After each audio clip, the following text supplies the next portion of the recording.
So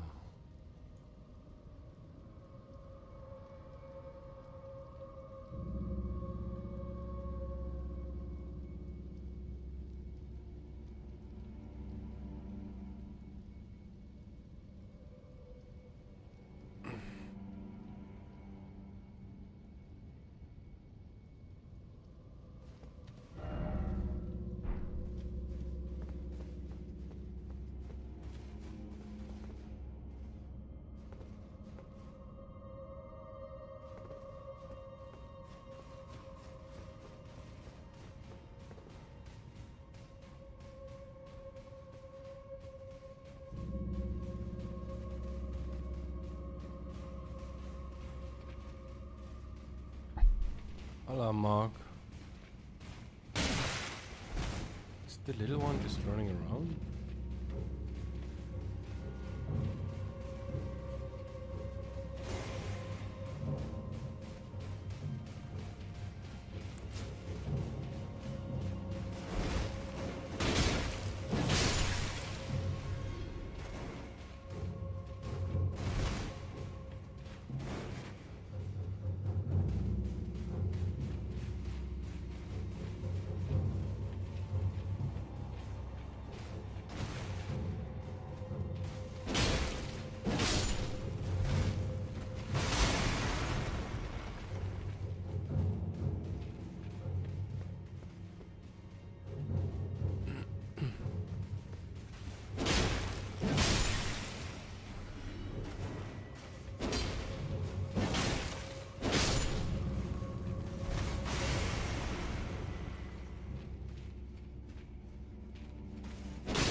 We are in the Orisa side tomb, and as far as I know, when it comes to the etymology of the name Orisa,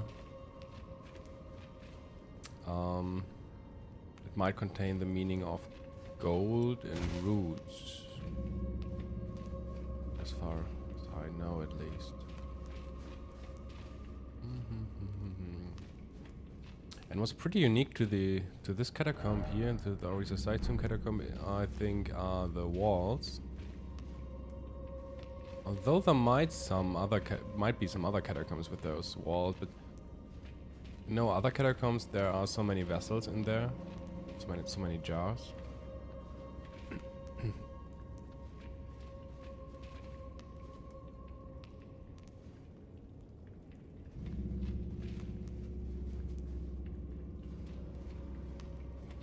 And what I really like are these things that hang from the roof, because I think these are the thingies that hang from the top in the intro cinematic, where they are mummifying those corpses. I don't know if there's any meaning to it, but I like it. But these things are in like 4, I think. Yeah, and additionally, in this catacomb, is the woman in the black hood really present for some reason.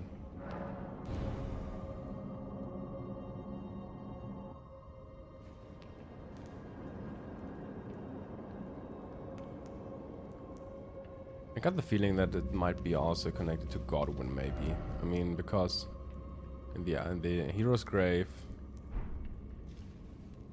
there's something Godwyn related.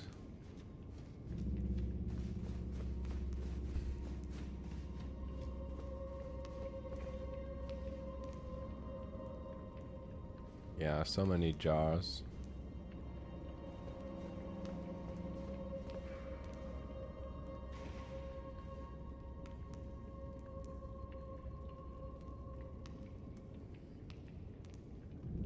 Some connection between the Glow-My-Queed and blood themes, in a literal way or in a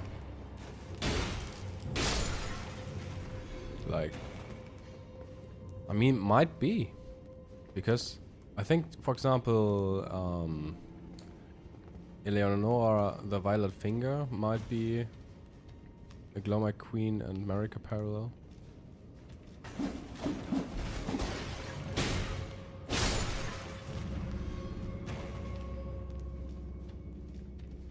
So maybe there's also something with blood going on. And it's still intriguing that the Reduvia, for example, is looks so similar to the Black Knives regarding its form. They're even right next to each other in their inventory.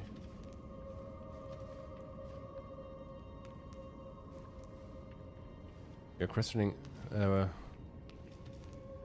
who do you mean? Yoda and Eleonora?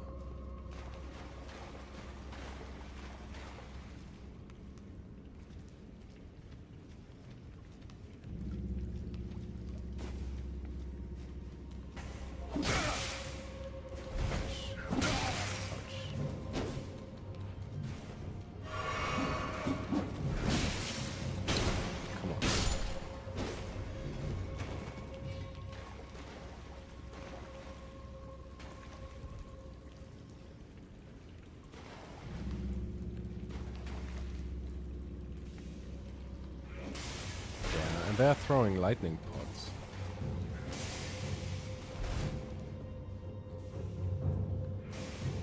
We have these blue flames going on, which we usually have in like magic, or maybe, I don't know, related catacombs.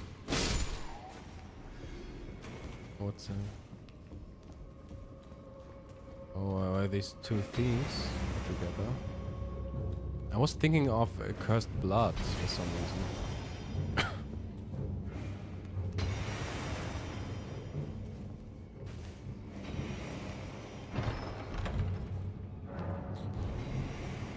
But it could be that it's more a reference than a literal thing. So many jars.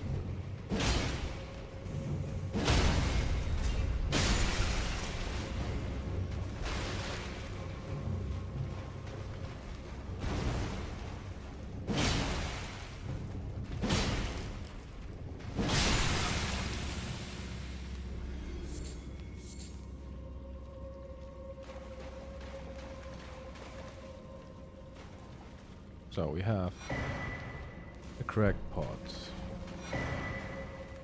Perfumer's Cookbook 3, Iron Jar Aromatic. Oh yeah, that's a nice one.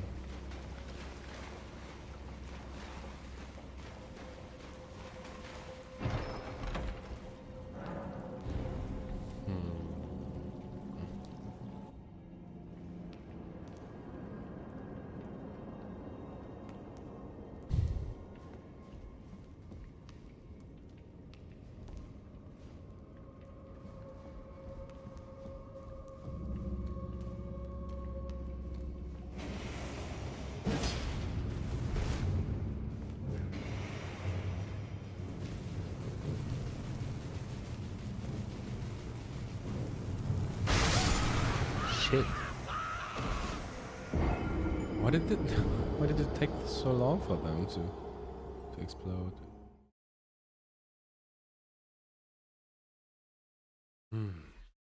Maybe it has nothing to do with Godwyn. Maybe the catacomb is more revolving around Marika as the woman in the Black Hood. Or Marika in general.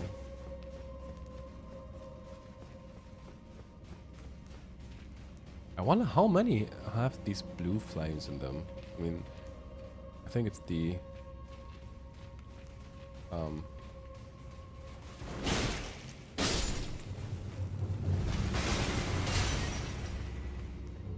Cliff Bottom Catacombs at least.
Godwyn Run 7.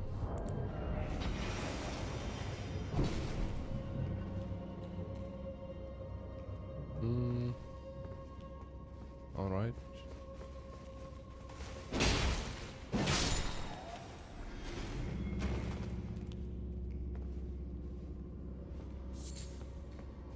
Fulgur Bloom.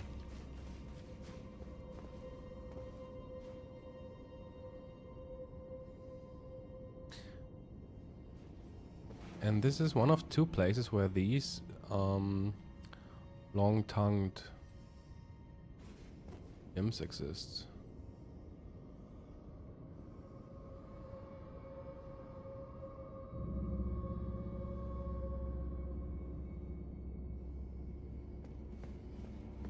And he's one chair.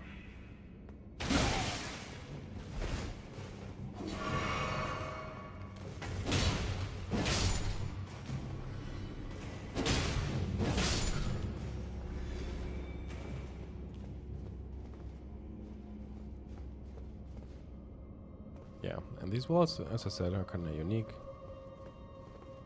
So many jars. And it's full of jar enemies as well, of course. We definitely have to have the jar theme so present here.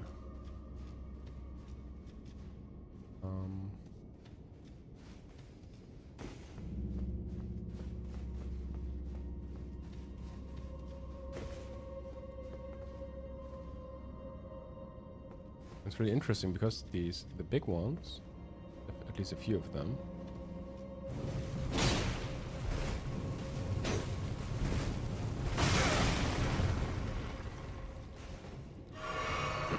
they are using the iron jar perfume art.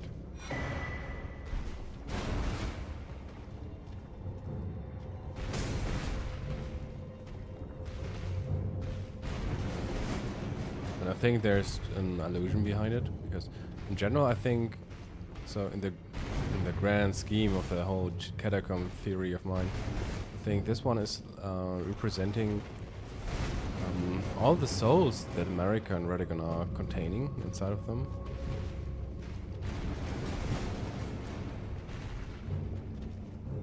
And in general, I think the jars are paralleling the tarnished in some way. They are also hinting at circumstances where we might be all like silver beings. We might work undead.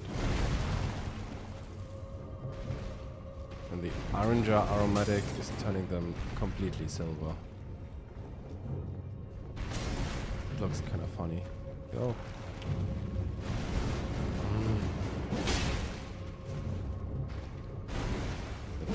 It's doing it.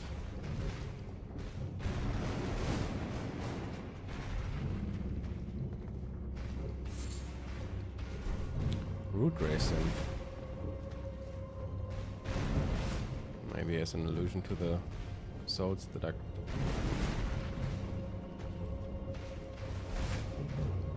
returned to them, to the Earth Tree, American Redigon, the roots probably.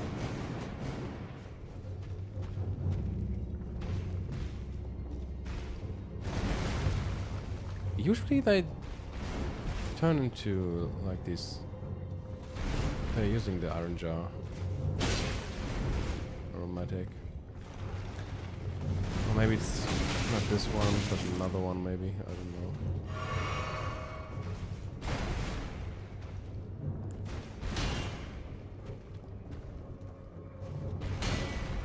Come on, do it. Okay, one more. Okay, I'm done.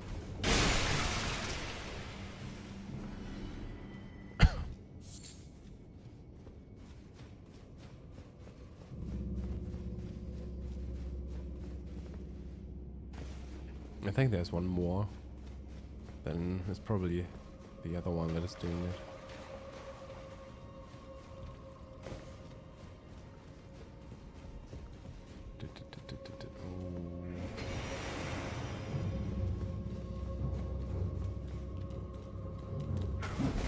Oh wait, no, that's not the same.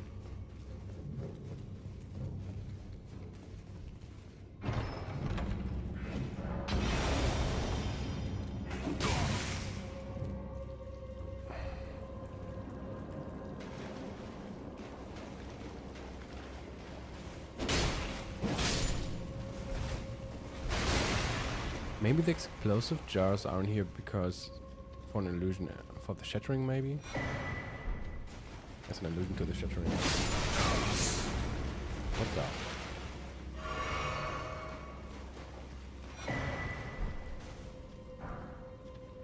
Is it possible to open this gate? No.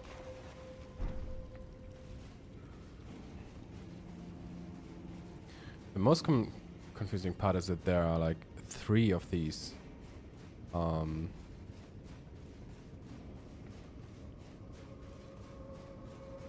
3 of these rooms that look exactly alike.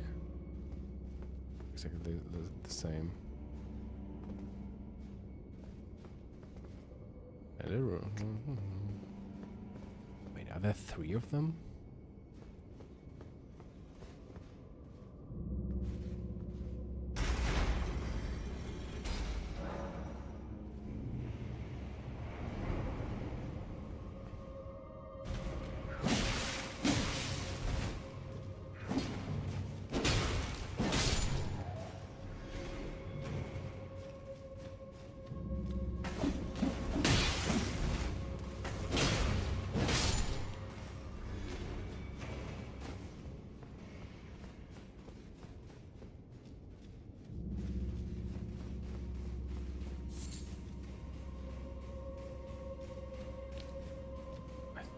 Wait, this is not the...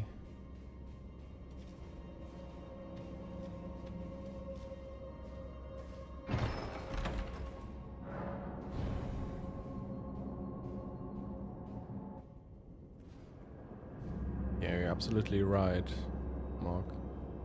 Seems like the whole blood theme revolves around a specific relationship between the Glomar Queen and the others.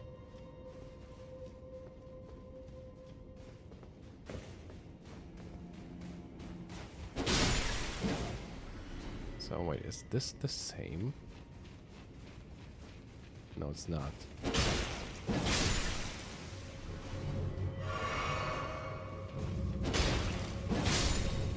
It looks like we are going back, but we are actually we are not. I think. Or are we? No, we are. For fuck's sake! Oh my god! Wait.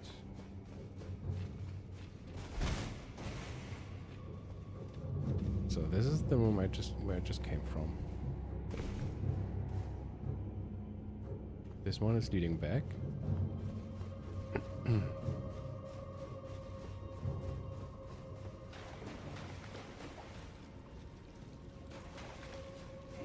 That one leads into the first cage, I mean.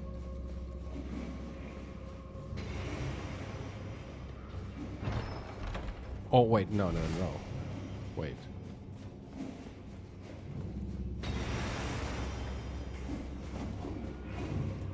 No, I'm completely lost.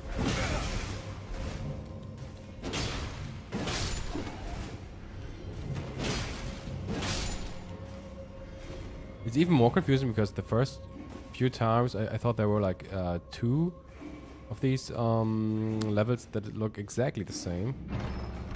But then I realized there are 3. And then it gets even more confusing.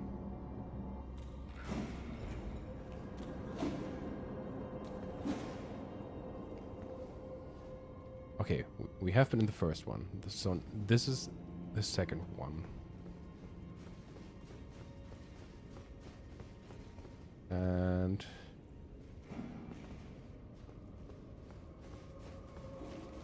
where have we been? We went there. Right? And then we went back.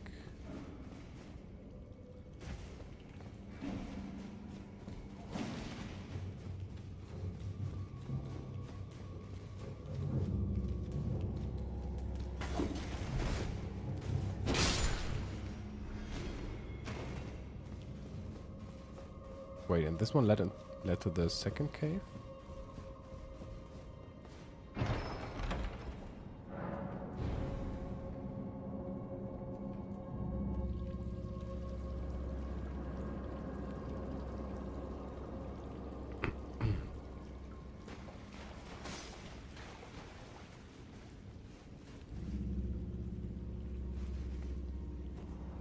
No, this led to the first one.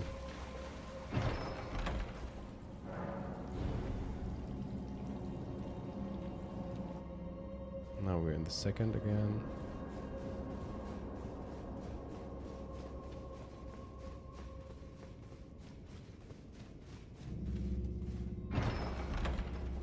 This should lead to the third.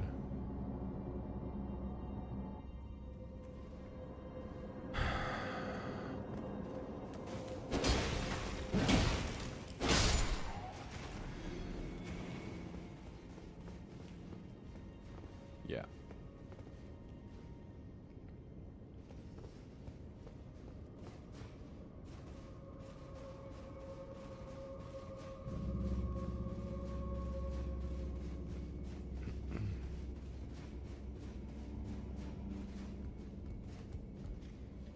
Oh, fuck, wait. We're not done yet. This, oh, that's almost. What? Because we have to go to the ground on in this third level as well. Oh. Okay, let's do this one first.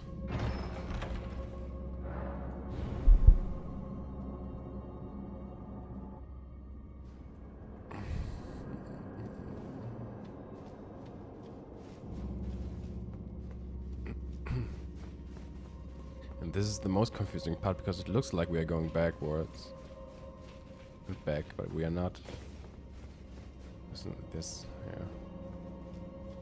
And this one should do the iron gyro medic.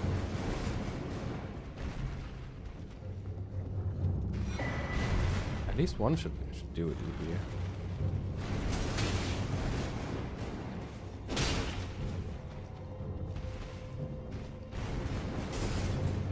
Or are they not? Or is it just the recipe that I gotta find here?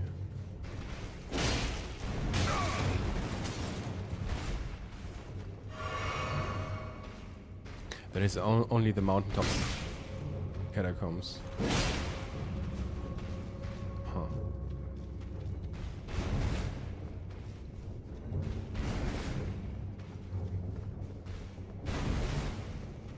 Is he not doing it?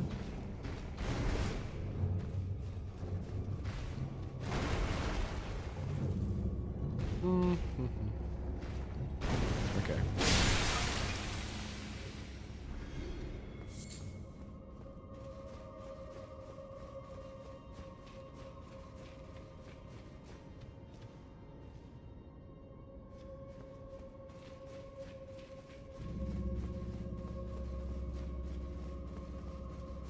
I think there should be one more room now. But we still have to check.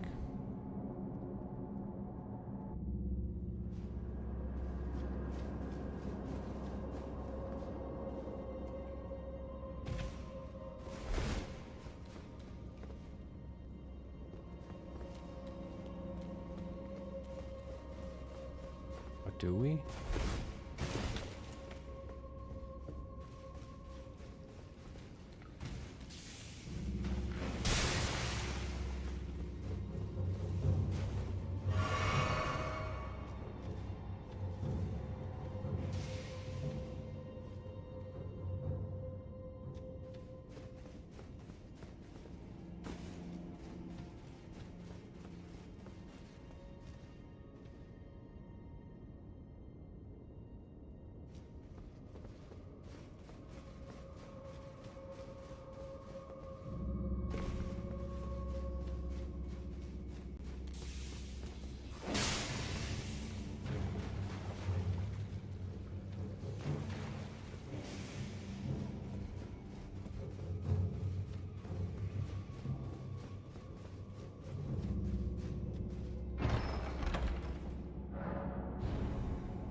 But Mark, I totally agree with you, by the way, no? Just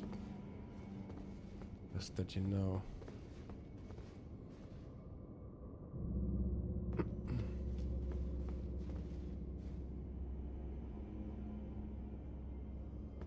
Wait, I think we are actually done. That's strange. Okay, let's get out of here.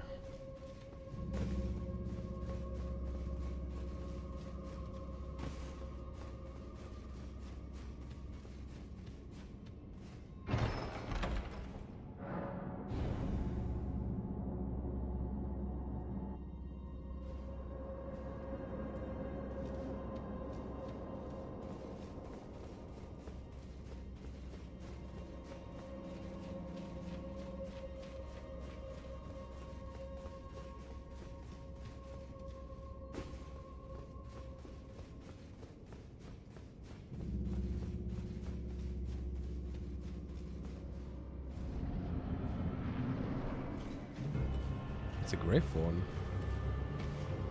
In jars. I didn't remember the jars.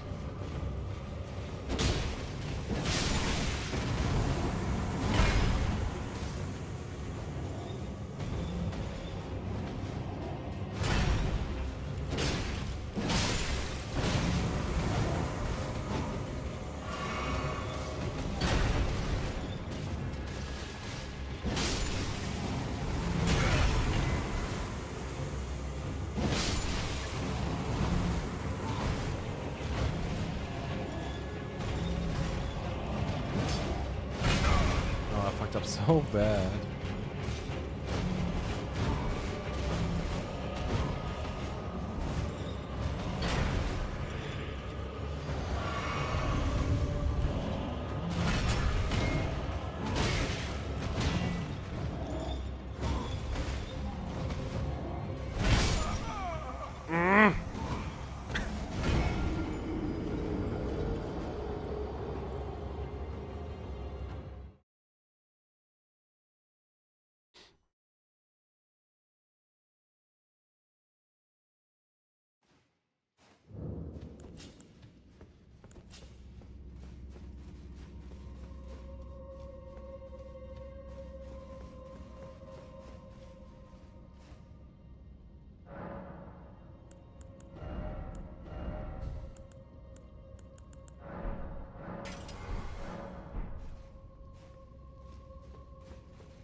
Soldiers of Fortune. Wait.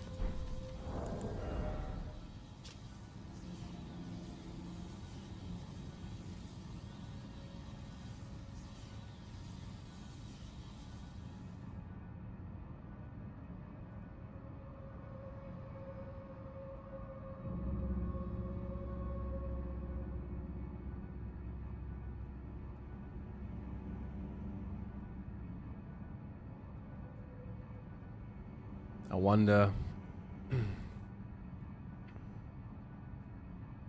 I wonder to what this is a reference to.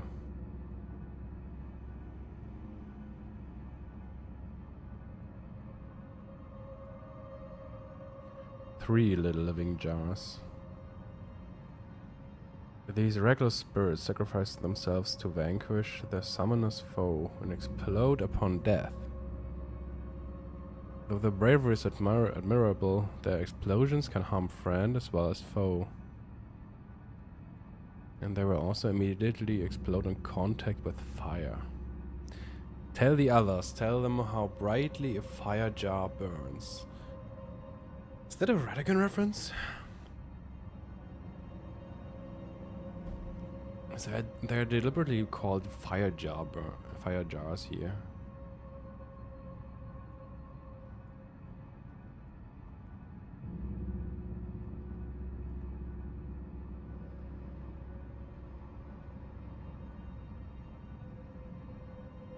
It's kind of funny that they are called soldiers of fortune.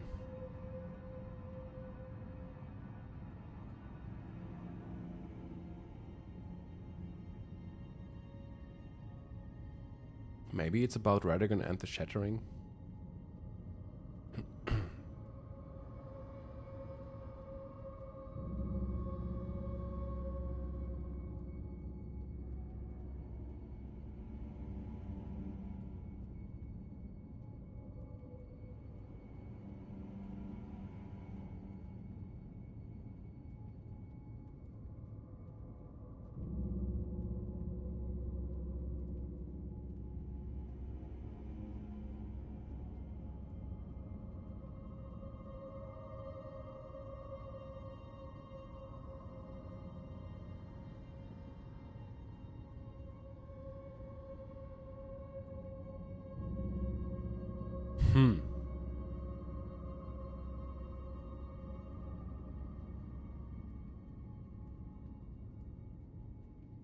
Soldiers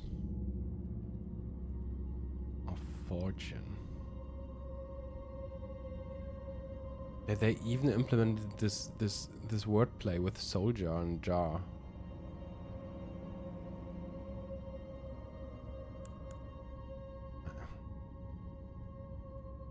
I forgot about that. Probably. Such a funny name. Soldiers of fortune.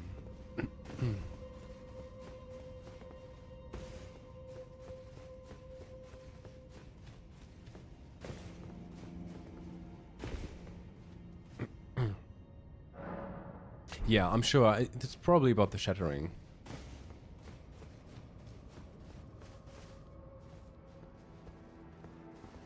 And Radagon probably. The Grave Warden with the hammer. The jars as metaphorically for the souls that are contained within America and Radigan. Oh. Kind of fits really well because I think keeping in mind that this is the Orisa side tomb, but the other one is the Orisa's hero's grave. The side tomb might probably be about Rena and Radagon. While the hero's grave seems to be, at least how I see it, it's probably more about the Elden Ring and Greater Will, at least.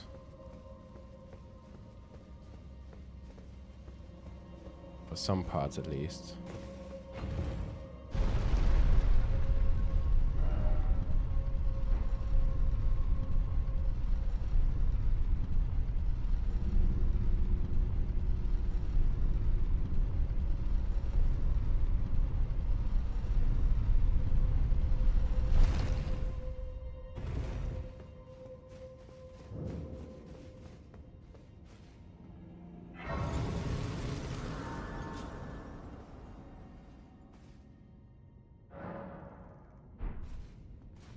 Oh wait, I have to level up.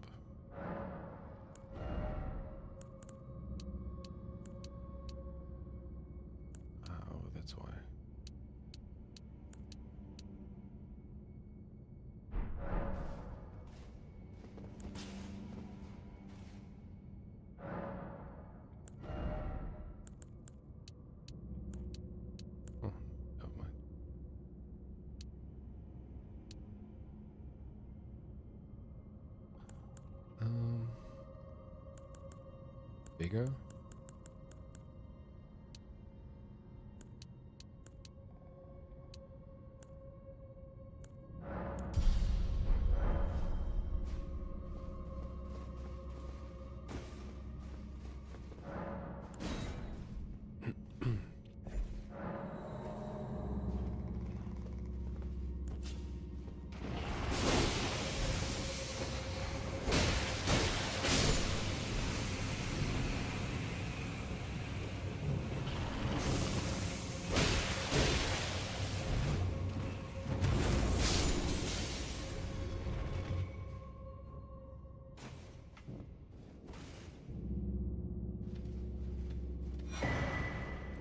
The Golden Epitaph.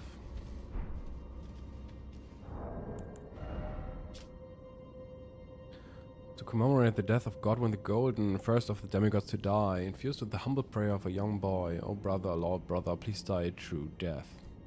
And the skiller's last rites. Raise the epitaph to grant the effect of sacred order to yourself and allies in the vicinity, particularly effective at laying to rest those who live in death.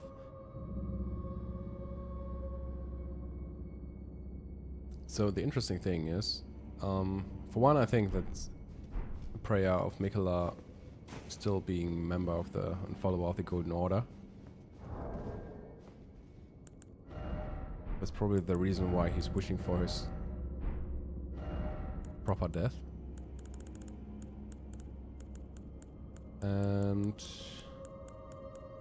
we can conclude that because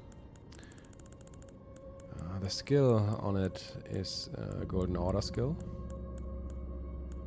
Although it's showing the sigil of the Halak tree.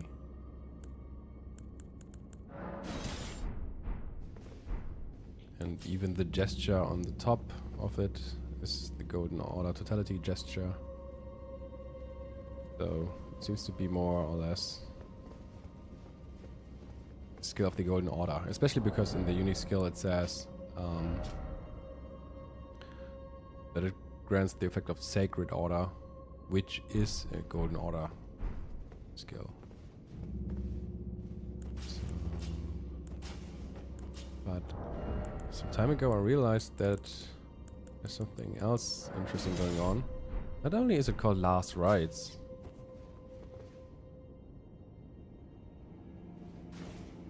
oh, I can't do it. What do I need? Faith.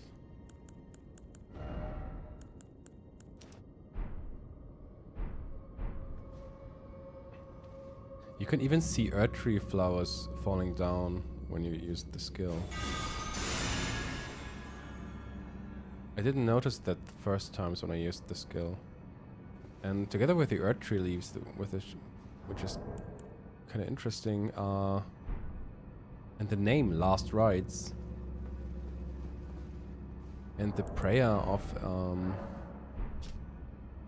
Mikola regarding a true death. I think the true death here means the return to the earth tree, actually. And that fits with the name Last Rites and with the animation effect of fallen leaves.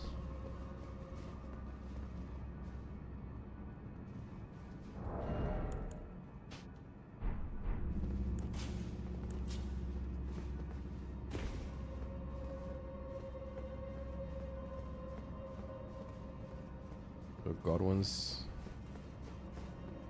yeah.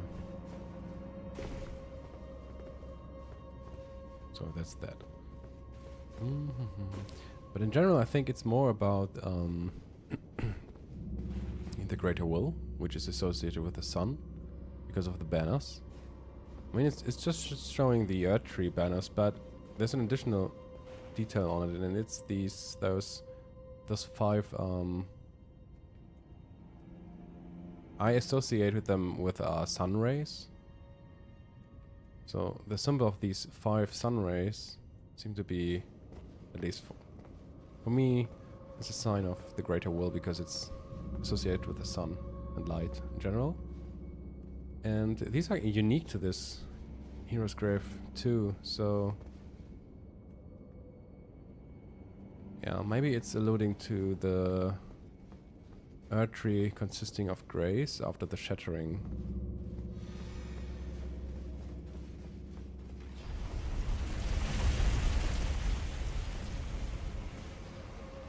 And it would fit really well with the stuff we found in the Orisa side tomb. The Orisa side tomb is alluding to America and Radagon and the shattering. Then it kind of fits that this might be about the Earth tree consisting of grays. I think the sun is more or less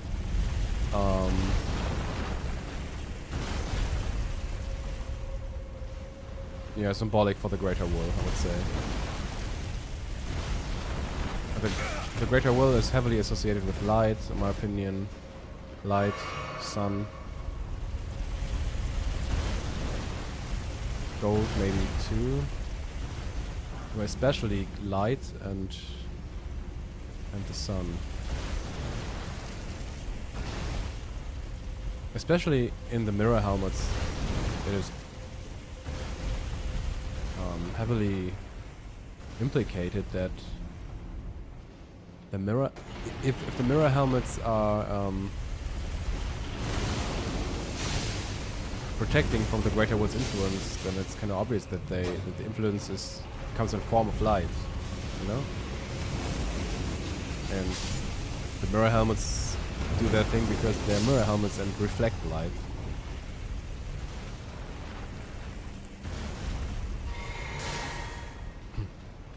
And in general, I think it fits in so many places. The Age of Stars ending is about the absence of light, about the absence of the influence of the Greater Will.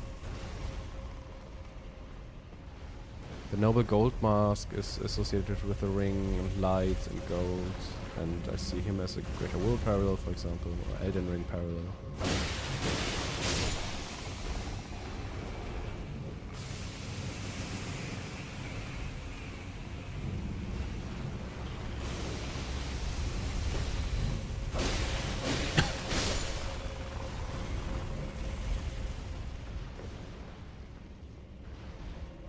But I don't know if there are exceptions, you know? Because what about unalloyed gold?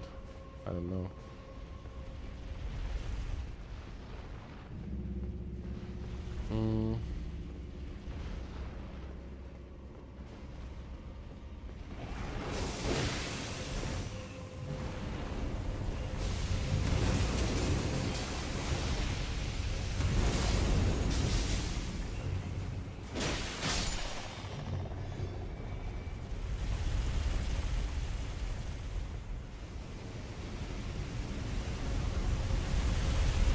Especially one item here refers to the Elden Beast later on.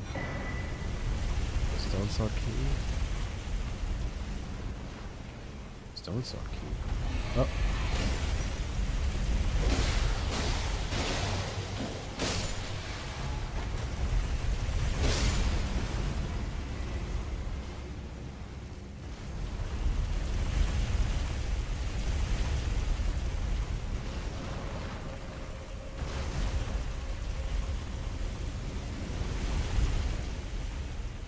There's something above us.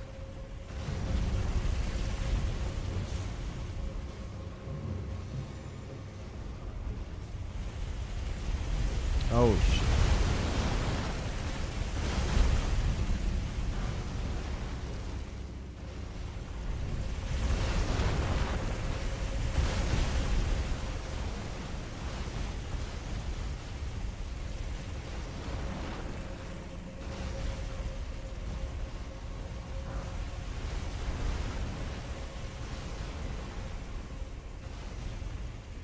Holy Grease 2.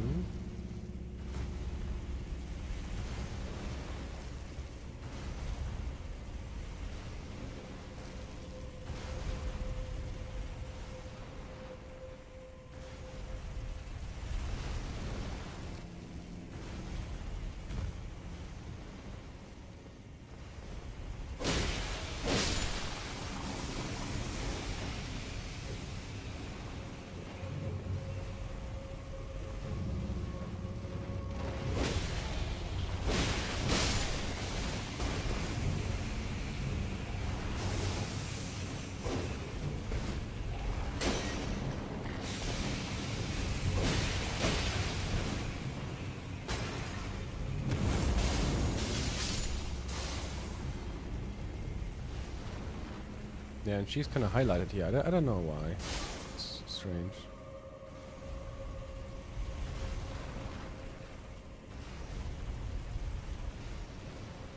Oh, but I just realized that yeah, she's entangled in those tree stuff. This tree stuff. As above, so below. Maybe it's just that.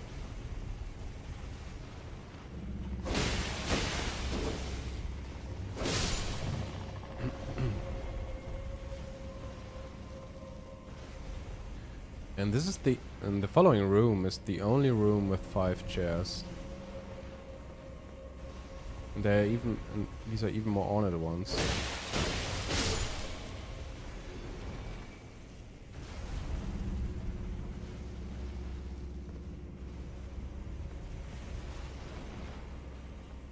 One, 2, 3,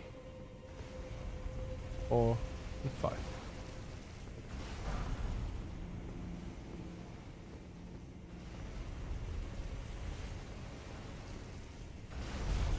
And I'm assuming that for some reason the number 5 is heavily associated with the shattering.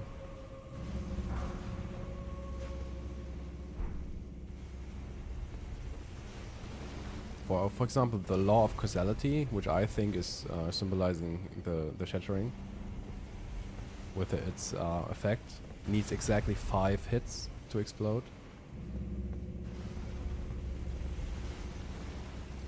It also fits really well in the chair theory.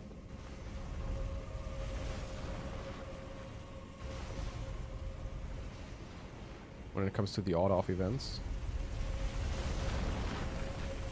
For some strange reason, the number 5 appears in locations where I think they refer to the shattering as well. That's... yeah. And as I said, the banners, I think, refer to the shattering and the golden tree consisting of grace.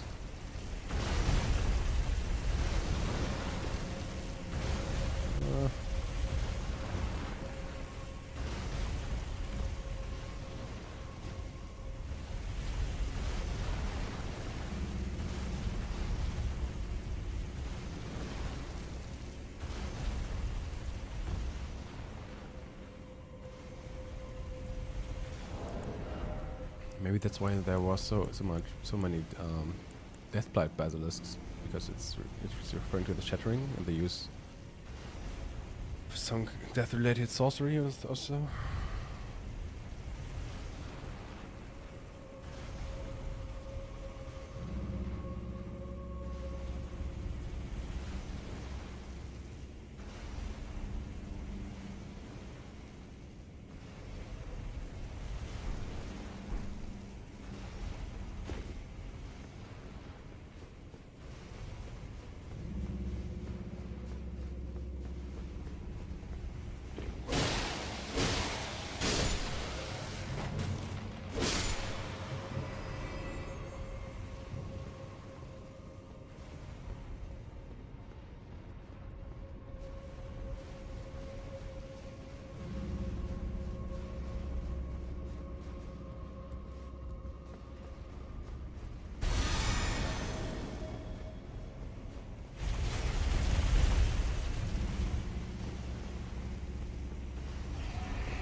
Shit.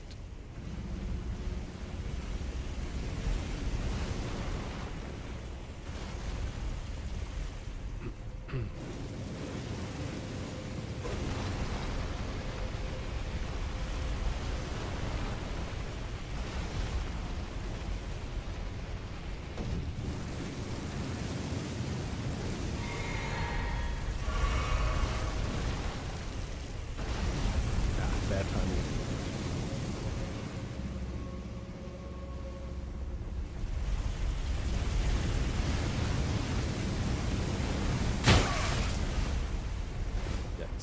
could have jumped down.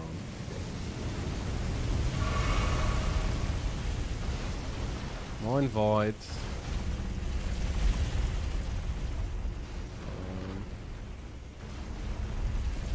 I think there's nothing where I can hide.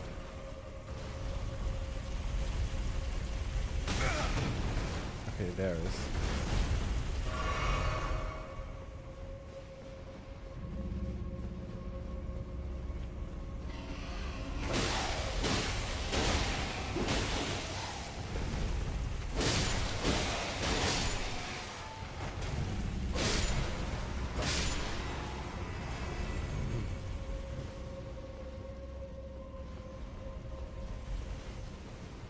So this is another one with a hood and using fear as mist.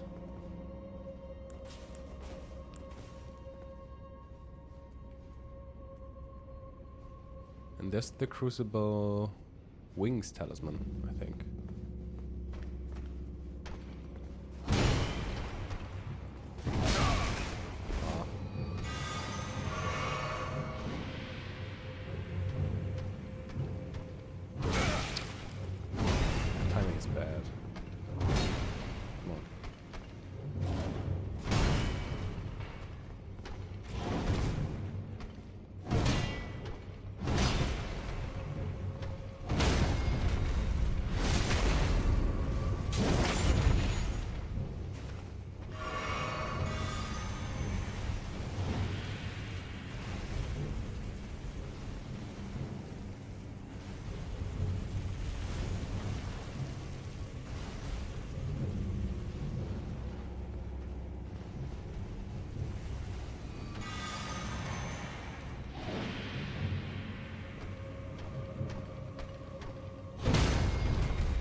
Crucible Feather Talisman, okay.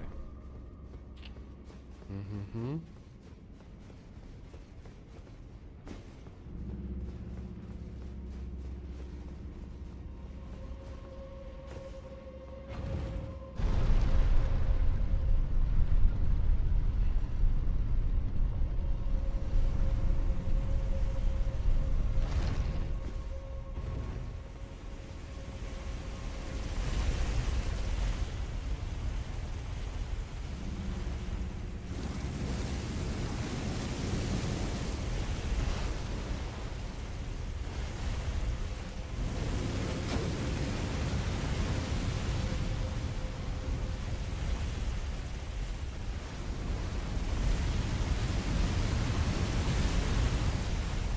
Shouldn't they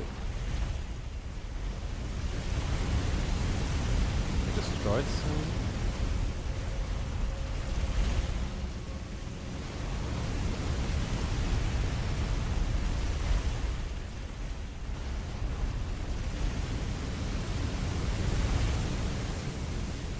Do I have to?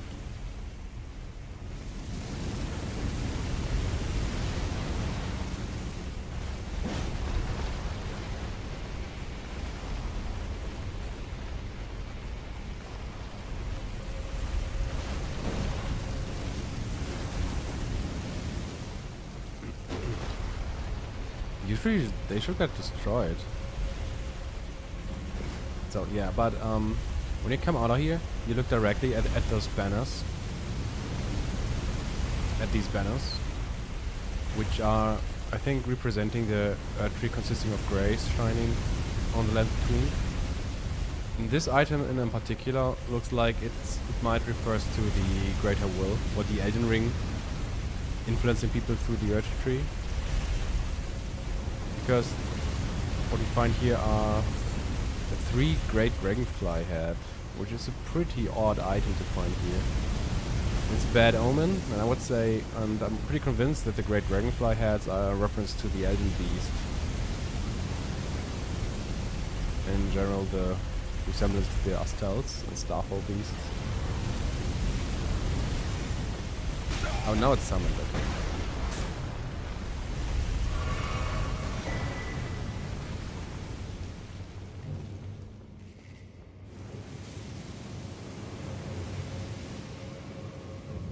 holy ground, tree sentinel stuff. Strengthens the theme with the urge tree.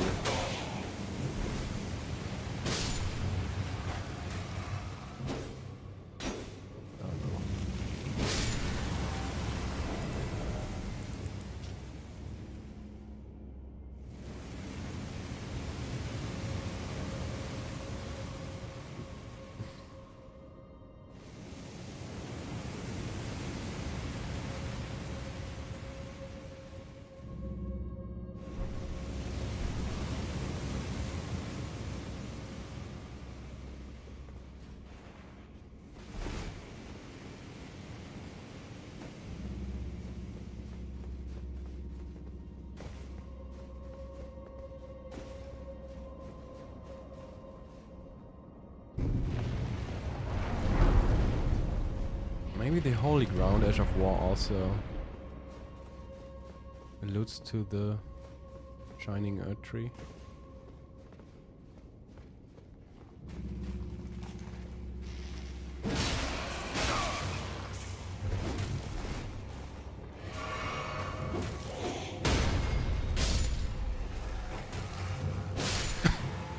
Yeah, makes sense. I mean, holy ground and tree sentinel armor.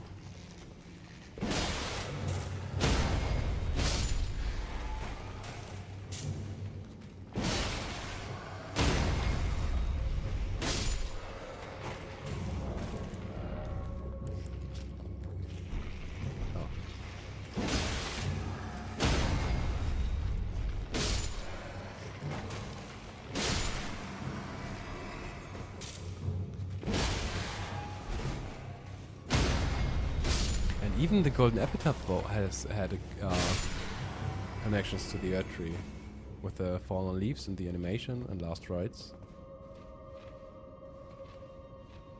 Kinda makes sense. So it's heavily, I mean...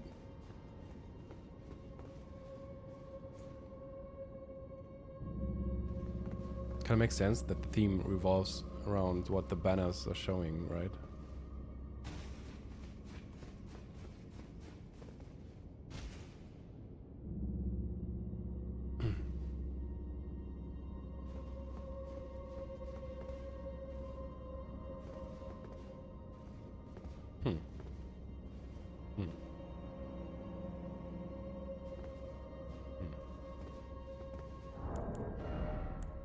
I'm still confused sometimes when they are placing fan daggers because I don't know what they are referring to.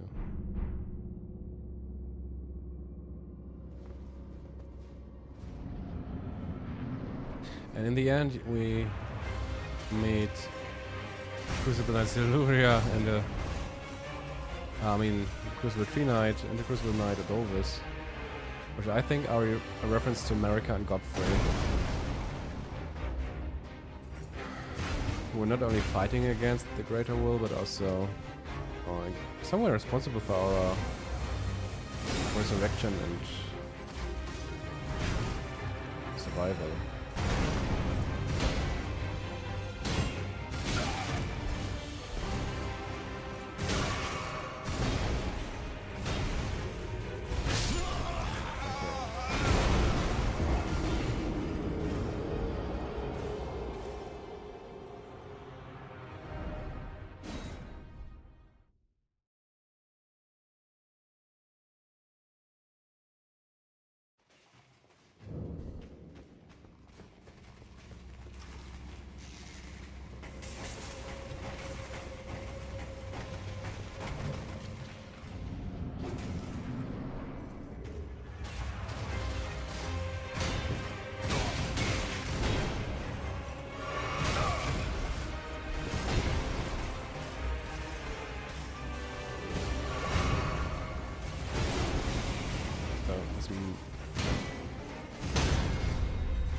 Let me parry you.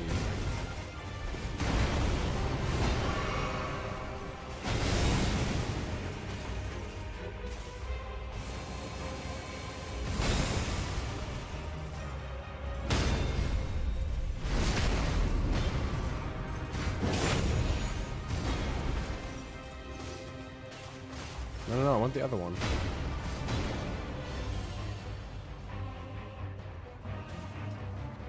Yeah, bro. Ah. Can I parry this one?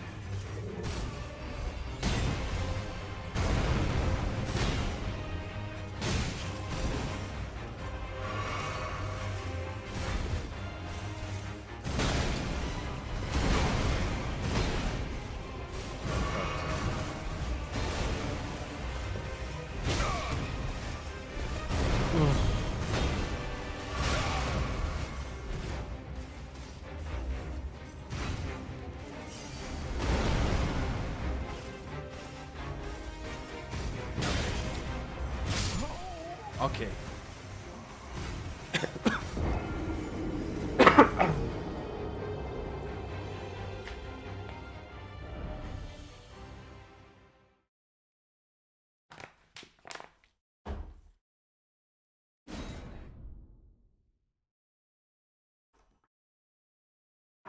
Hyperfocus.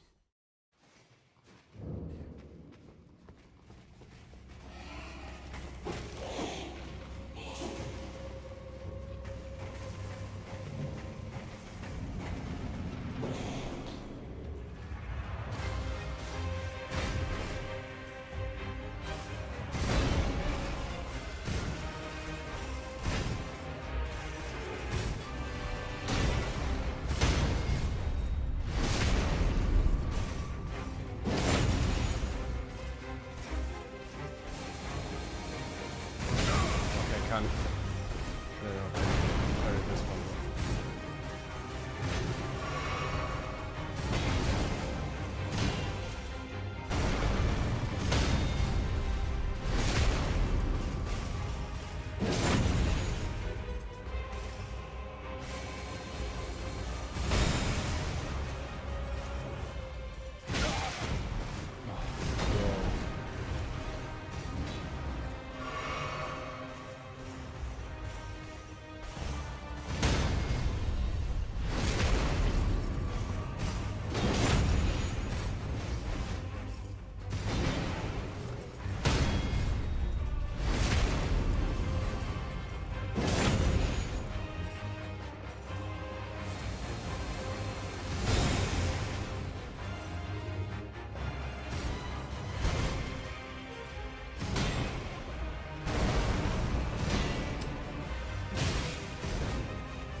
I could try to cheese them though, but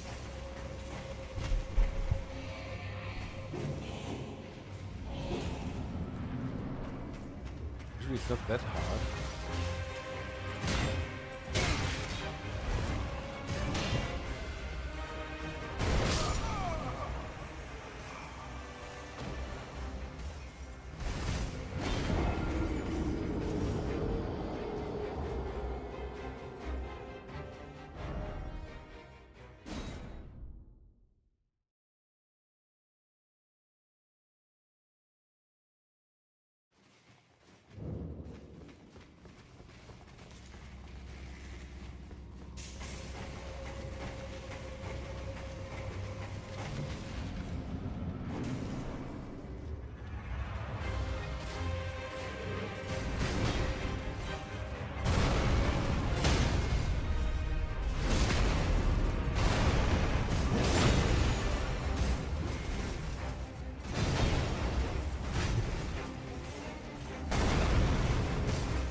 Come on, let me go.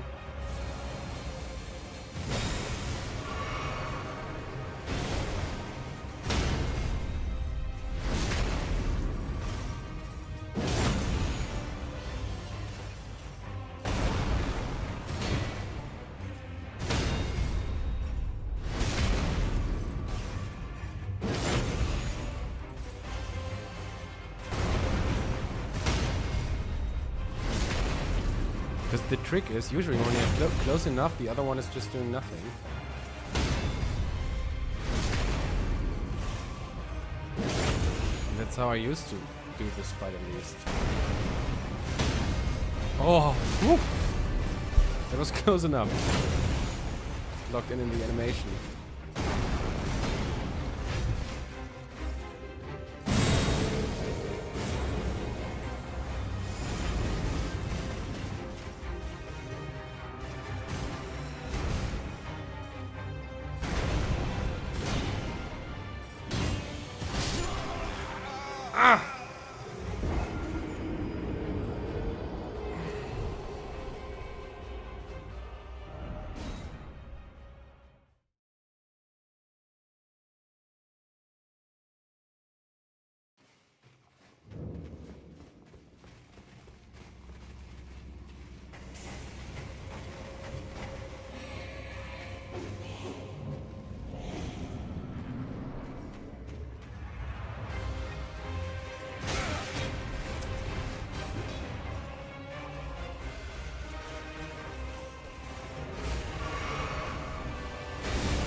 Already?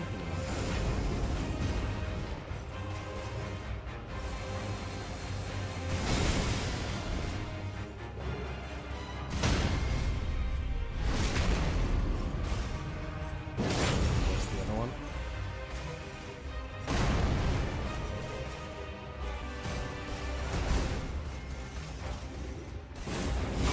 Oh, he's doing the tail too?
Oh no, come on.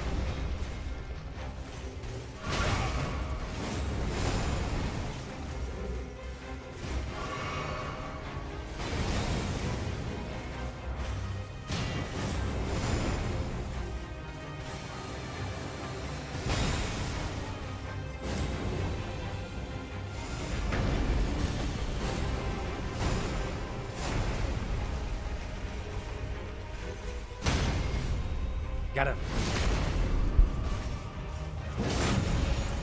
I bet when I now try to parry the other one, I would die. But whatever.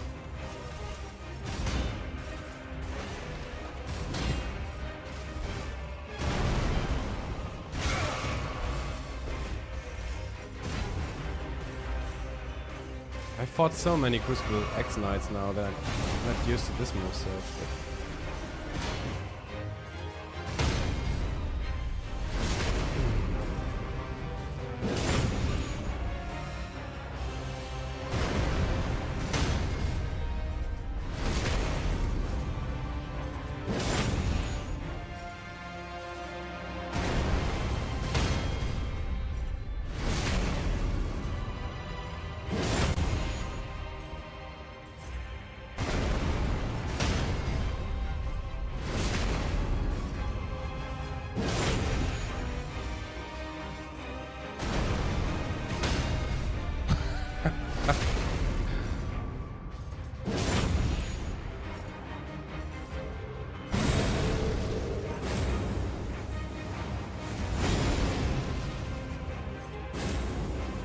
No!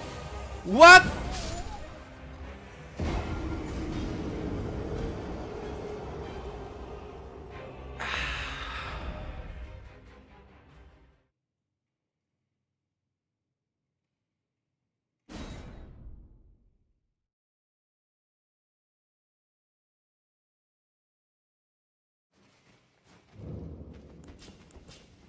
Let's see how much damage I do with the other swords.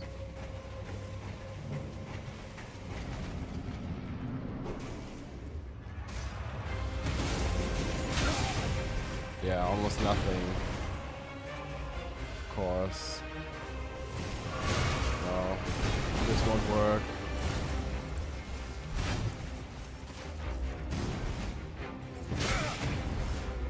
Okay, chill.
Oh no. Fucked up.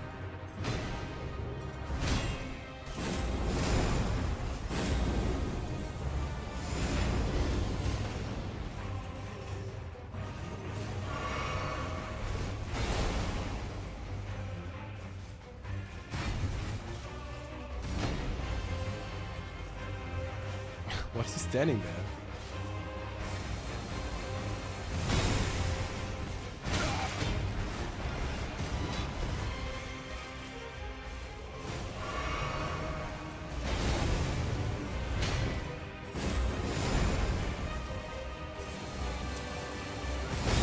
I'm not sure if I can parry the skill.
first one.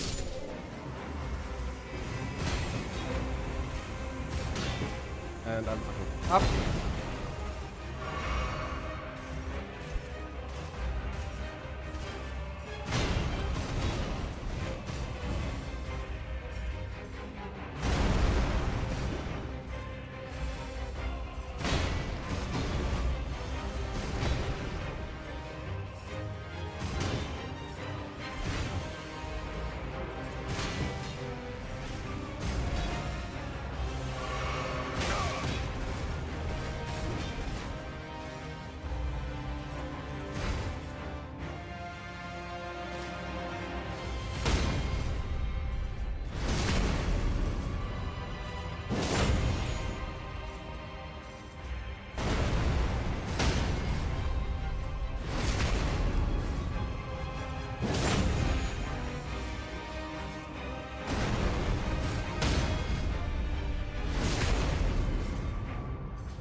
Face. No, not yet. Probably no.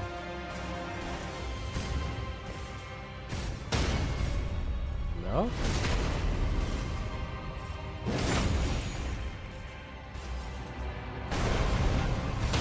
Oh, he's locked in.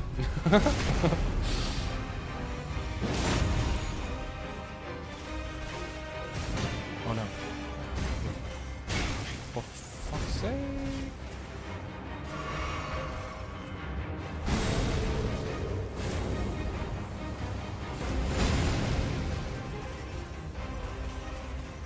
What's that? That's scary as fuck.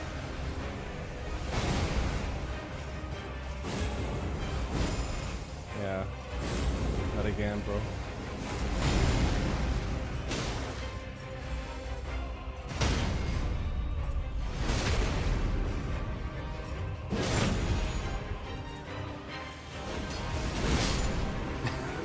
What is this? Finisher move.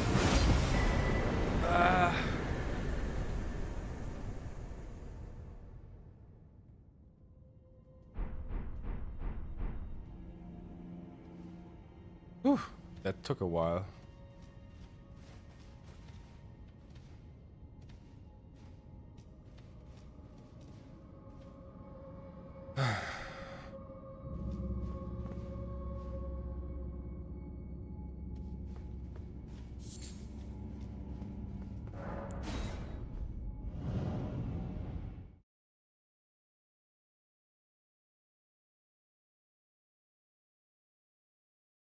So yeah, as it seems,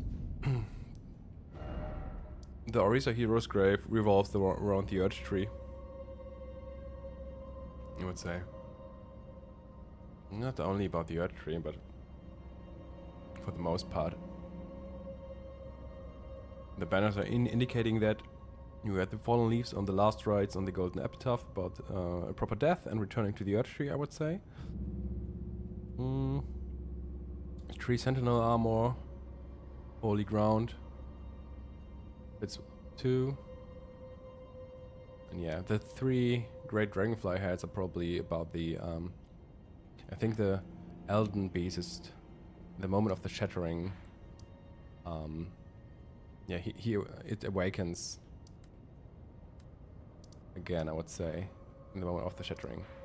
And that's what the whole thing about. Becoming a goddess, I would say.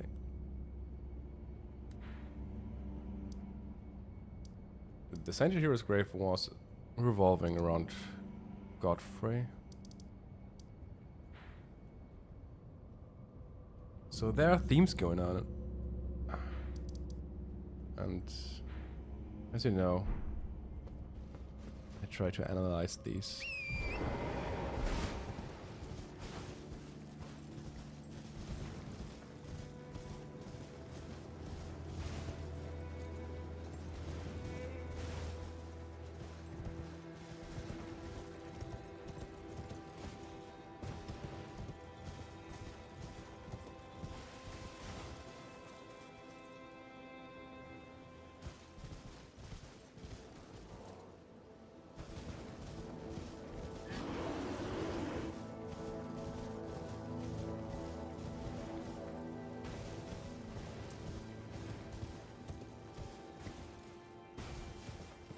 We are almost done with Altus.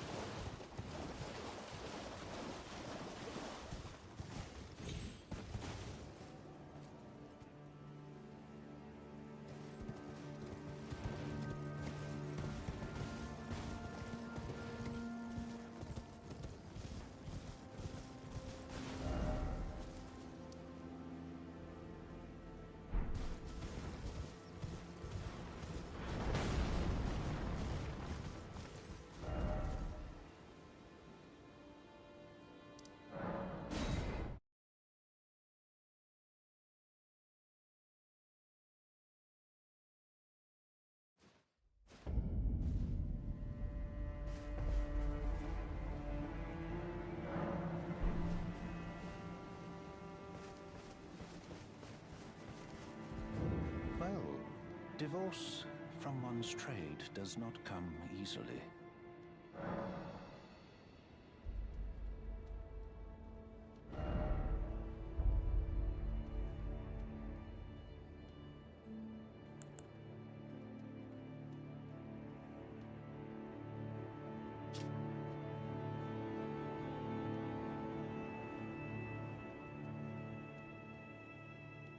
By the way, I realized something. I mean, although the sunflower is golden, doesn't it look really like it's don't you think it looks wilted in a way?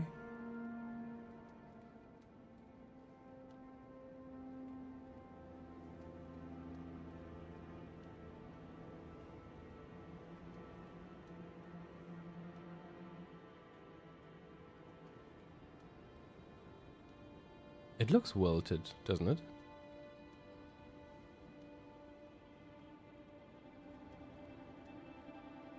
I mean, a healthy sunflower definitely looks different, I would say.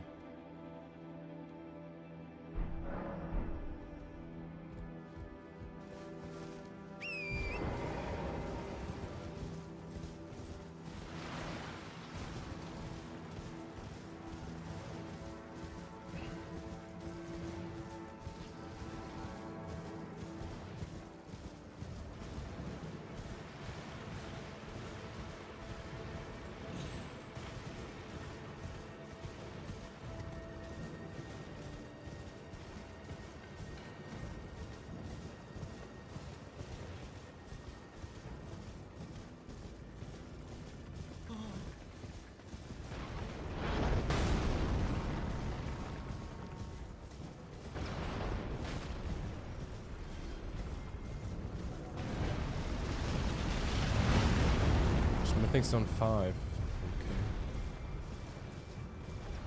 Okay. Oops.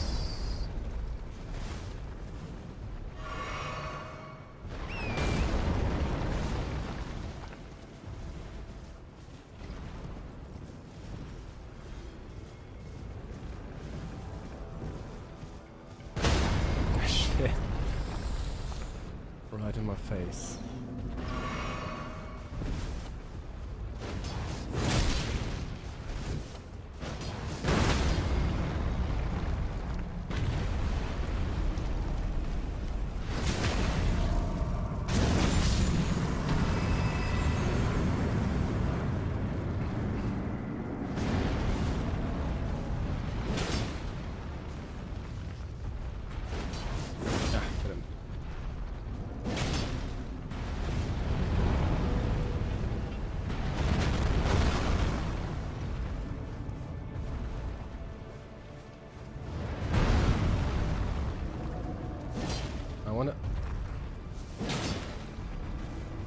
try to hit the arms because they have no armor on it.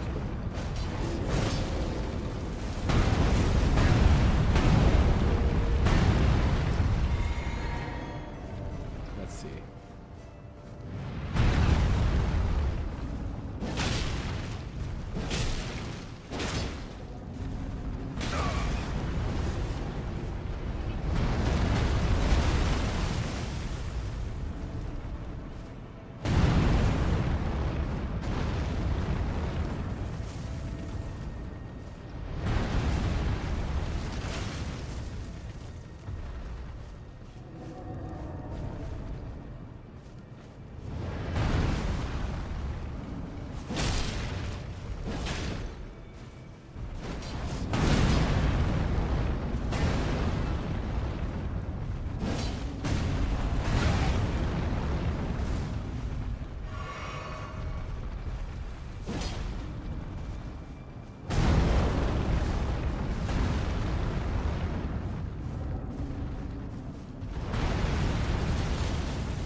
Great arrows.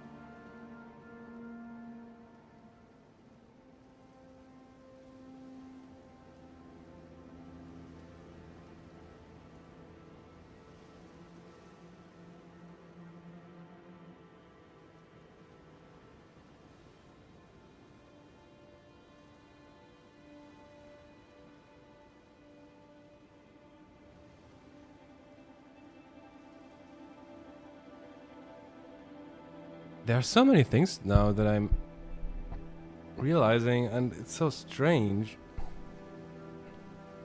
It's a yellow flower that has started to fade to brown. So it's wilting.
And it's the same icon almost, right?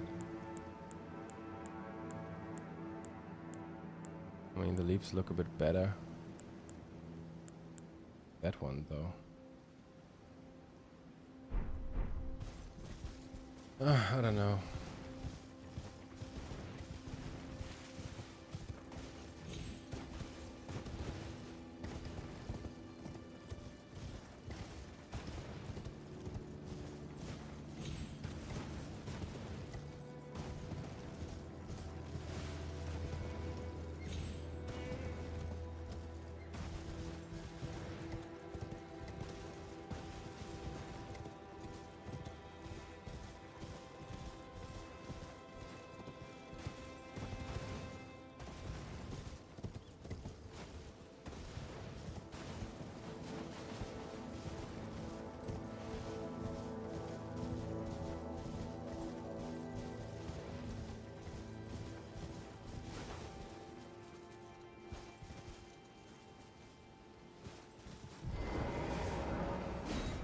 Oh, Tragoth?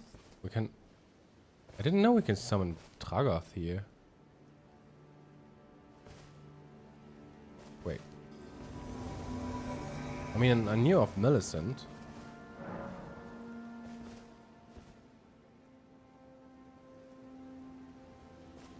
But I did not knew about Tragoth. But it makes so fucking sense in some way. That we met him with in here in the tunnel, and that he comes with us towards Landell.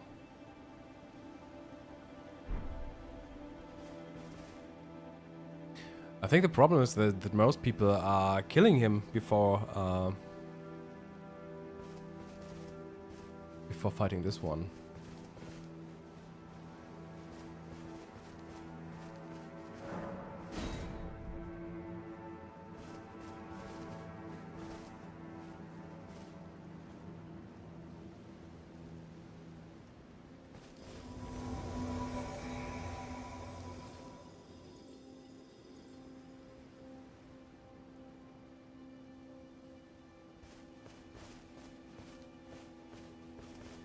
Go. I probably don't need to do anything in this fight now.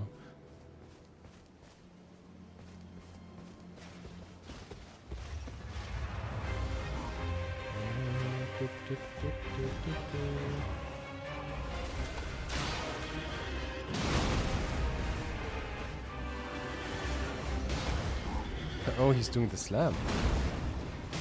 Lord.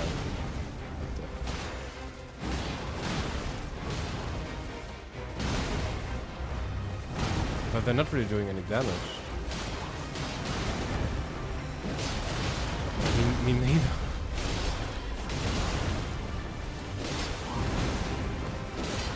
It goes.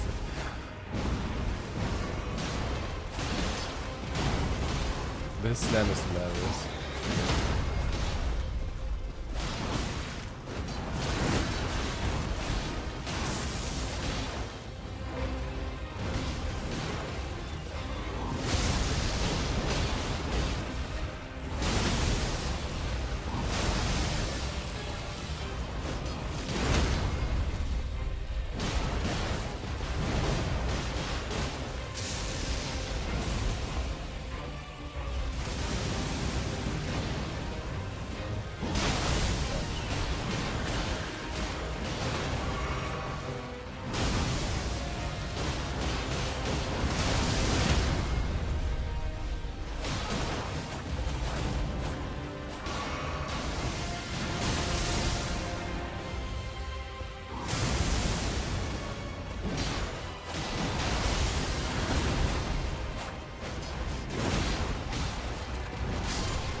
Tragoth.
Hmm.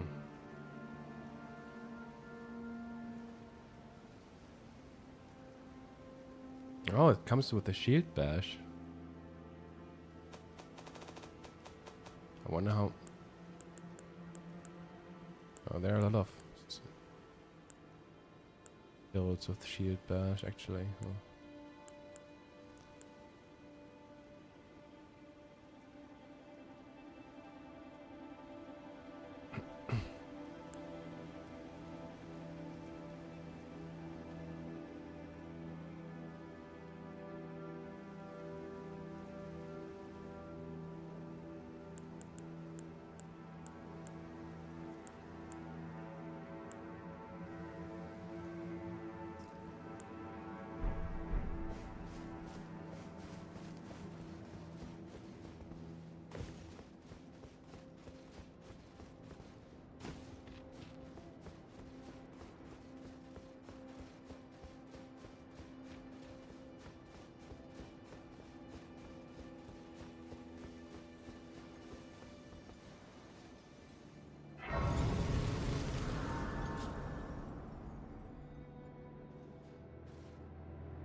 Okay, I'm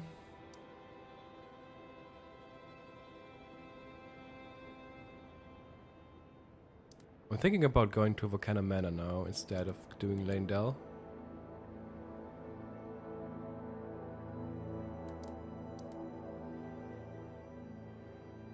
What do you guys think? Lane-Dell first or Volcano Manor?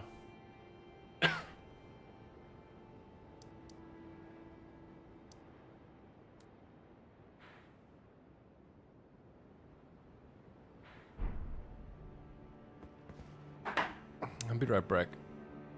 Hey Zed. I just asked if you want me to do Lane-Dell first or Volcano Manor, because I might follow your recommendations.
Okay, yeah, I think I would have gone for Volcano Manor as well, I think.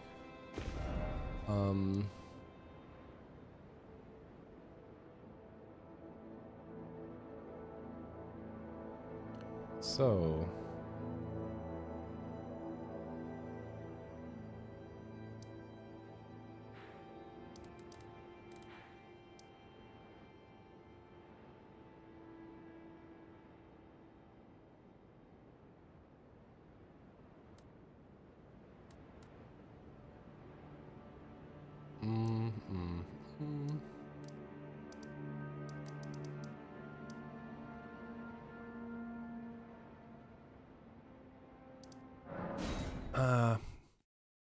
we haven't finished the Sage's Cave.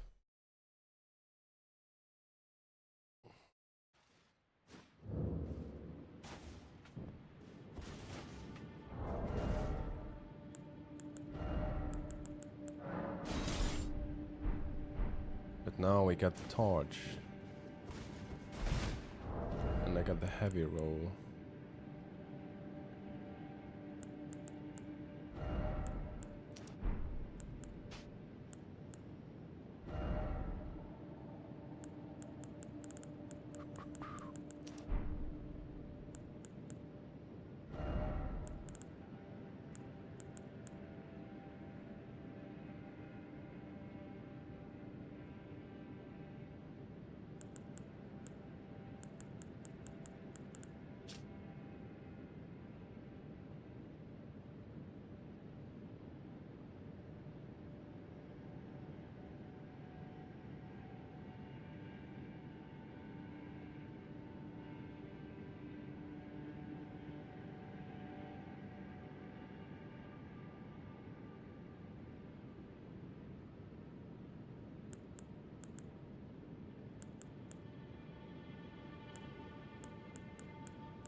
So we are going through the Sage's Cave from inside out because it is designed in the way that I think everything in here tells a story from inside out. We're starting under the waterfall.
And I think they're using here the exact same exact same metaphorical and symbolic meaning as they have used in the DLC. I mean, on the surface level, it's just named Concealing Veil because it in some way is concealing the appearance of the Black Knife Assassins. But I think as an item it also has the symbolic meaning of that it's yeah, concealing and obscuring past events. In this case it's probably about the concealed events of the Night of the Black Knives and what happened really. I'm still wondering about those hanged albinorics, to be honest.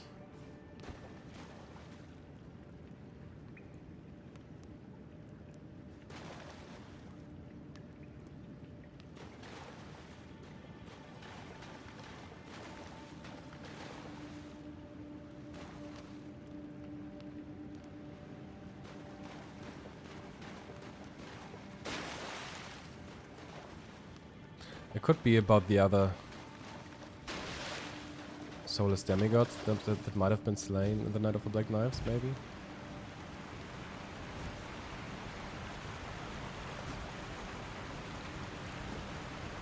Not sure about that, though. Okay.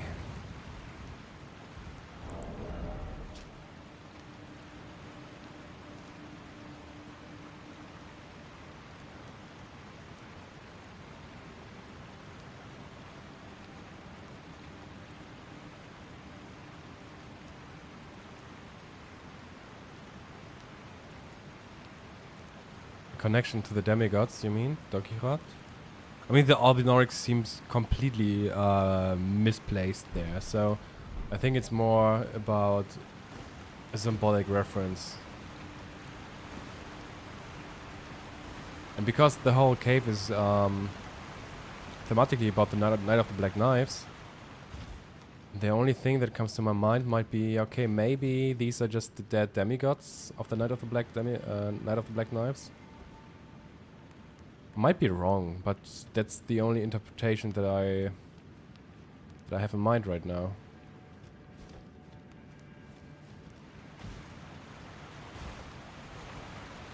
If you take it just by face value, it doesn't make sense. What the fuck has a Black Knife Assassin to do with the Albinorics? Especially because nothing in here else is related to that. Right? So maybe it's just a symbolic reference to the demigods that have been slain in the Night of the Black Knives.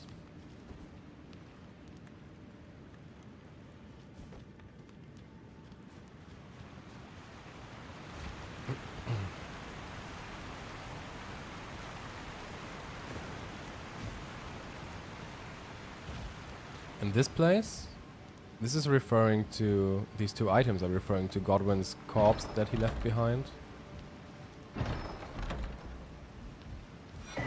It's the Raptor's black feathers and skeletal mask. So both of these are referring to Godwyn's corpse that have been left behind.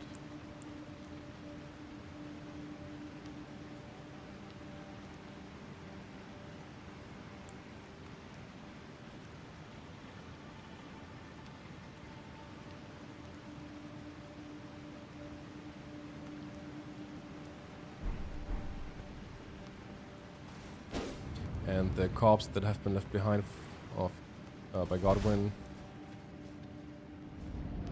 yeah, still with Radagon in some way, and at the Urge Tree. And Necromancer Garrus is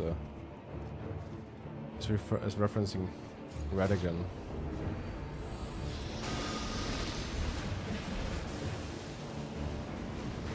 Oh wait, was this the did he just? These are Rose's summons. Are these Tibia summons or Rose's summons?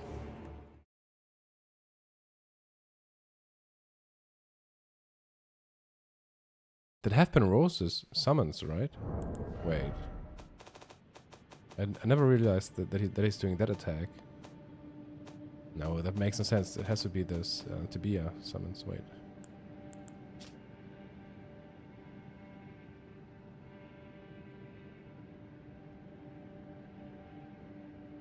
Is it this one?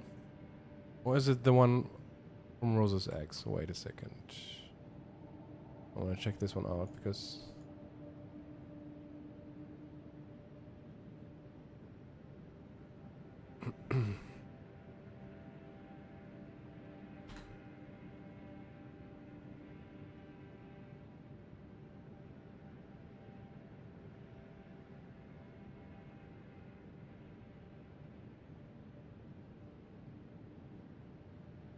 yeah, okay. It's Tibia summons, makes sense.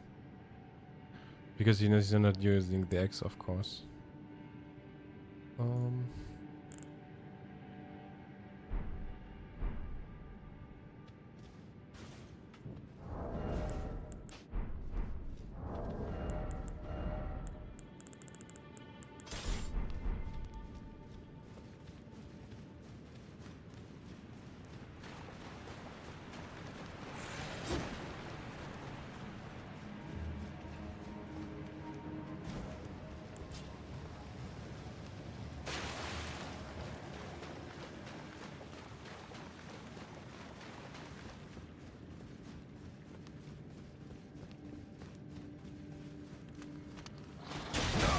Oh shit.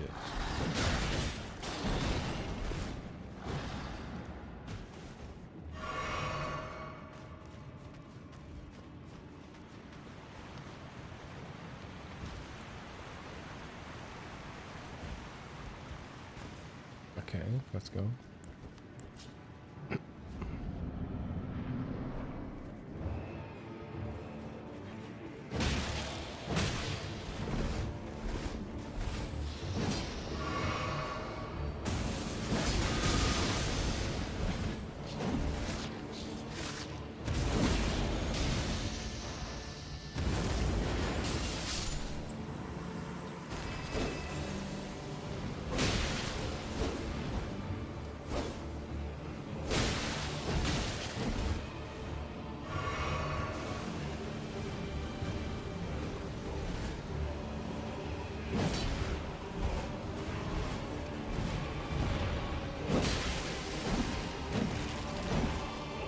Oh, the snail is spawning again.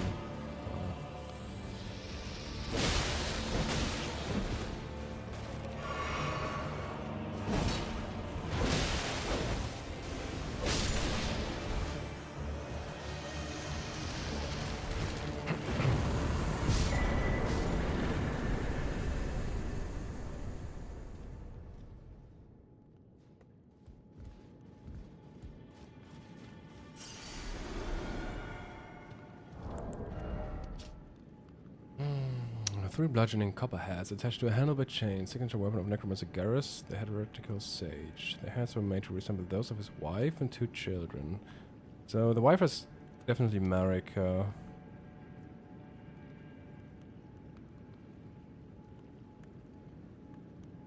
And because it's revolving around the Night of the Black Knives, I mean the cave, I was interpreting that it might be a reference to Ronnie and Godwyn.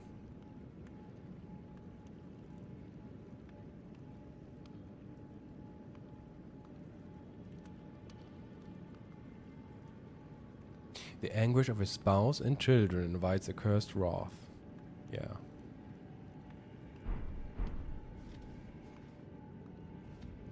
So, not only is he coated red with the sage's rope,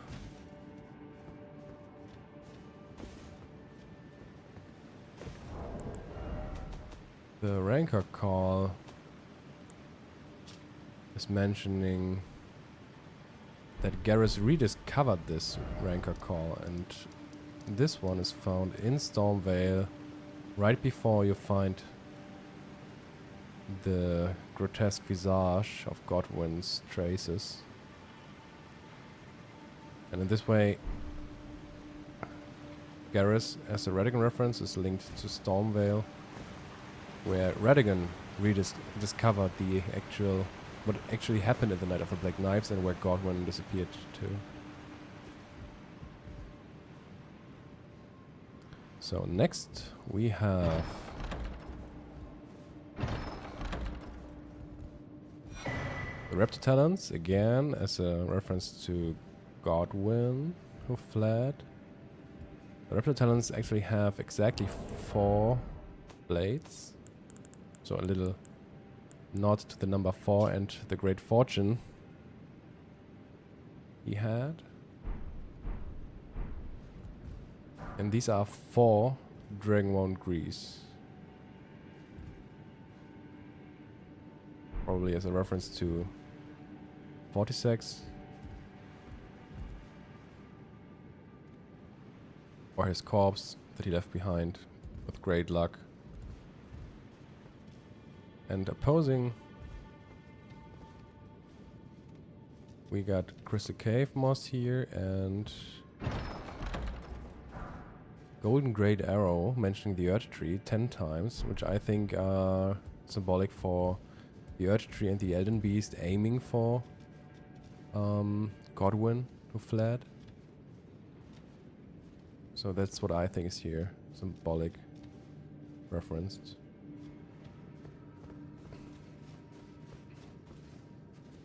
And this, with this room I'm still struggling though.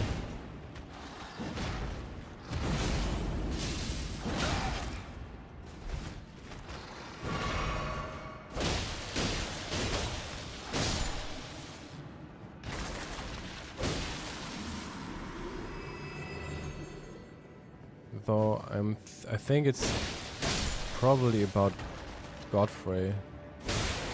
Maybe that's why we find an undead with an axe in here.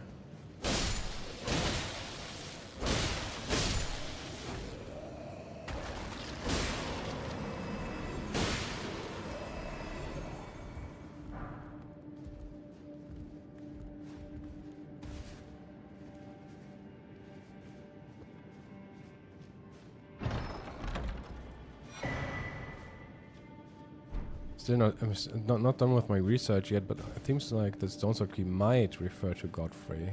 I'm not sure.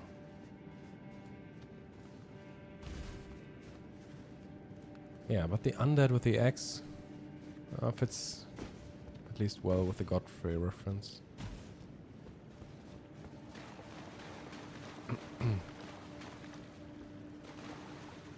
And then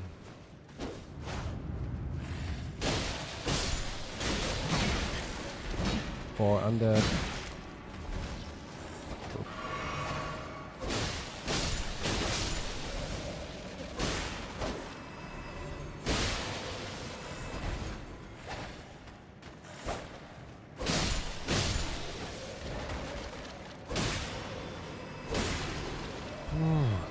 So 4 undead.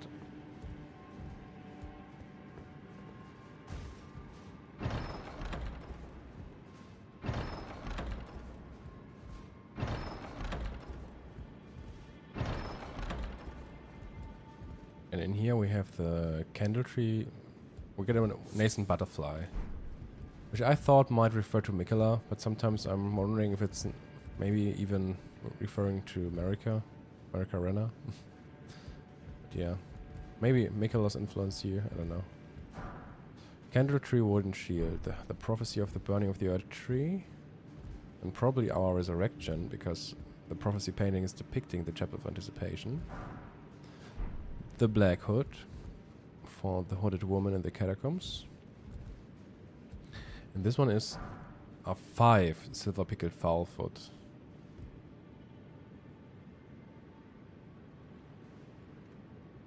And for some strange reason, as I said before, I think the number 5 might relate to the shattering.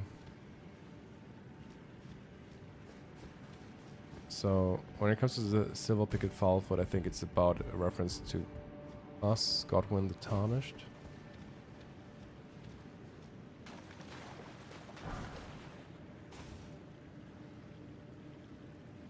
It's an Earth Tree reference. Yeah, Golden Rune 5, 2 times again. I don't know if they deliberately placed the Golden Rune 5.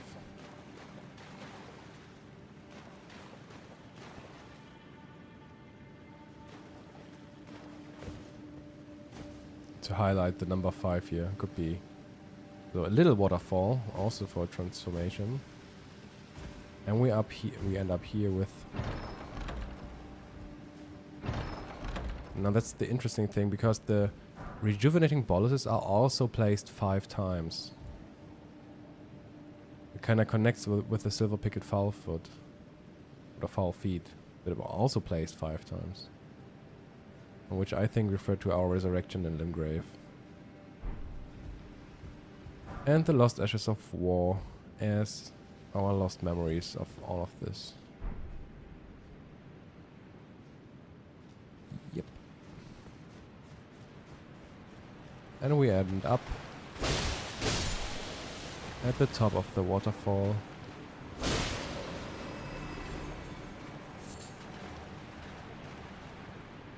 Which seemed to symbolize all of the transformation that we went through.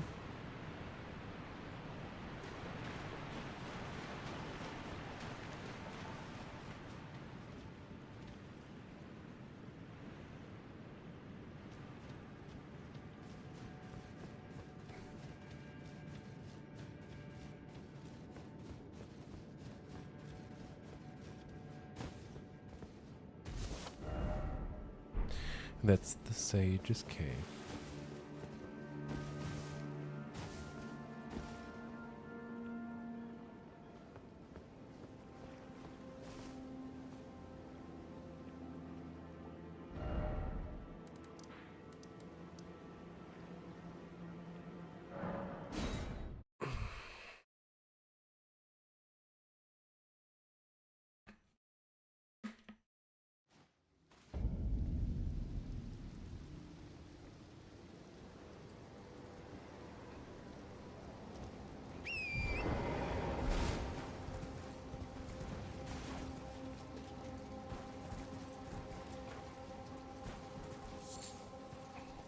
Volcanic stone.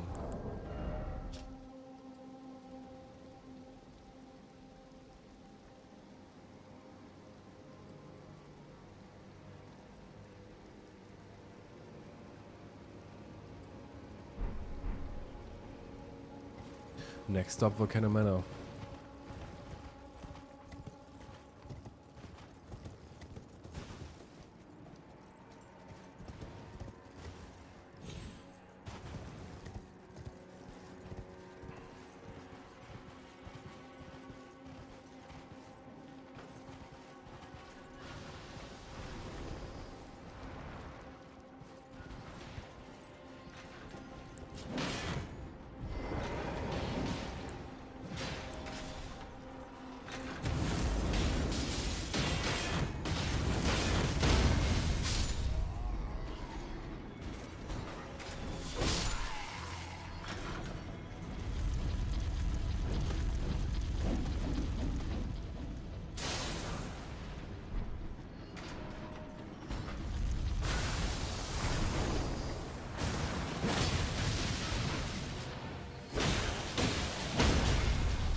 Okay, what do we have here? 2 Ateria leaves.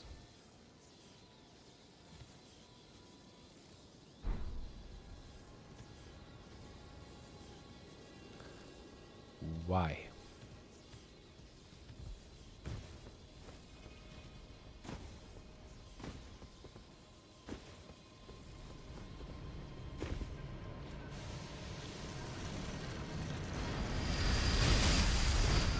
I had such a good view on the Shaded Castle. I just realized there's a tree inside of Shaded Castle. What the?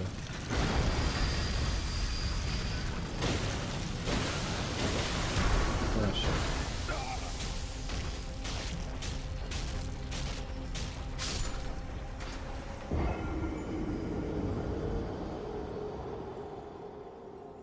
Maybe they placed a tree inside the castle, so yeah, just to point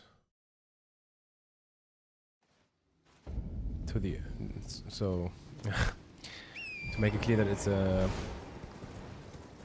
the Shaded Castle is the Earth tree in the parallel and in the microcosm. I mean, it's so strange placed. I mean, it makes no sense, right? That there's a fucking tree inside the roof.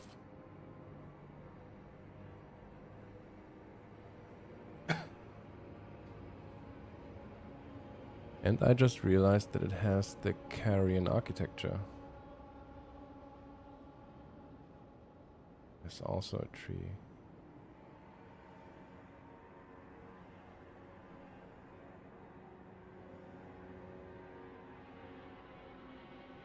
Yeah, that has to be deliberately designed.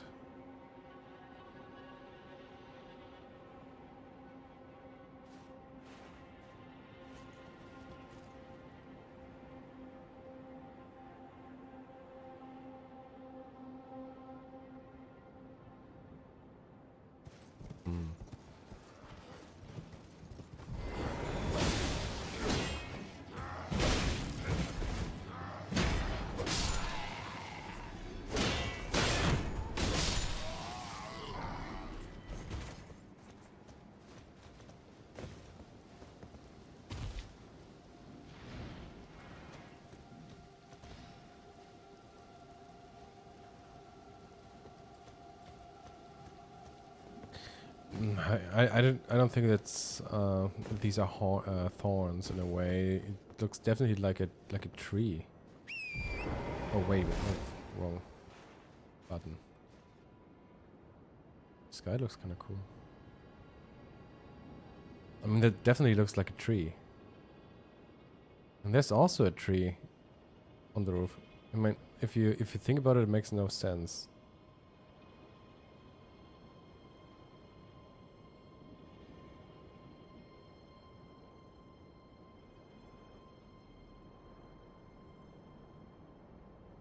I mean, I've never thought about it, but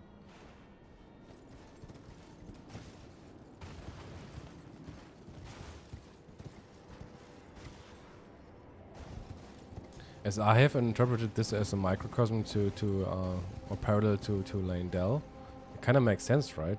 If there's a little reference to the Earth tree as well. Yeah, whatever.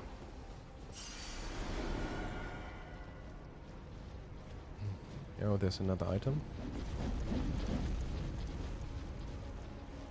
So we had 2 Ateria leaves, 3 blood rows, 3 blood rows.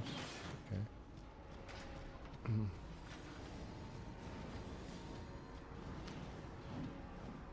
Is there more?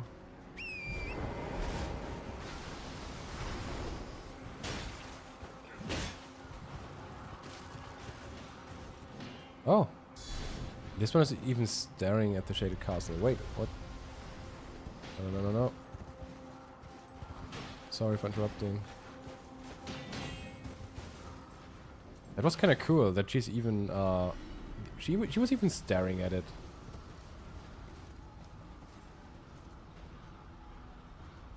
Oh, there's another item.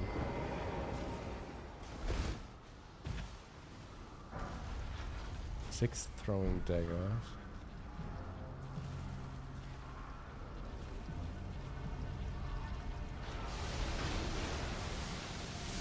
Oh shit.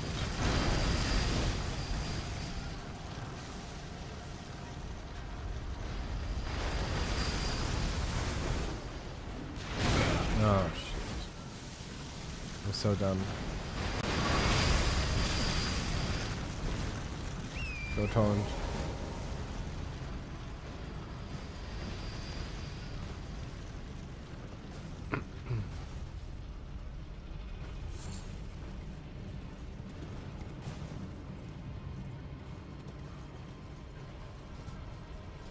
Yeah, there's another item.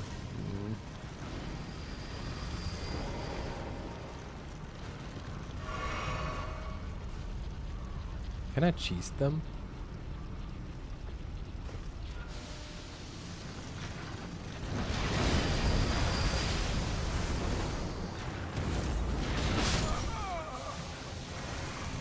I should do them one by one.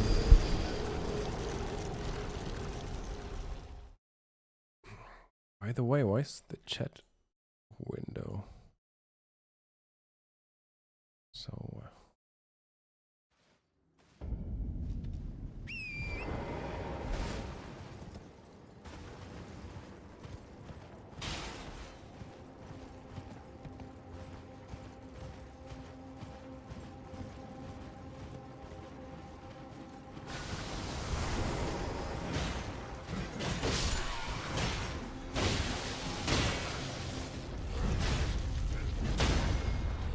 lol.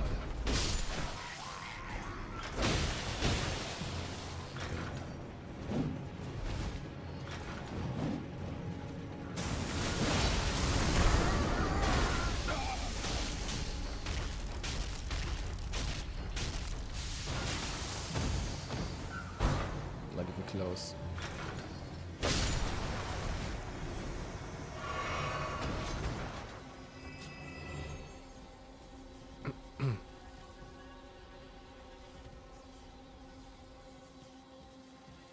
Okay, she's patrolling.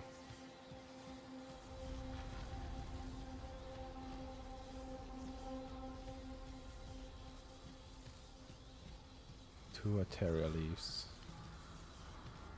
3 blood roses.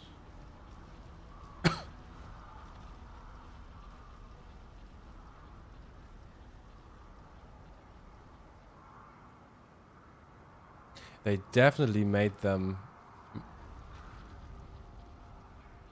deliberately patrolling towards the castle, looking at it for a second.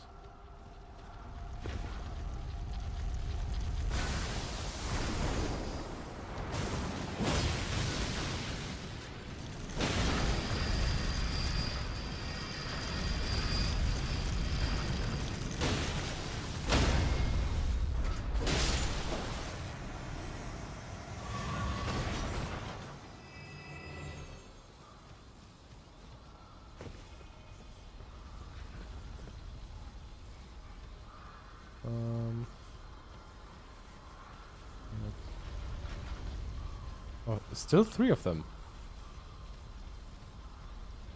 Okay.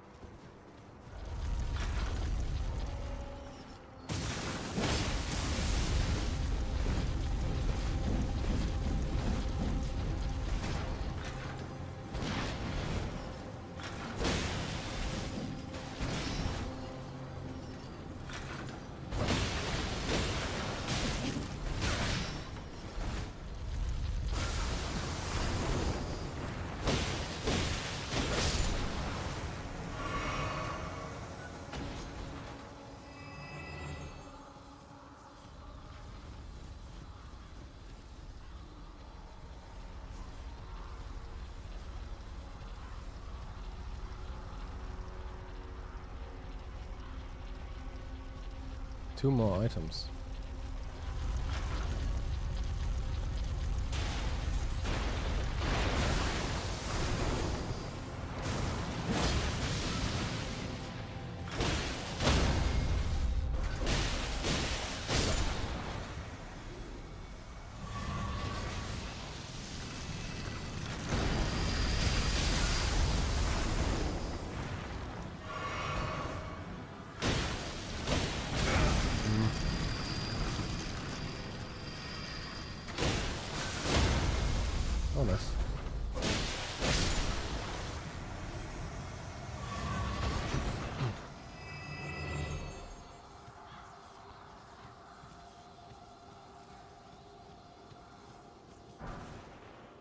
Golden Rune 8. What does 8 say?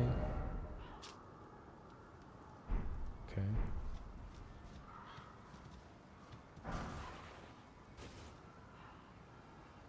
Explosive Great Bolt 5.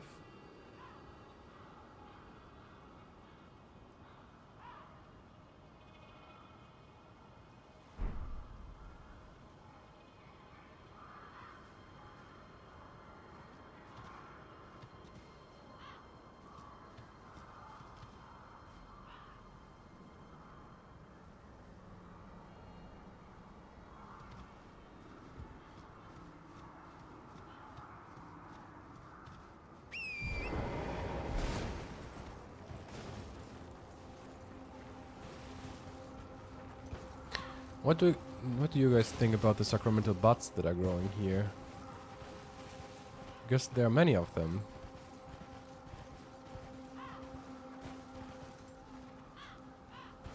I would say it's just because there was a lot of blood that fell on the earth, let's say. Maybe because of that.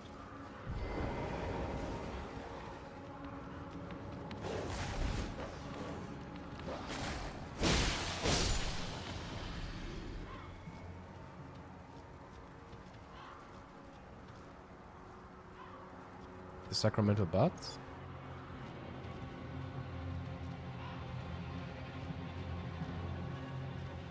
I don't think the sacramental buds has to be a reference to Mikola.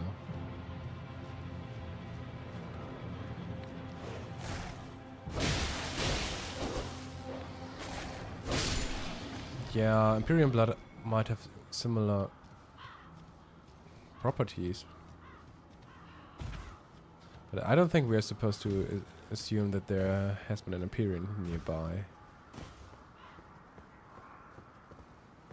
At least that's what I think.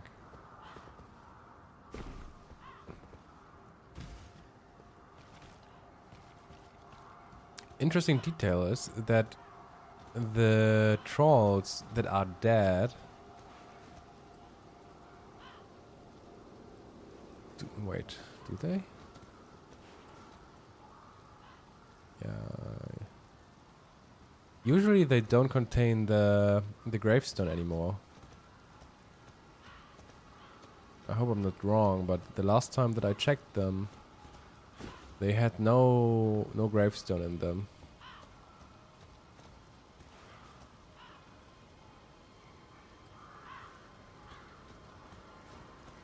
I have a theory that the gravestone is in some way the soul of them. That's why it's placed inside of them.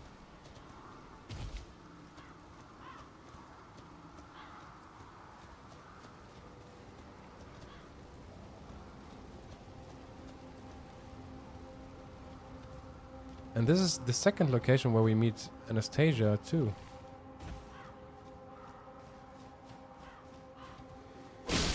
Interesting part is she is spawning right next to a specific item. Hey Kagan.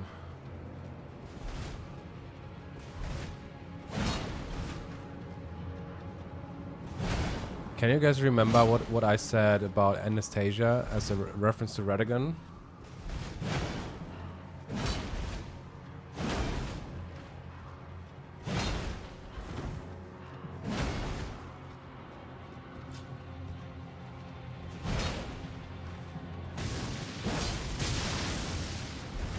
I realized the following a few days ago, because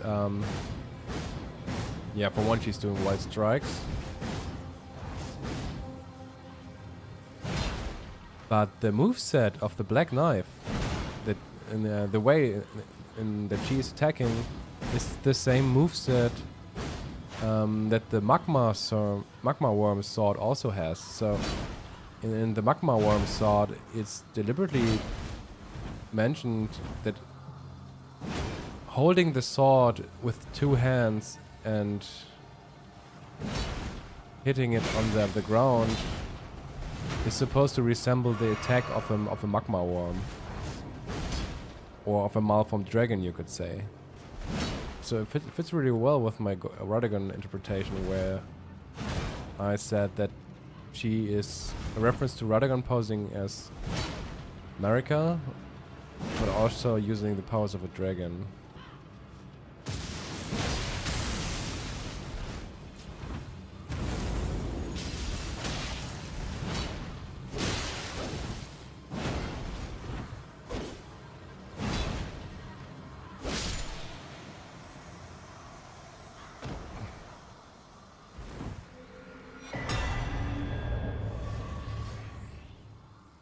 Funny thing, it comes even infused.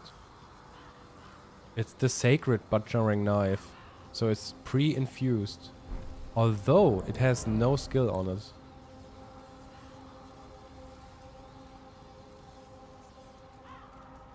So it's wholly infused, although it has no skill on it. But only the first time you obtain the butchering knife.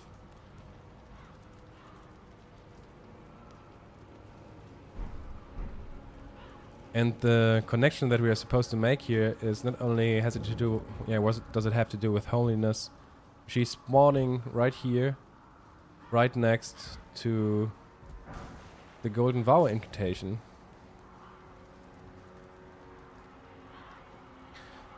And when it comes to Radagon's slaughter of the Tarnished with the powers of it, so for one using poison, but also using the powers of a dragon and burning them. It's about the return to the Earth Tree when they die, and that's what the Golden Vow is about. The Golden Vow is about the return to the Earth Tree when they died. It's highlighted in the DLC. There we even have a specific, a single Golden Vow. A new Golden Vow item where it is almost directly stated. And I think that's why it's looking at the fire as well.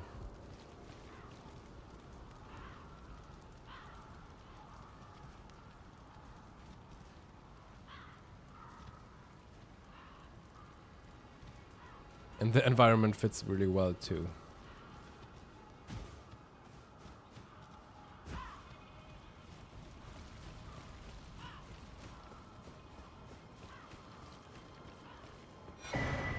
And a stone sword key, which I still think might be a reference to Godfrey, but I don't know.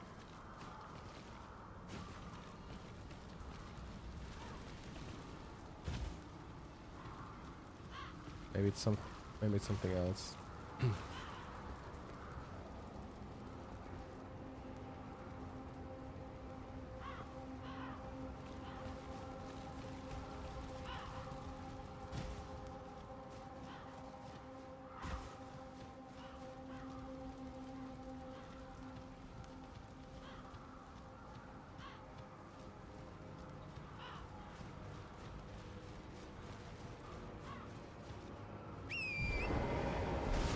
Okay, have I missed something?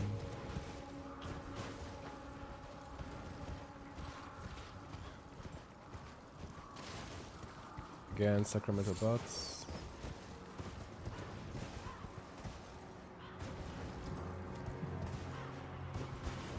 Oh, there's an item. Oh, it's just the whole astray. Okay.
Yeah, I saw that there's a similar NPC in Dark Souls.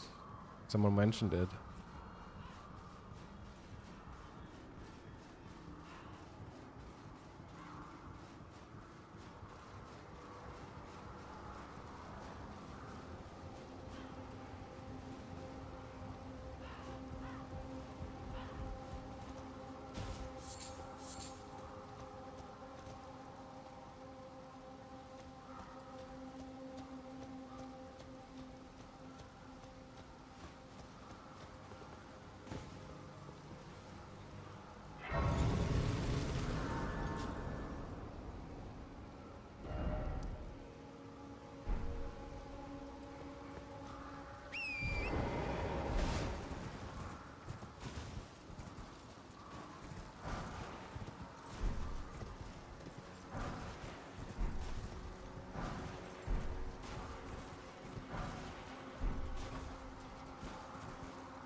Yeah, and there's a corpse in a chair, looking at the earth tree with a wolf nearby. But I think it's just a somber smithing stone, if I remember correctly.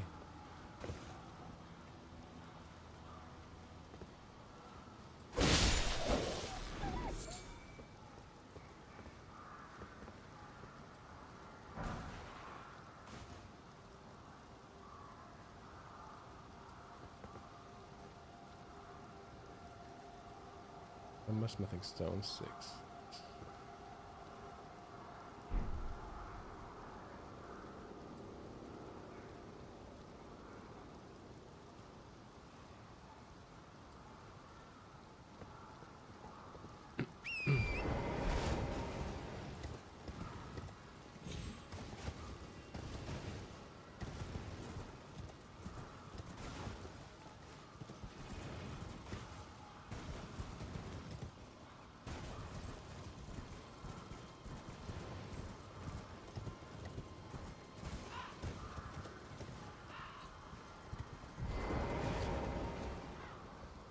It's a really strange scenery because if you look closely, they are actually eating the corpses of their of their brother in arms.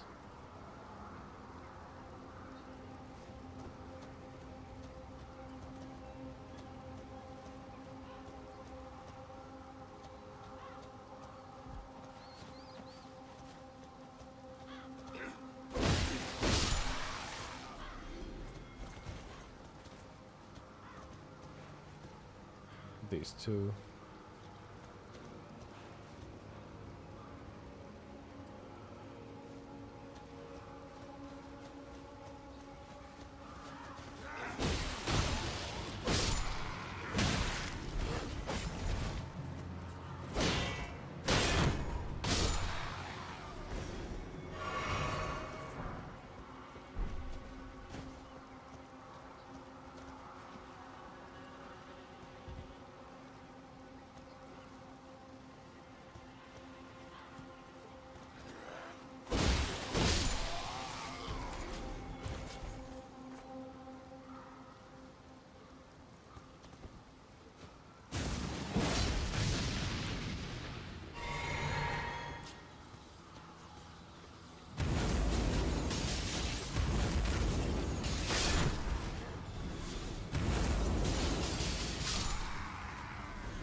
And I think this item was placed here. This one. It's a beast blood.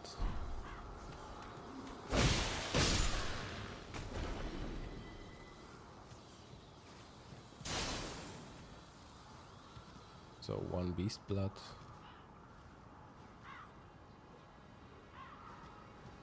Not sure what it is referring to.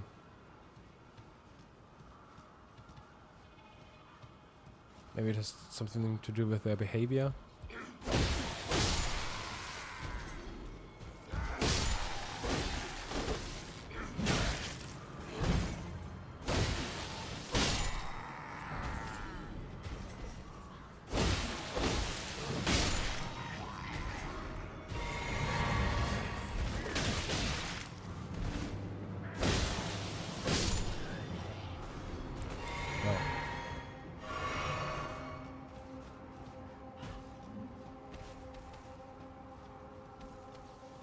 What was he staring at?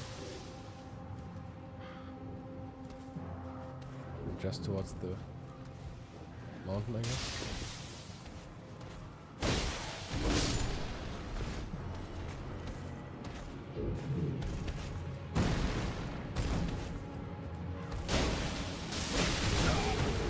What the... From where?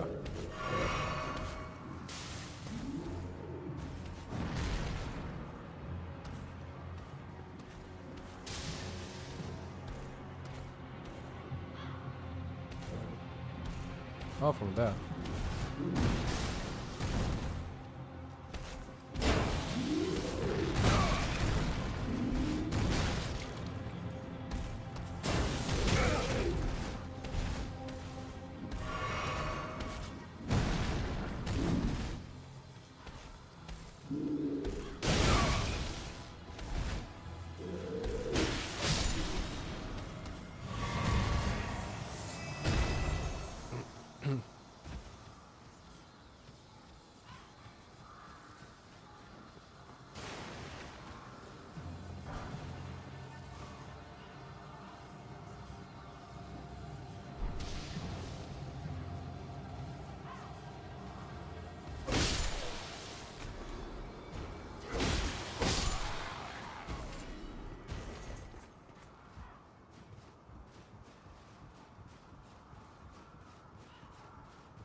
Fire arrow 10 times.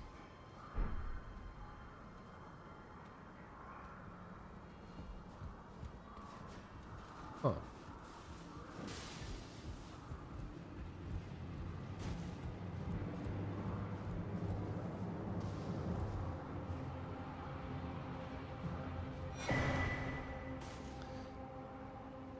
Pulley bow.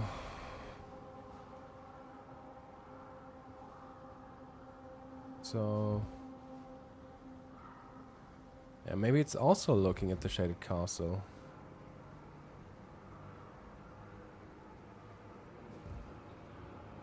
What do you guys think? It is referring to the shaded castle as well.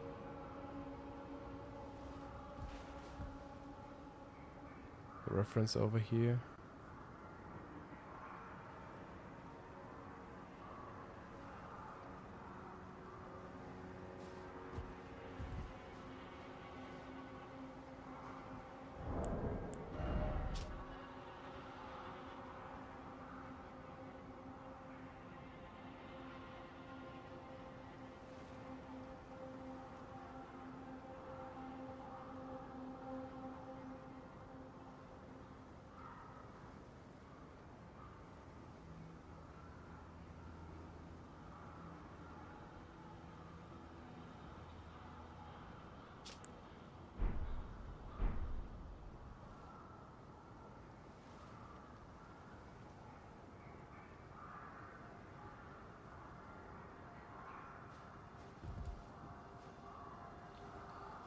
Might be about Radigan, about the shaded castle, about the reference to the shaded castle, because I think even this place might be referring to the circumstances regarding Godfrey.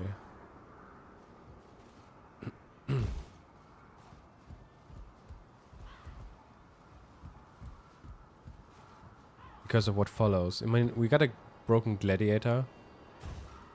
And I think these are, in most cases, Godfrey references. So we had here, I think it's about, maybe it's about the Tarnish and Godfrey. Actually, I think it's that. So the Tarnish were probably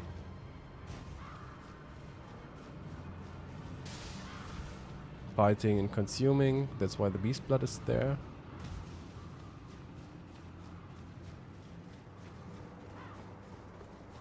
And this was a golden rune 6, I think, or 7, referring to those born of the Ash Tree.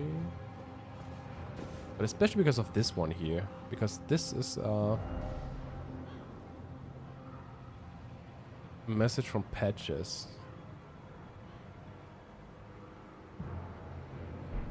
So Patches is trying to push us down the cliff and to kill us.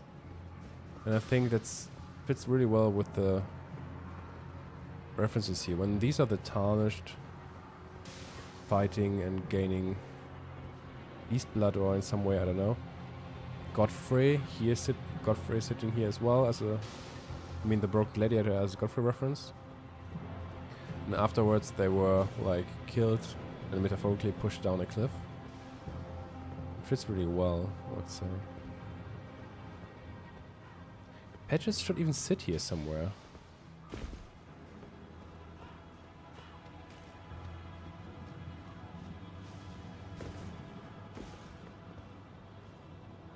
Where's the little motherfucker?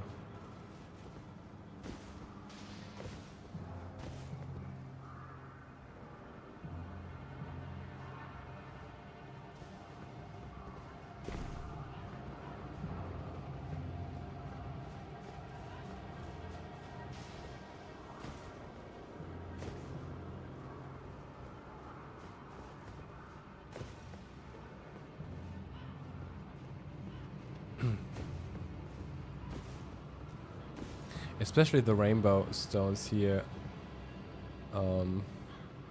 intrigued me, because I was examining the rainbow stones, and I think the rainbow colors in general stands for souls.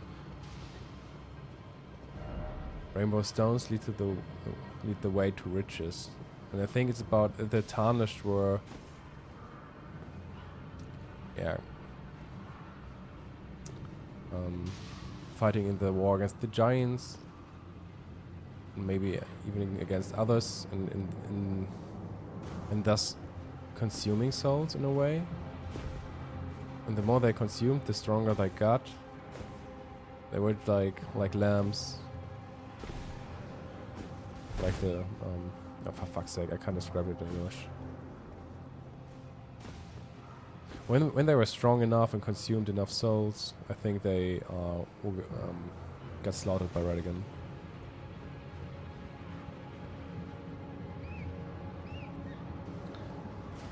Lambs to the slaughter, yeah, exactly. I think that's what happened when it comes to the Tarnished entirely. And there he is.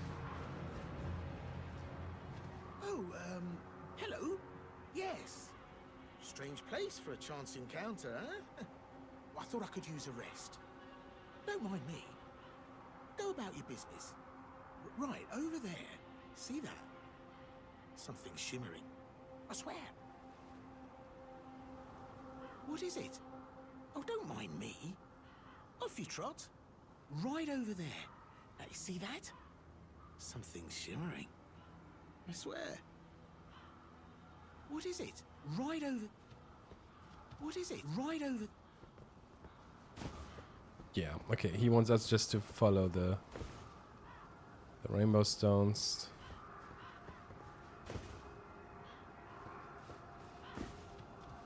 Nothing can go wrong with Patches, of course. Oh, look, a rainbow stone.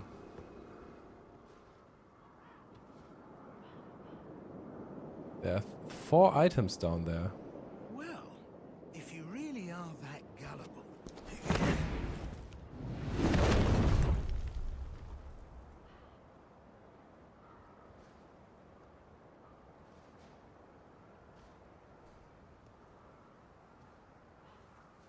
Then stay away from the Volcano Manor!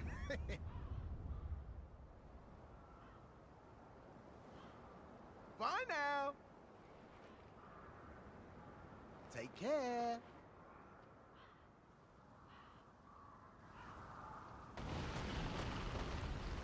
Yeah, and Deathblight basilisks.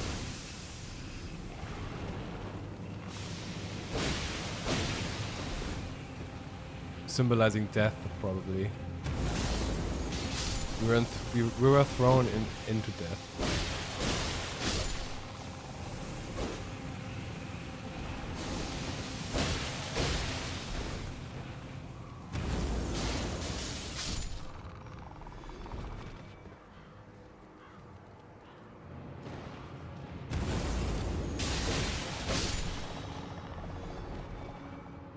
The dialogue line where he says that if we're so gullible, we should stay away from Volcano Manor. I think it's about that the Volcano Manor actually knows that the Earth Tree is, yeah, in a way deceitful and betraying the Tarnished. So, okay, as it seems the references up here on the top were also about the Tarnished, Godfrey, and then Radigan who betrayed them and slaughtered them. We get a nascent butterfly. A glass shard, which I think is either referring to Tarnished.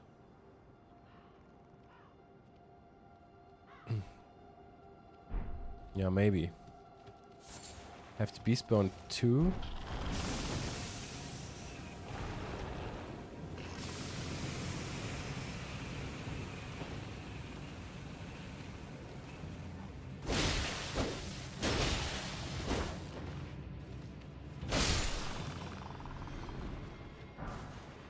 And rejuvenating boluses.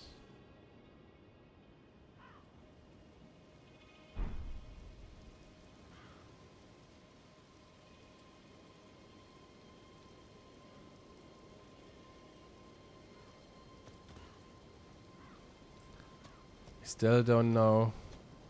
So I have 2 possibilities in mind.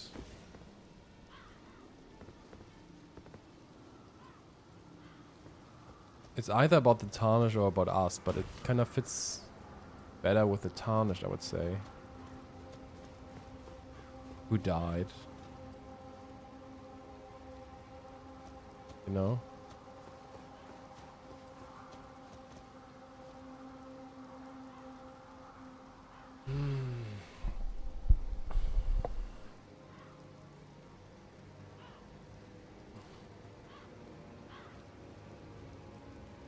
Rejuvenating boluses. Maybe they're just a reference to death? Yeah, rejuvenating boluses.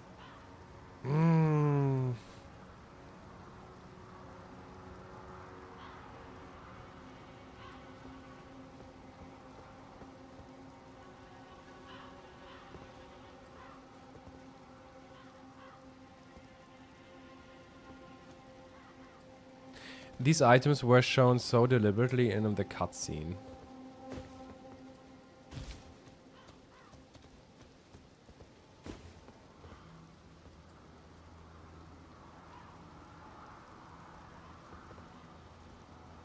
Something that I still don't get. But I start to believe that the glass shards might refer to Tarnished in general. It's funny how it does not have any kind of use in the game. It's just there. It has no use. It kind of fits, you know? We still got glass shard covered in dirt. It could be described as Tarnished, I would say.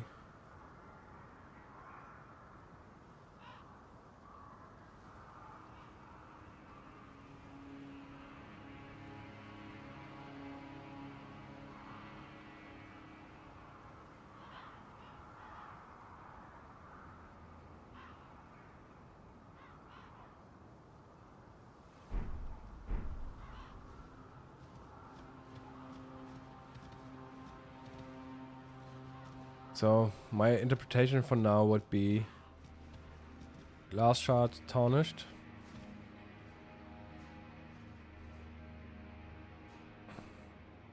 Glass shard is not a crafting material.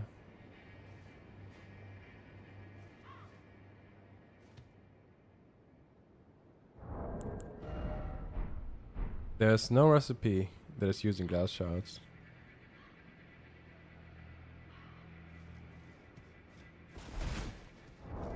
Although it's kind of funny, is it?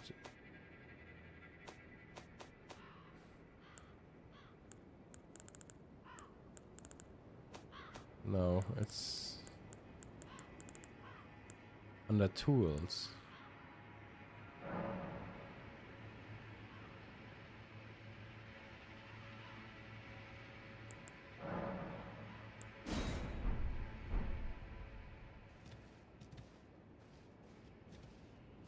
can only discard them.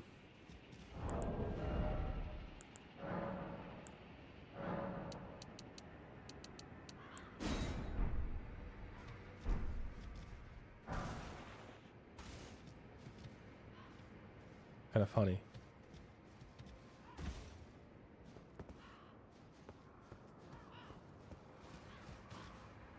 Yeah, so my interpretation for now would be a glass shard stands for the tarnished. The 2 hefty beast bone might be referring to to Radagon's betrayal. Because I'm linking the number 2 to betrayal in some way, but I'm not entirely sure yet. But yeah, that's for now. Maybe the rejuvenating boluses in this context are just referring to death, maybe?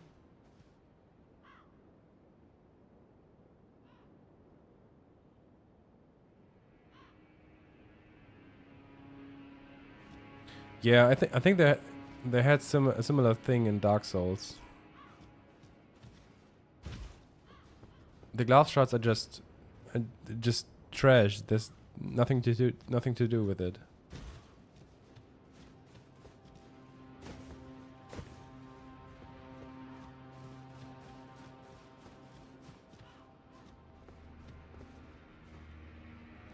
Rubbish is what usually happened when I invaded other players and tricked them into destroying chests.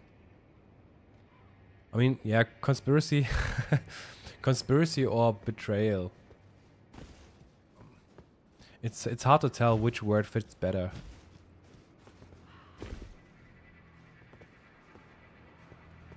To trap someone, to betray someone, to conspire against someone, you know? That's what I associate with it. Or to assassinate someone, maybe.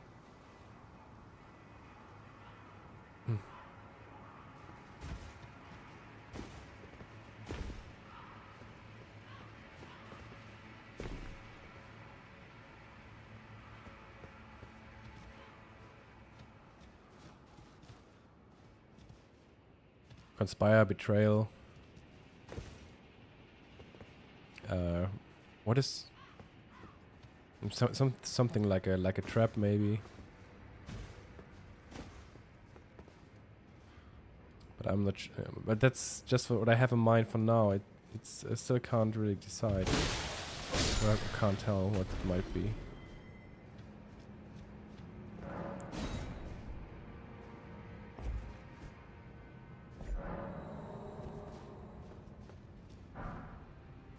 I mean, in the end, maybe there's nothing to it. I don't know.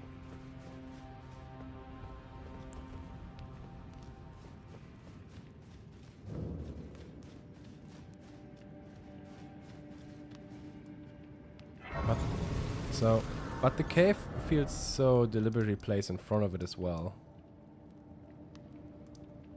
And in a way, we are pushed down a cliff in front of a minor earth tree. And this is also directly under the minor earth tree.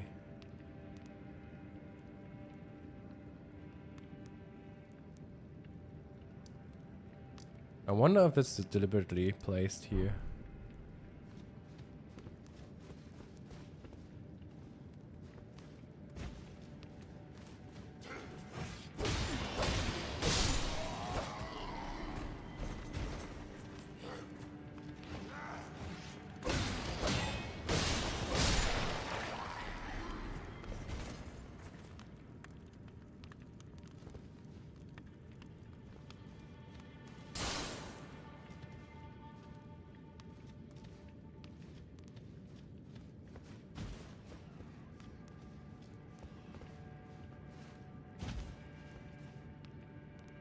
Oh, poison. Damn.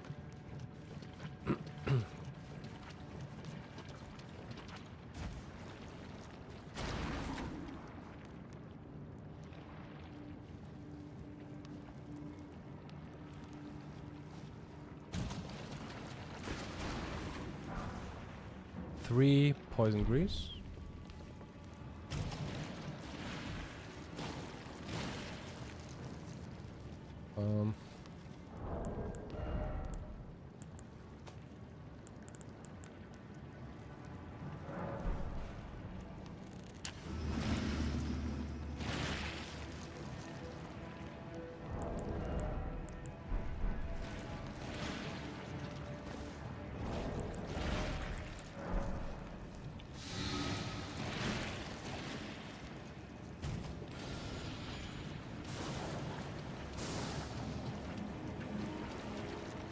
Wait, is this where I came from?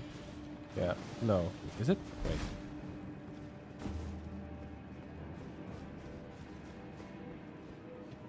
No.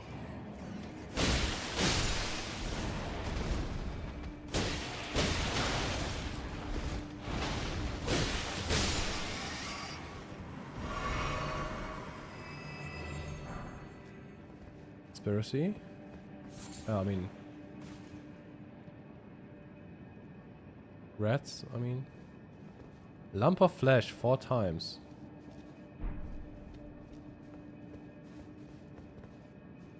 Uh-huh.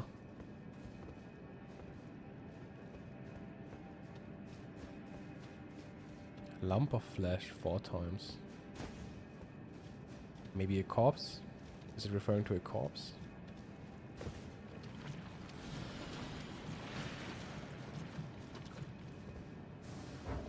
Maybe this is oh.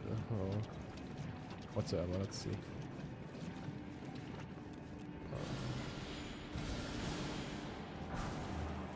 Preserving boluses. It looked funny how he watched directly at the wall. Oh Jesus, was there something on the top of it?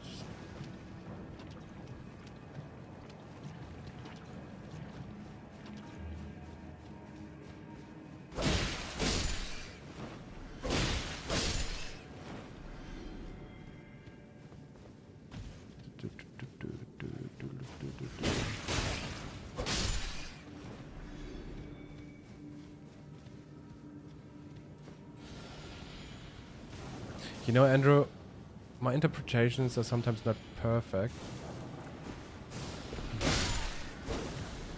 And I just play around with some ideas, you know. So it might be not exactly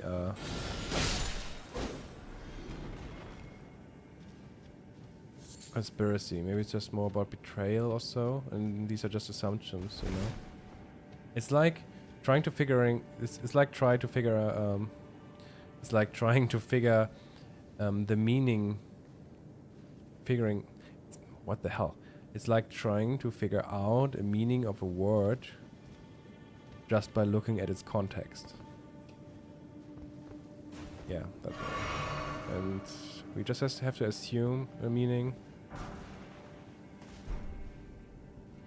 and see if it fits in all the sentences, you know, in all the contexts.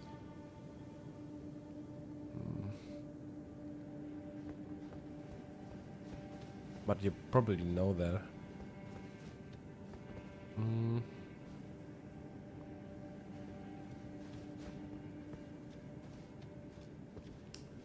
Godwyn 7. Wait a second.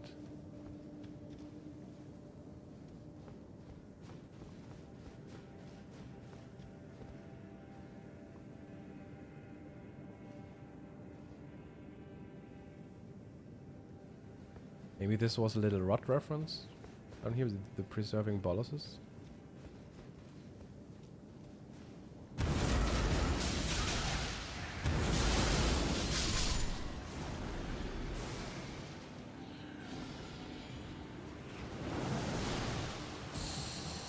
Ah, I'm poisoned anyway.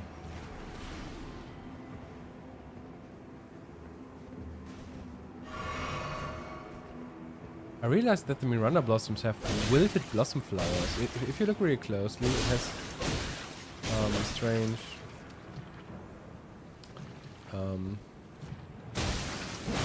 wilted parts at the edge of the blossom.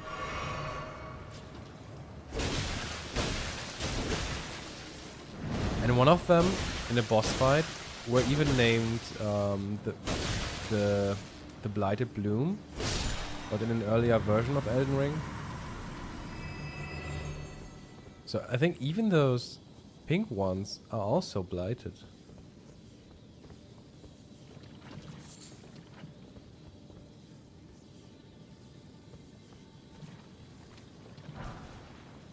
Mushroom head.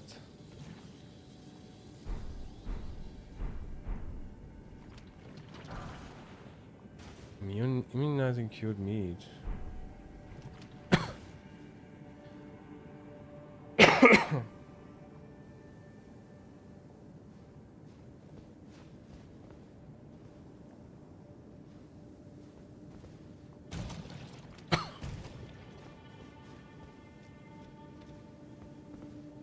It seems like rot and poison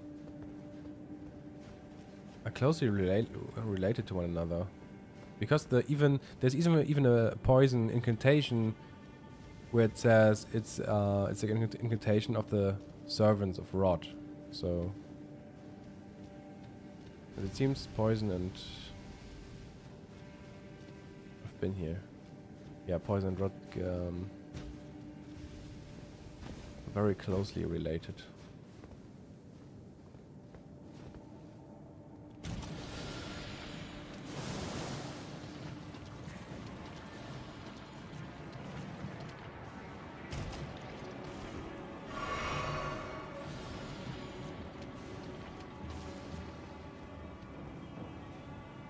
Oh, that's interesting.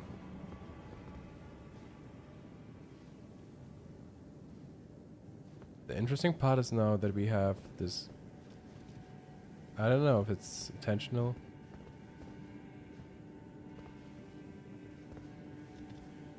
But the yellowish grass together with purple flowers.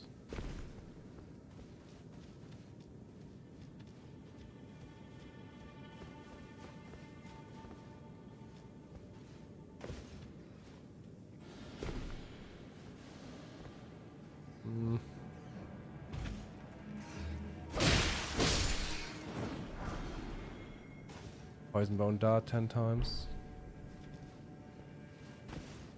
Do.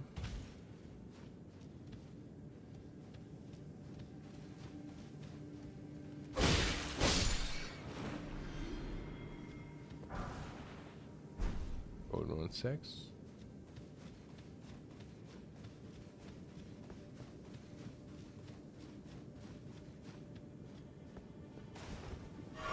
I can't remember which boss we have here. Oh, I see. It's the Kindreds of Rot.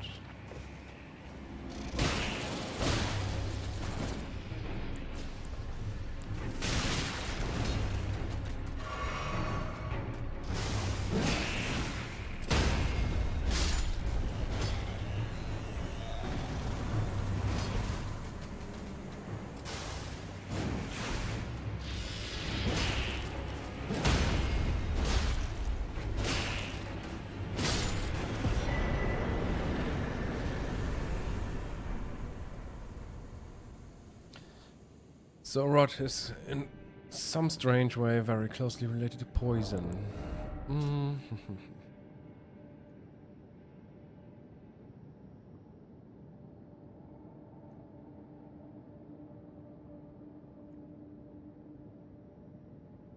I've posted some stuff on my Discord server. I don't know if you guys have seen it about blighted stuff.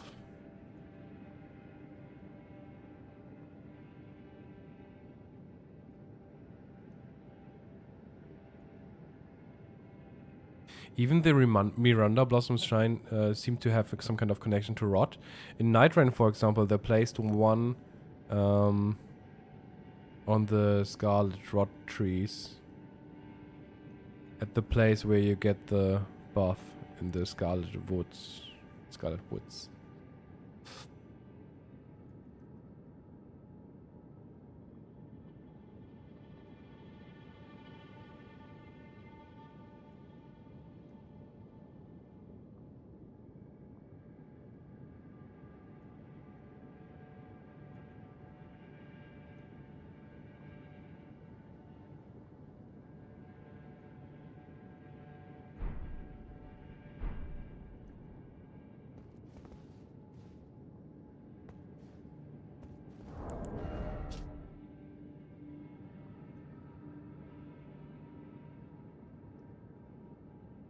Also interesting that they designed this as some sort of ring.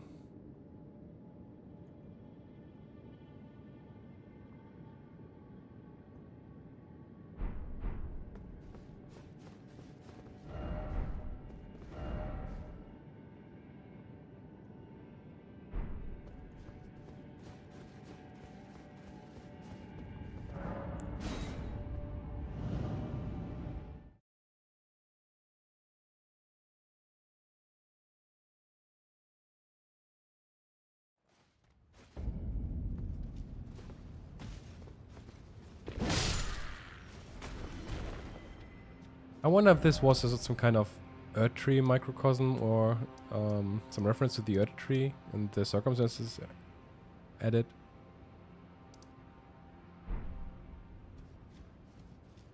It would fit the area. I mean, it would fit the patches threw us down here into death, right at the foot of a tree.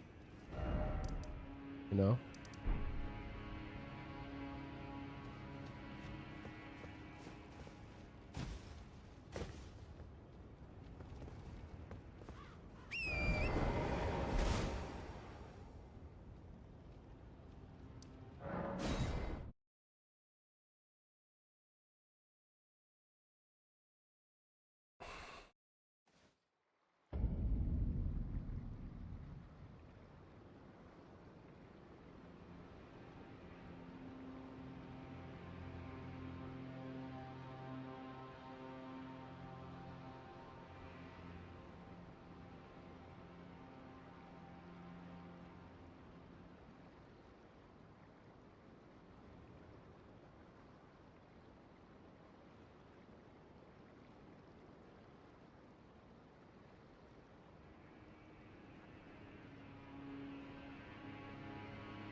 Ah, sorry. So we're continuing. Patches hates, greed, clergy. Other than that, it's just annoying. Maybe.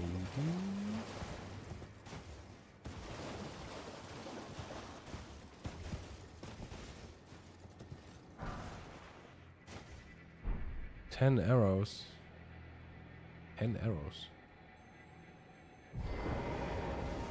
The 10 arrows are aiming at something. And let's see what we have there.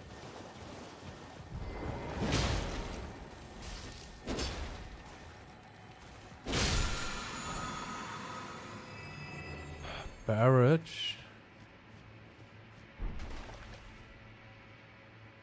More in void. Get up.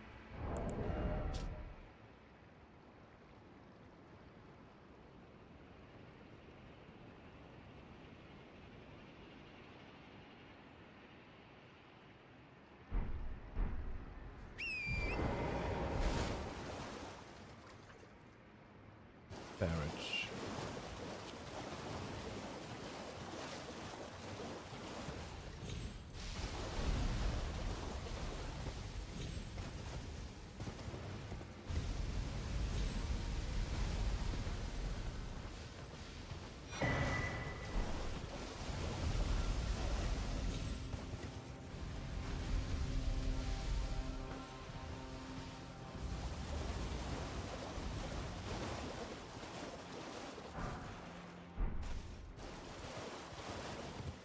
Nothing stone 5. That's it.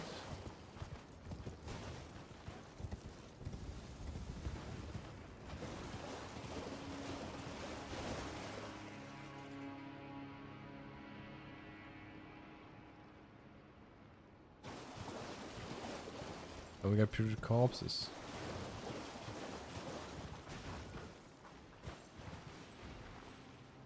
Yeah, this is really strange behavior because these are falling down actually. I forgot about that. There are so many strange details in this game. Let me show you how they fall. I don't know if it's just if they're just loading in too high and then falling down, or if it's deliberately like that you can see them falling down because. It looks like they are spawning in way too late.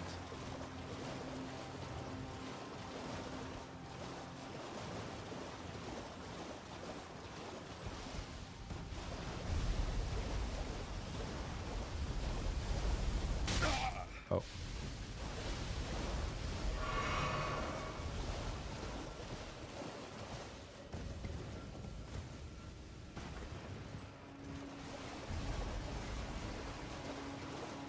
So here you go.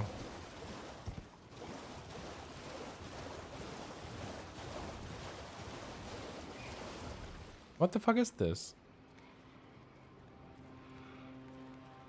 Is it supposed to look like that they were thrown down or falling down? That's what I asked myself. Because, I mean, we have clearly others here that are already on the ground where we come. So I was wondering if they are supposed to look like that they are falling down from the cliff maybe or so.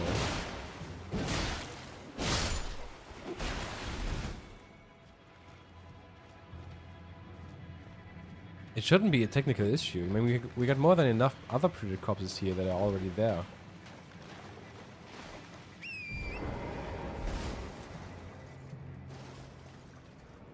So maybe it's just an additional reference to corpses being thrown down, maybe?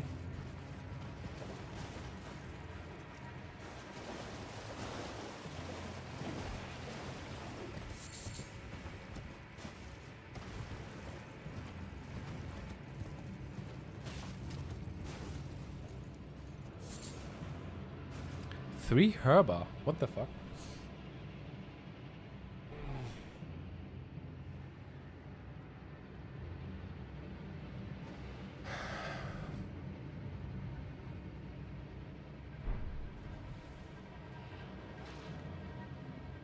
I don't know if that's the only herb that I ever picked up as an item.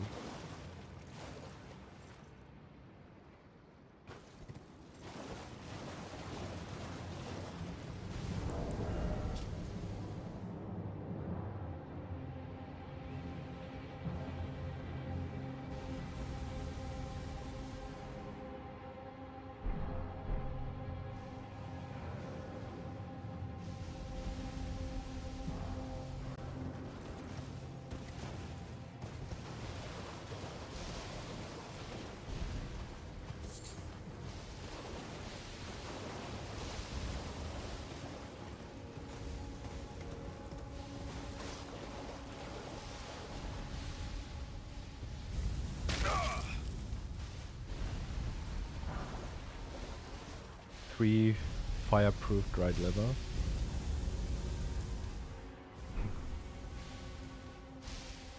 Could it be also like if this I don't know, if everything of this is like a reference to the tarnish being poisoned and burned, maybe? Three herbs, maybe just because it's green, it's supposed to associate, evoke the association of poison, maybe? I don't know. And then three fireproof liver as a fire reference association. Oh.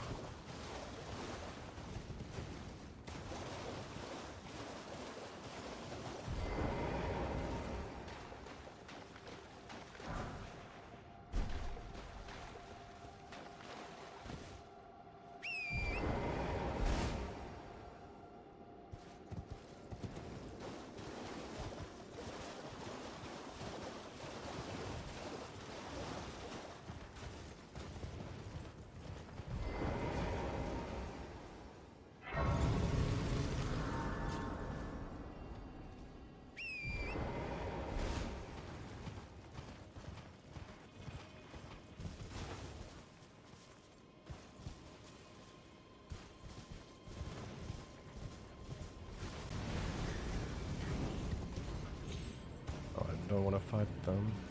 Oh, another item. 5 mushroom.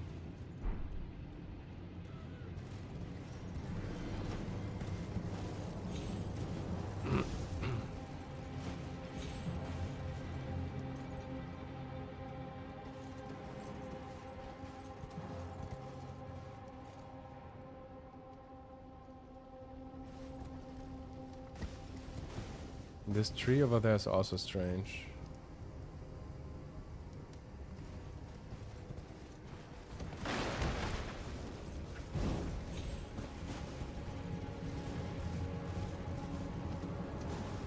Any other items? Corpses being burned down.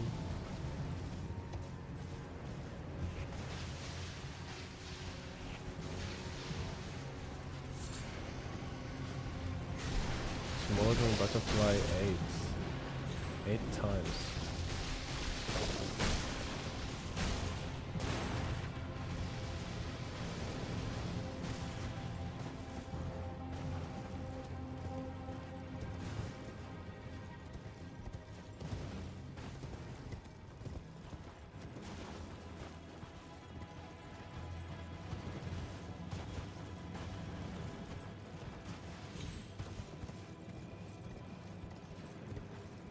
This is a stone sword key, as far as I remember.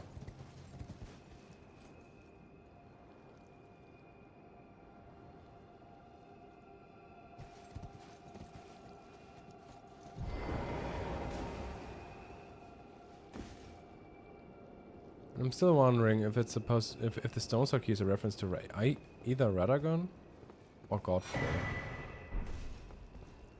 I can't really tell.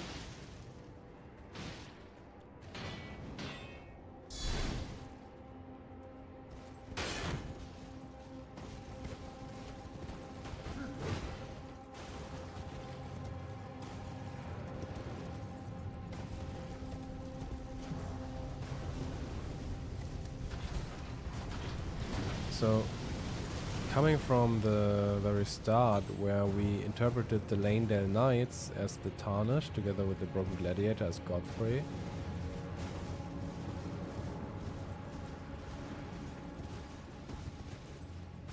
Then being pushed down with all the corpses.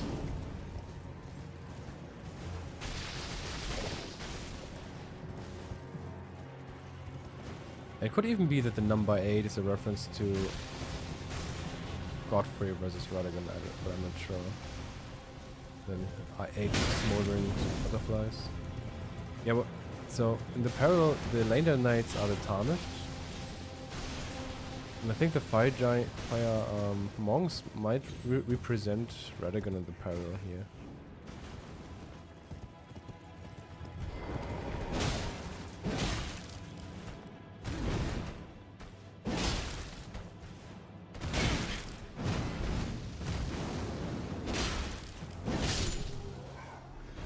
Because it fits really well with a big guy with a hammer inside of a castle.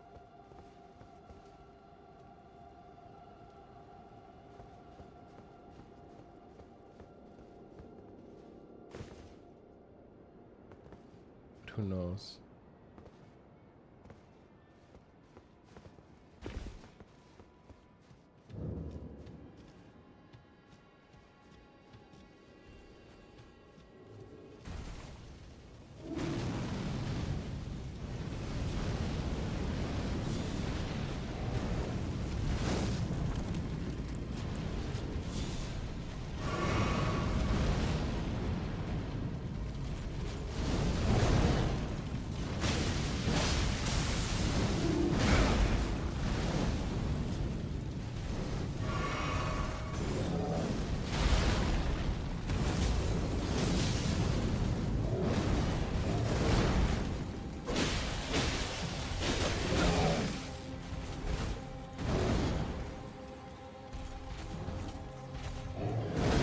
By the way, you can obtain this armor set, but it's the altered version of the Fireplate armor. But you have to farm it. You can't alter the original armor set. You have to farm this altered version from this dude here.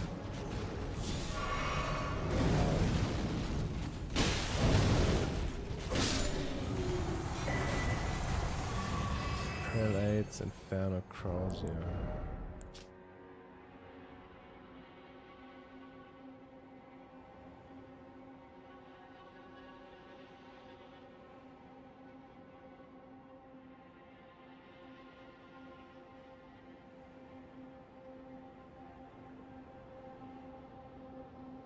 What does heft means in in English?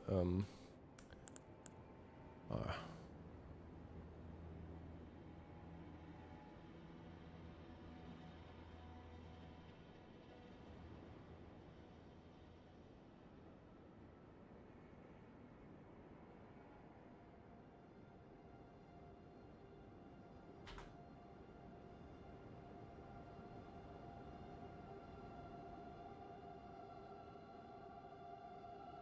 oh, okay.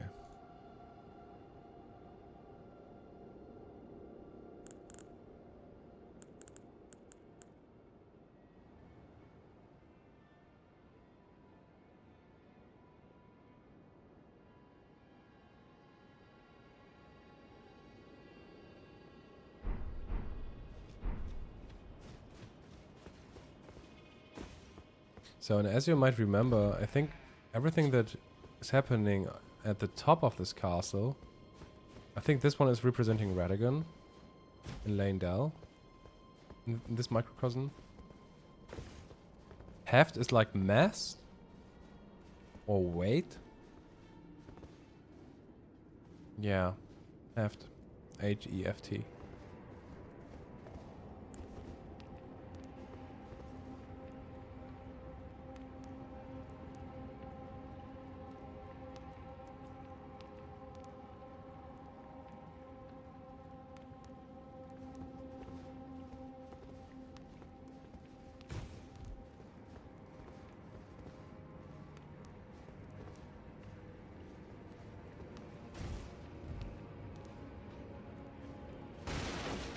Okay, let's see what we have here. Amorous cookbook. Giant's flame firepot.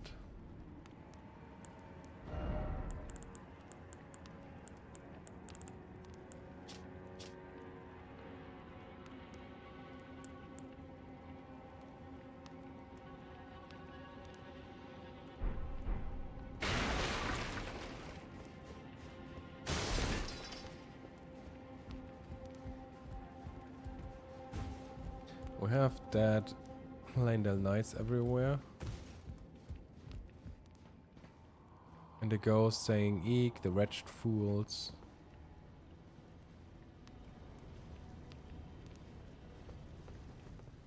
They'll never find me. So we got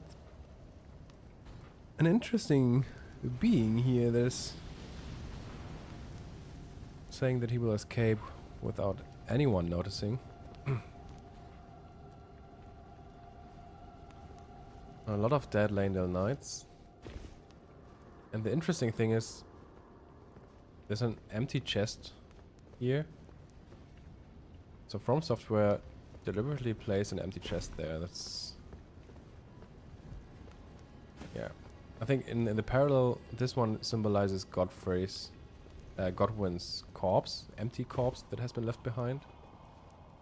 So a ghost, a spirit is trying to escape unnoticed, leaving just an empty chest behind. I'm convinced that it's about Godwyn's escape, especially because of the fire scorpion charm.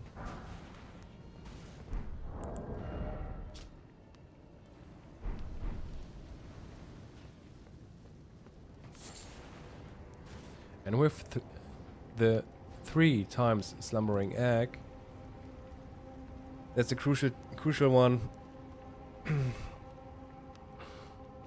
Because I associate the slumbering egg with Marika Renna.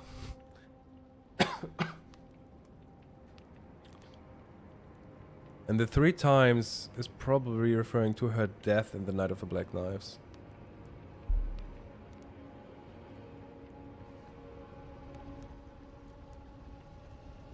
It even fits with the claw mark seal of Maliketh in the end, because the claw mark seal of Maliketh is depicting a slumbering egg as well. And because all of this, I started to associate Marika Renna, or the Glowmite Queen, with the slumbering egg.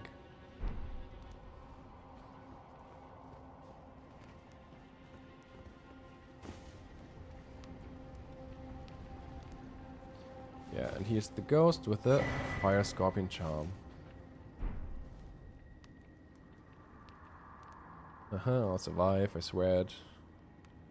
I'll soon be back at the Volcano Manor.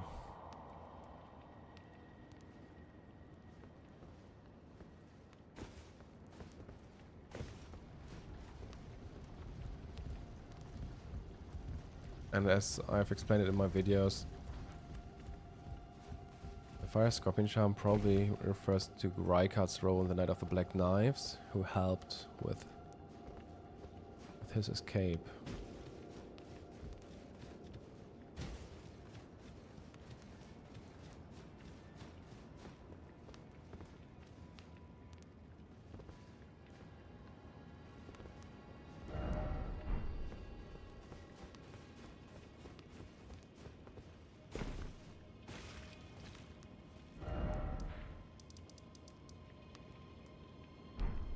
Oh, wait. Before we move on, I think I can pay someone a visit over here.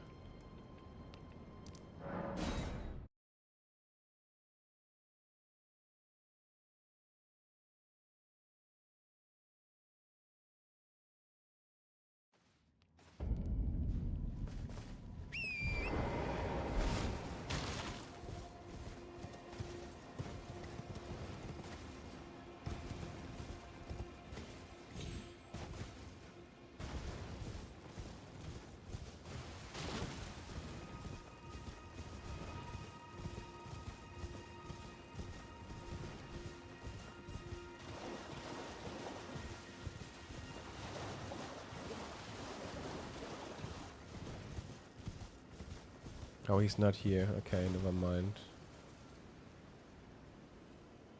Ah, sad. Probably because I've already progressed towards Altus. Usually Alexander appears there.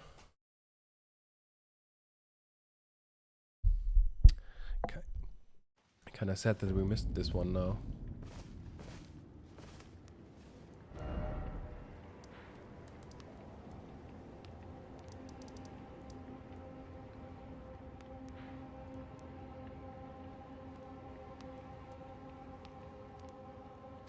Oh, by the way, I have to do the Redmane Castle.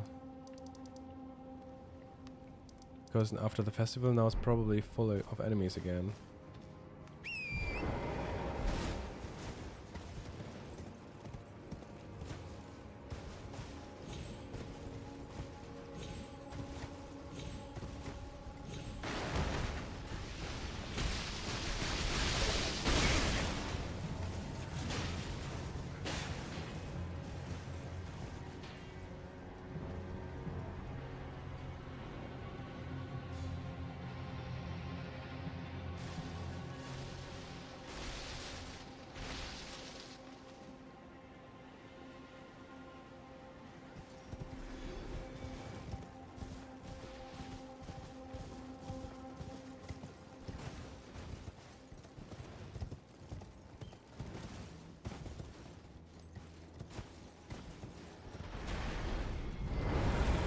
And there we have a lion. No, a dragon, I mean. What the fuck, I'm thinking too much about Godfrey. Alexander there? Oh yeah, there he is. Alexander's nearby. Because it's really interesting, Alexander spawns 2 times right next to a Malformed dragon.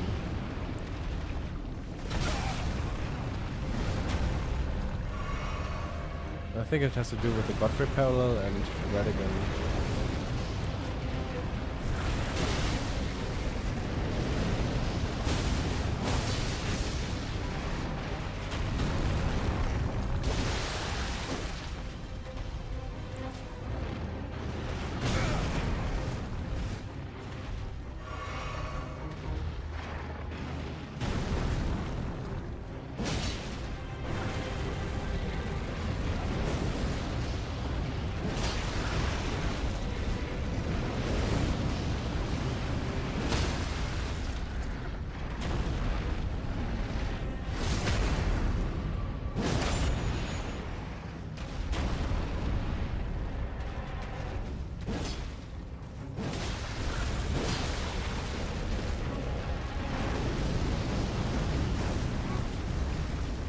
That's what I think. Although, yeah, I think probably Godwyn was probably also a Malfam dragon.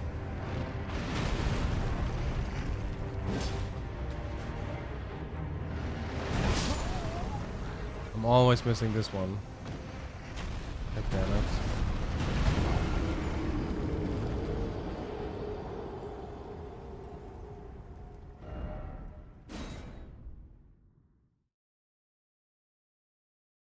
Though the whole thing when it comes to the Malfam dragon or dragon communion is just, I think it's just one part of the Crucible.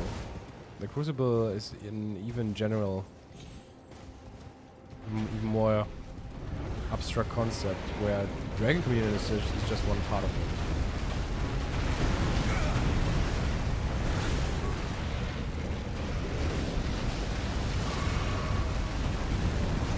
It's about absorbing the soul and powers of other beings. And it doesn't have to be dragons, you know? Dragon communion is just about consuming and absorbing the powers and souls of dragons. While in general it could be any being, right? That's why Misbegotten have features of animals, for example.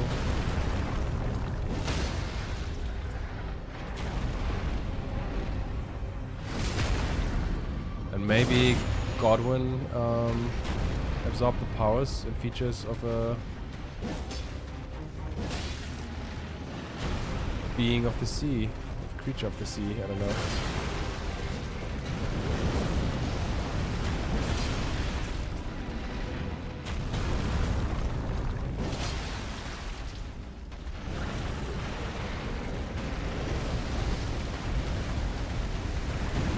You might have noticed that he's doing the exact same attack like Anastasia. I think the movesets are deliberately similar or even the same.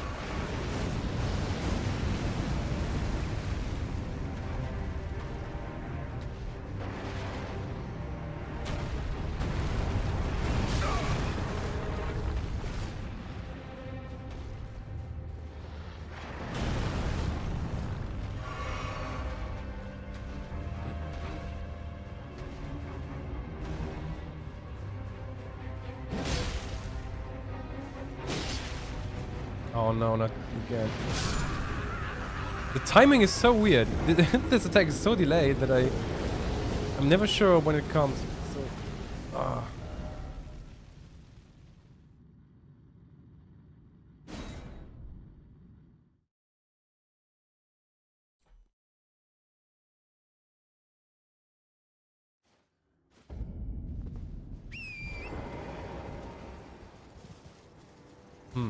Maybe it's not.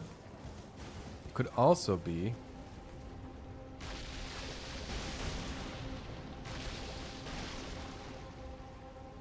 This is not referring to the burning of the tarnished, but about. It could also be that it's referencing the siege of Leyndell.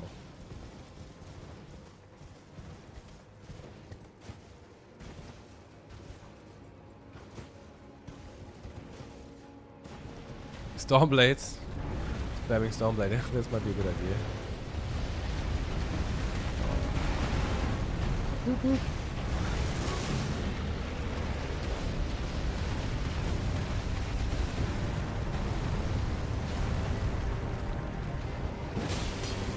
Oh, let's ride the dragon. Oh fuck. Imagine staying on top of it. What's strange is that it has a half turquoise eye.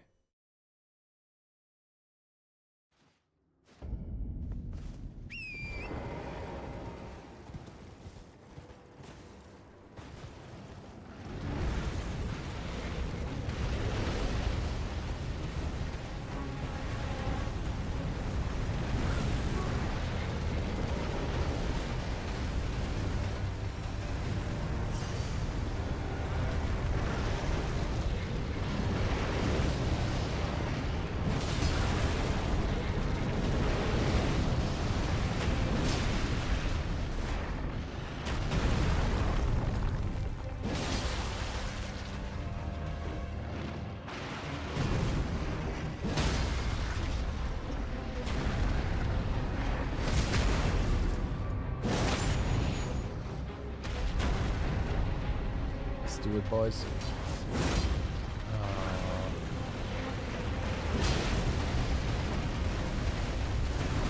Oh, you did not stand up? Oh no.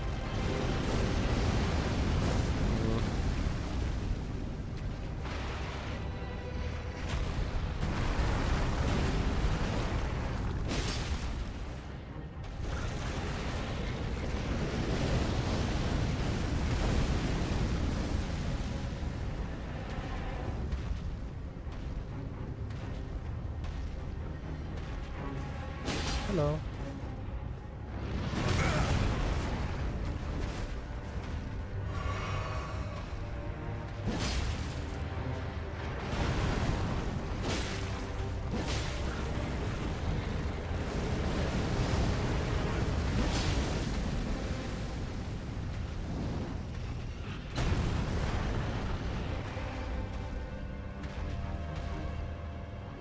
Alexander could help a bit, I would say.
I don't think that he will engage outside of the summon signs.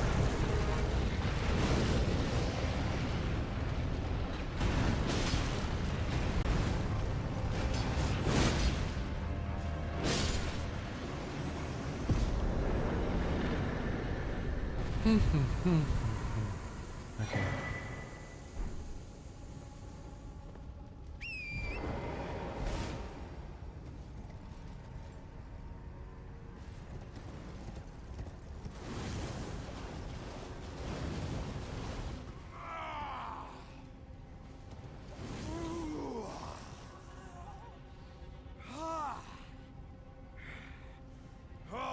Mountain of fire, bake me in your flames.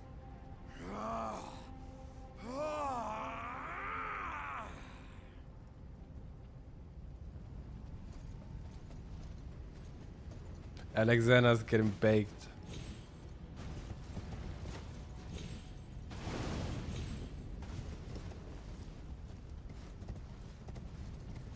We have some items here. Three items. 5 smoldering butterfly.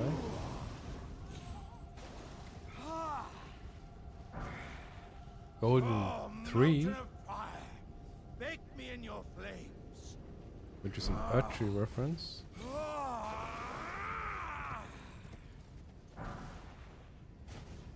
Golden 5 is also an archery reference.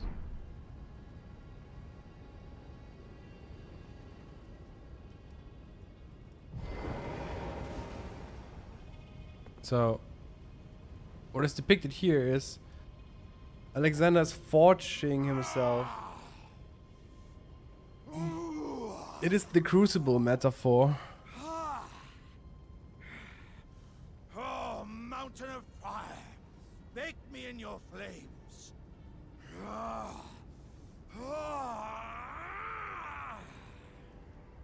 Although I think that the part of Raider and Guardian with the helmet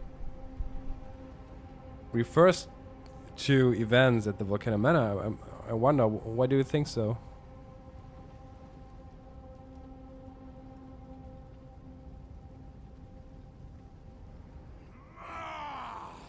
Oh, getting up again. Yeah, exactly. I think both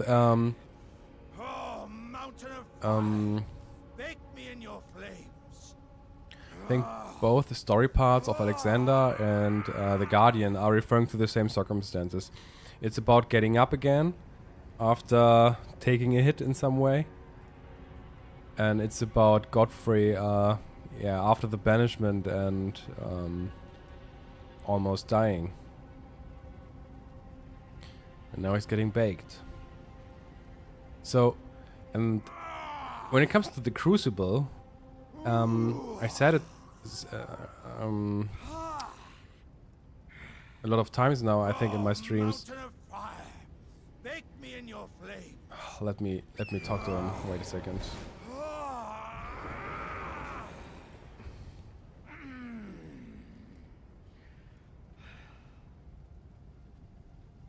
Ah, good sir. What business might you have in such a place as this? I hardly think you're here to temper yourself with flame, considering that fleshly form of yours.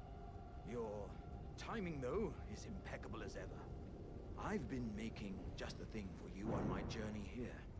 Take it. I'm sure it'll suit you to a T.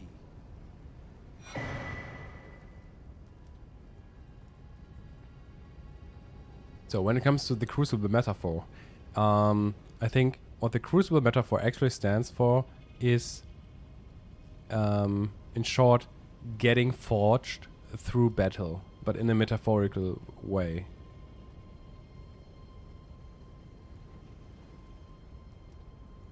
And this is what's happening here with Alexander in the parallel to Godfrey. So Alexander is more or less just a visual representation of Godfrey, and yeah, you can talk to him from there. Yeah, you can, because you can't stand in the lava for long. I mean, he's even saying that you shouldn't, that you're probably not capable of tempering yourself with the flame of the mountain.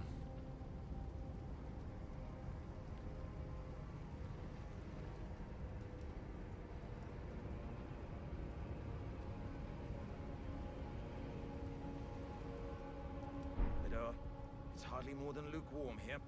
I won't be able to temper my body such that it'll never crack again. Perhaps I'll head eastward. There's an old saying I've caught wind of. Above the lofty clouds, the icy giant's peak doth soar. Here lieth the flame of ruin, which ever burning roars.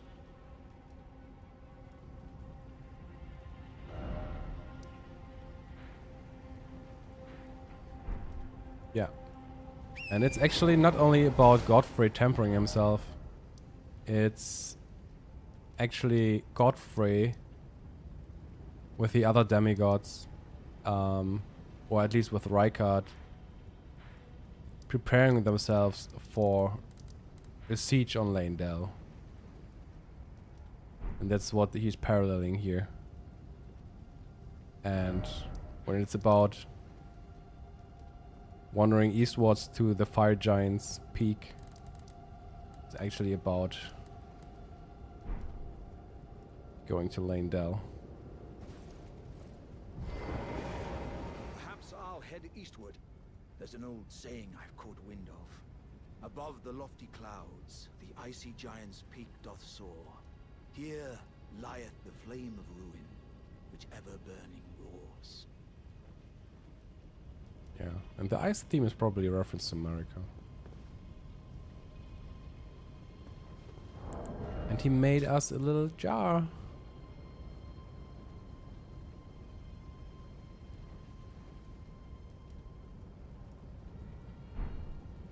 We are literally his son, in a way.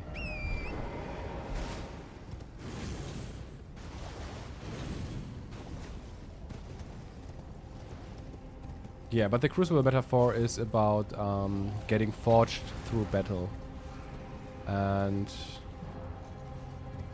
that's what the Crucible is actually about. But also about consuming the powers of other beings to temper yourself. And that's also what Alexander's doing. When it comes to the Crucible metaphor, it's about getting forged through battle and surviving and getting stronger. But it's also about consuming the powers and vitality of other beings. And that's also what Alexander's doing. having innards of other warriors inside of him.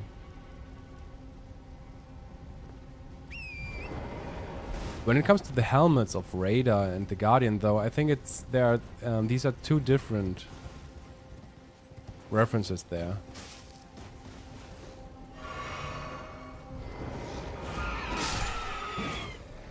When it comes to the helmet, Jesus, they're using volcanopods.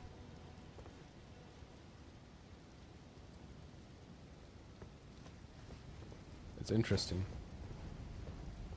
When it comes to the helmet of the Raider, for example, I think it's about Zarosh. Because the helmet is more or less described as some kind of companion. At least it's framed like one.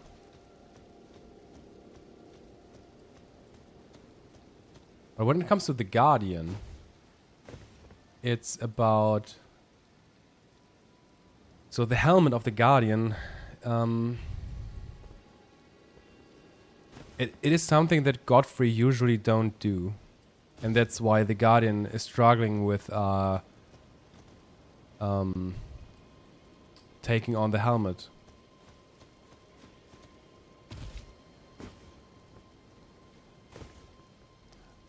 Because taking on the helmet, when it comes to the Guardian, is about masking himself.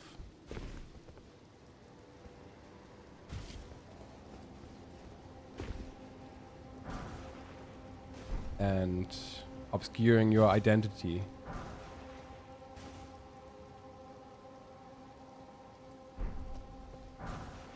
Because that's what happened in the Volcano Manor. If you have ever wondered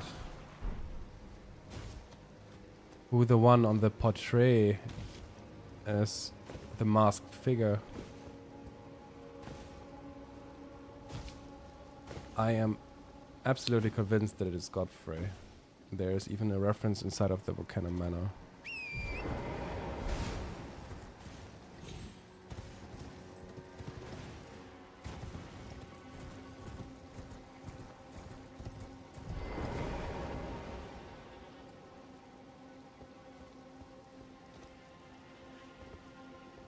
Oh, this one is looking at the statue.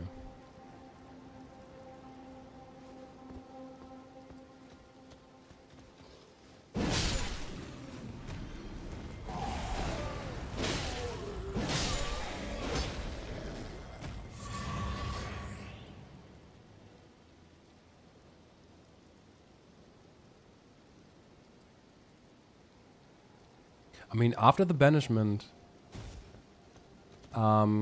Godfrey becomes aware of what is going on, but also because Marika Renna is telling him what's going on.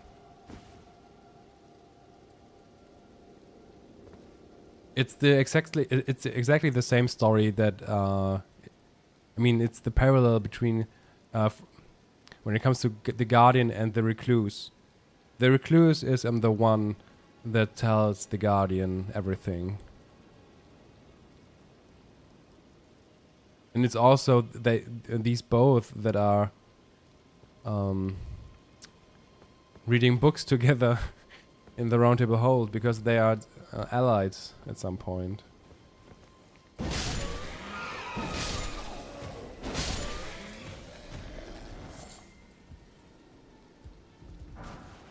Boiling magma.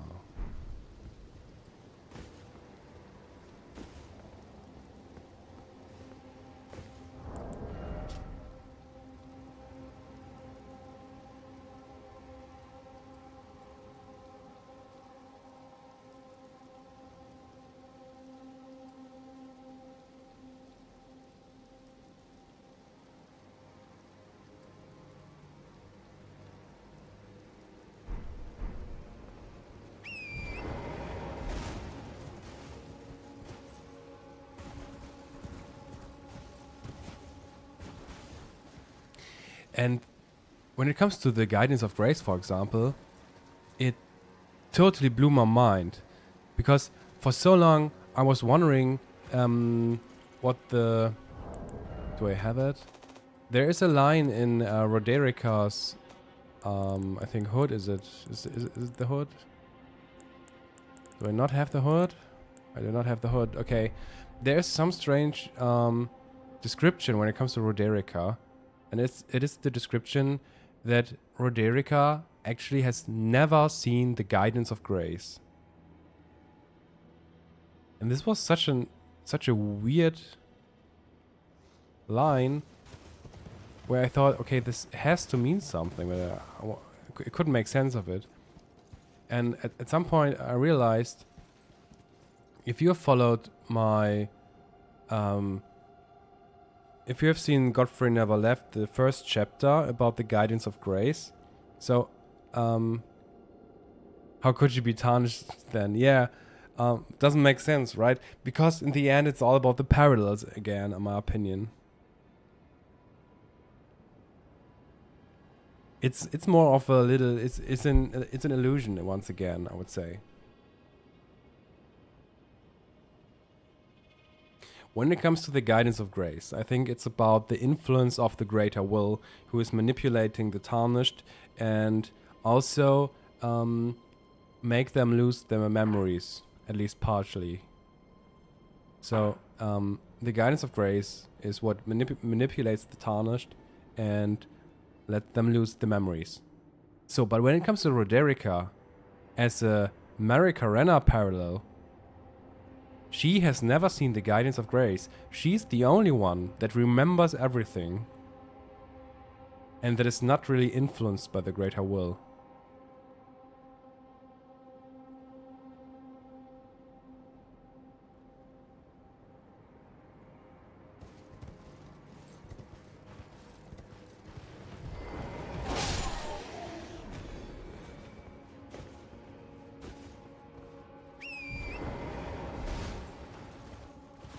Marika Renna is the only one that remembers everything, and is the only one who's not influenced by the greater will.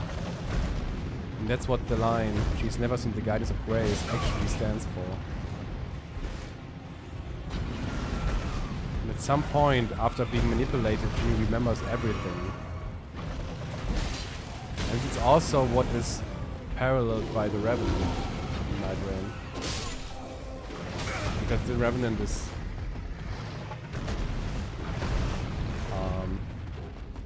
has to remember a trauma.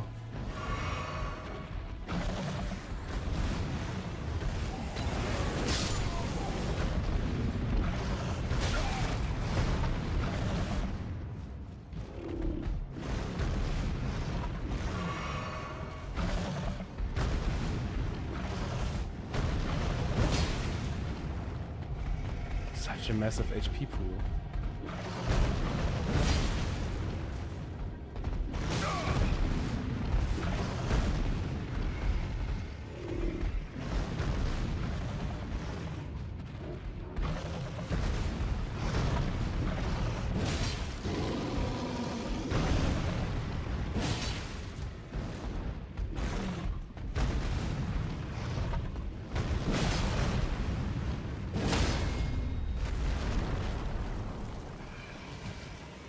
Oh, come on.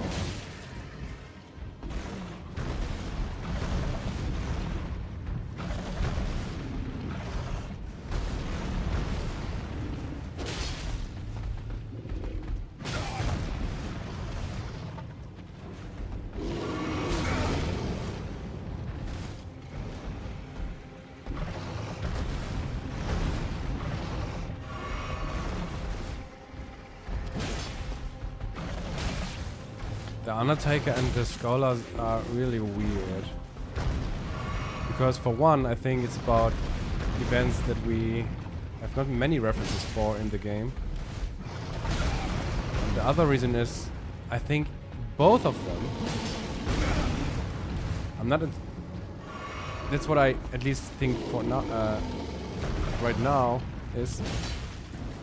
I think the Scholar and the Undertaker are both Radigan parallels.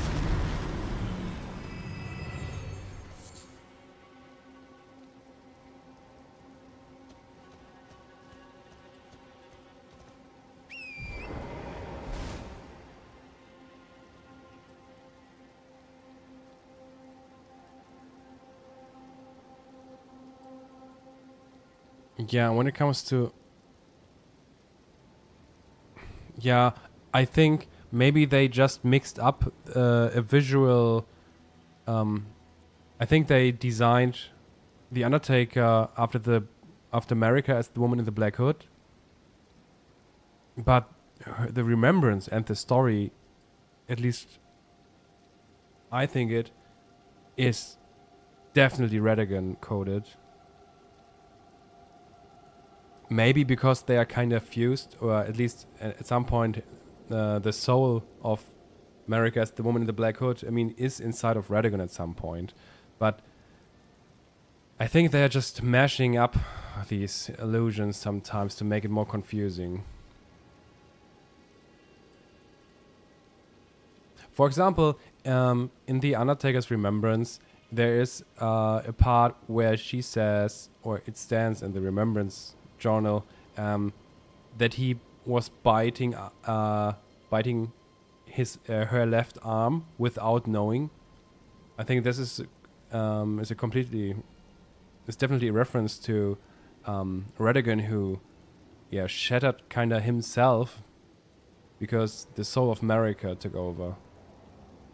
And there are some other references though. And the Undertaker is framed as a grotesque being that was casted out, and I think it's also about Radigan. It fits incredibly well with what we have, for example, with in Bock's story or in Thollier's story of a weakling or grotesque being that is casted out.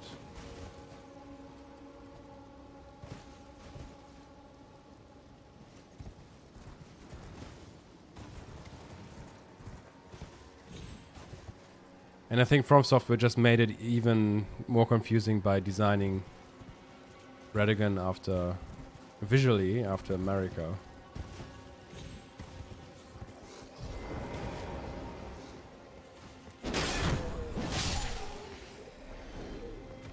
I mean, it kind of makes sense. He has Radigan is a shapeshifter, which has like two faces, you could say.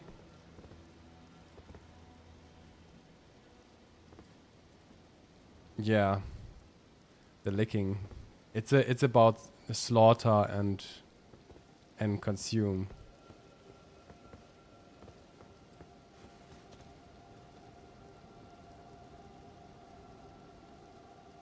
What explains saving scholars from stasis? Yeah, there are weird things going on. I mean, I even think the Scholar is also a Radigan parallel. I think both of them are.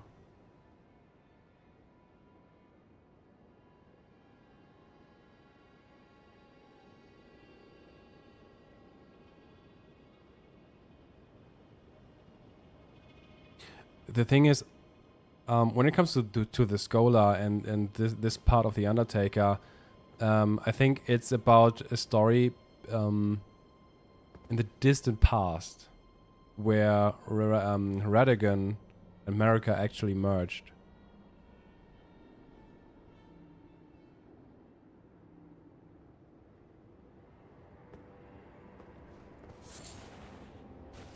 Oh, Gravelstone.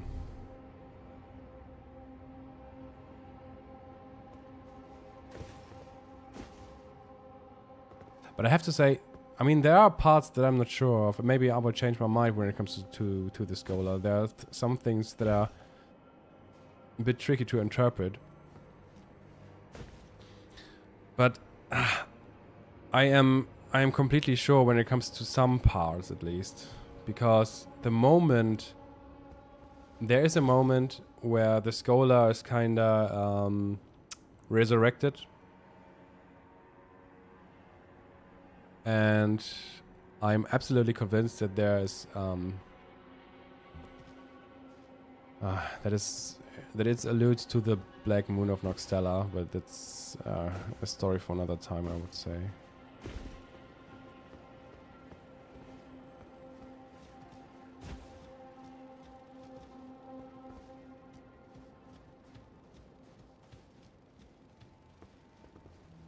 Okay, Gravelstone. beer, room beer.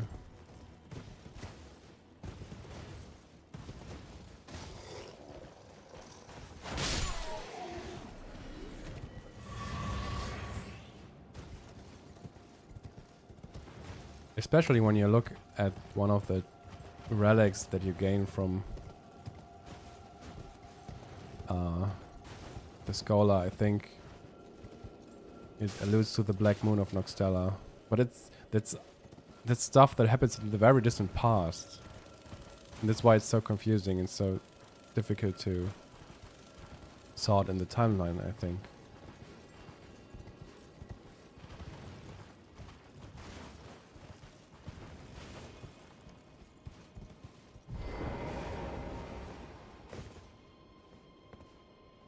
So many rams.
Be warned, large stores of bowls can be quickly spent.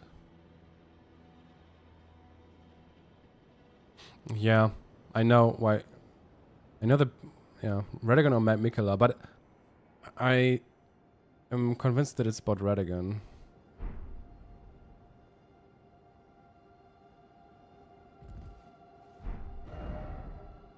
And it's because I think the whole, once again, it's a whole area that is designed and telling a story. So I think when we met Alexander, I think the whole microcosm here that we went through ended with Alexander and the dragon. And in this area, with the demi-humans, another microcosm began and will end up here. So it's again telling a story. But in this case, it's about Radagon once again.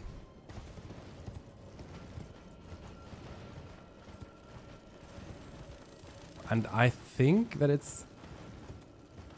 I'm assuming that it's probably about the... what happened in Farmazula, actually. So I think in the very distant past,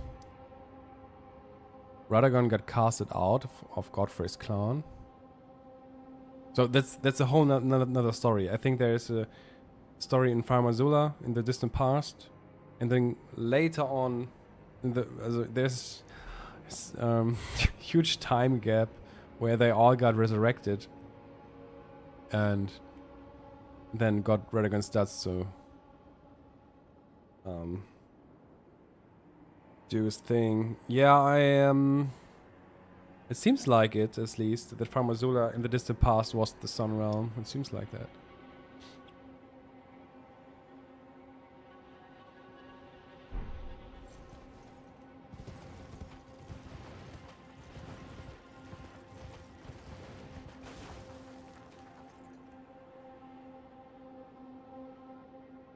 When it comes to, yeah, microcosm or parallels, I just mean, it feels like they are sketching, like they are painting a story along a way, you could say.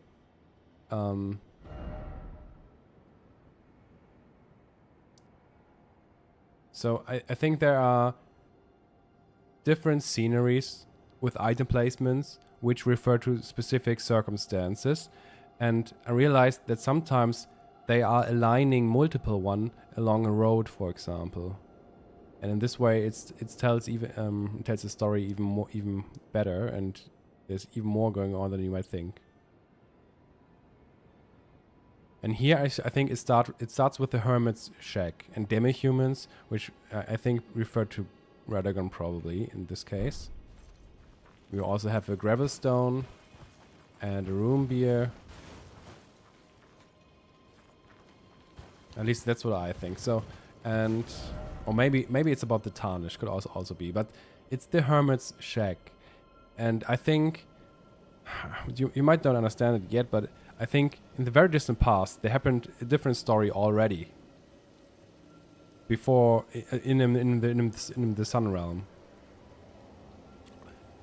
Radagon got casted out and was some kind of hermit. He was a lone nomadic dude, and probably then he becomes a craftsman, and this is probably why we got the craftsman shack here.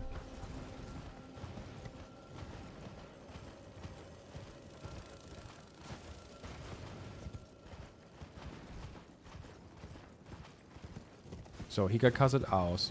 Was some kind of hermit, a lone being, a loner, and became probably a craftsman.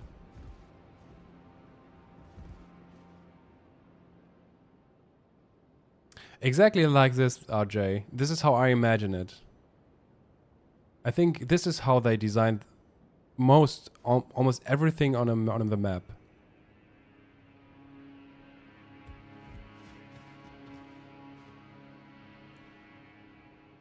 It's like a picture story with symbolic references, like charade. It's multiple things. I think it's a little bit like charade, where they play with the symbolic meanings, trying to allude to something, and then they're placing even several of these sceneries after one another to create some kind of story. It's the scale that is just incredible, because usually you just look at one single place, but I think it's sometimes a whole area.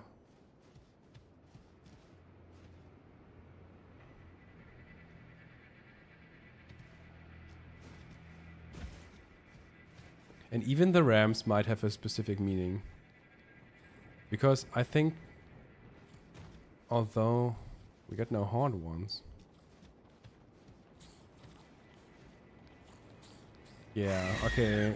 Is it night, or why are these red-eyed?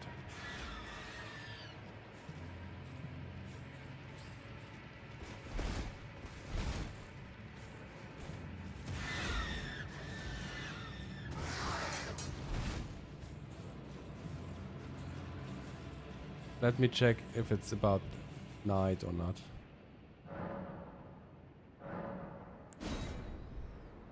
If they are red-eyed at day 2, then it's deliberately. That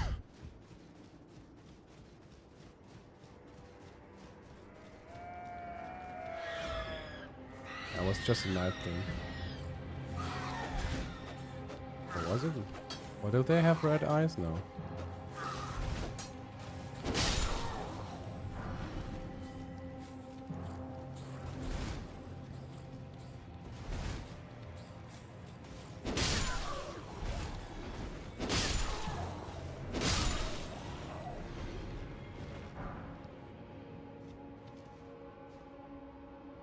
You look at the hermit's shack and you ask questions like, that's weird.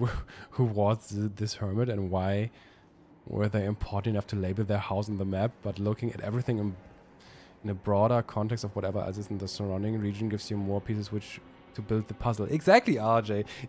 It's so fucking amazing.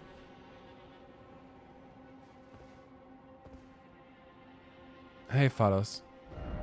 Because I was always wondering, why the fuck are they designing these things like they do? Because sometimes it feels so obvious that there is something, but because why? What the hell? Why did they give that fucking shack an icon and named it Hermit's Shack. There's no reason. There's no lore. There's nothing.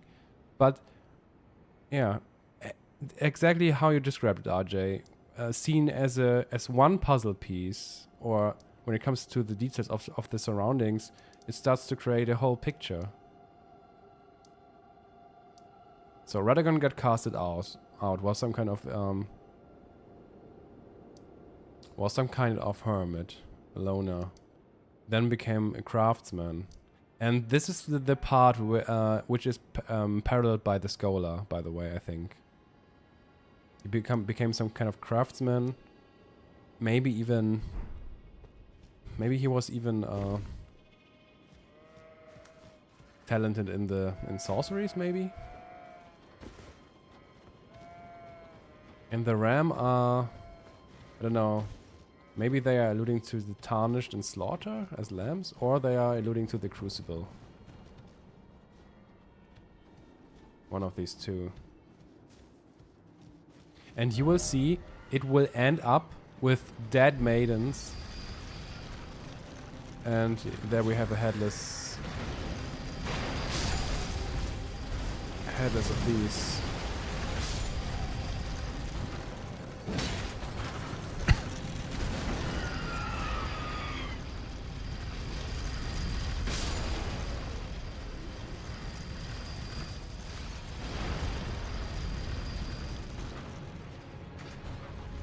I mean, it could be about Tarnish being slaughtered.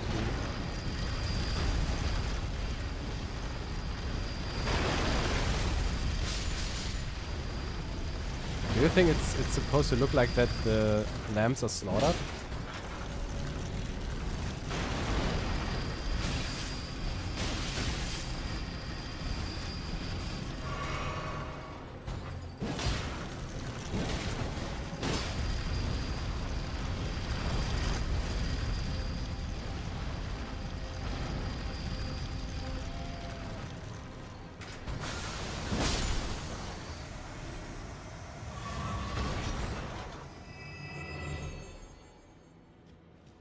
Headless like America and the Shadowlands? Oh, that's a nice comparison.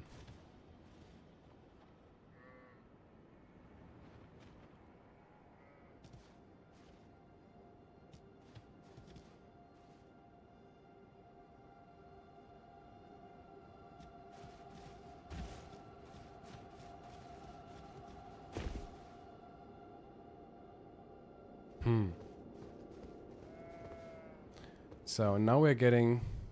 Maybe this is something that I still don't get.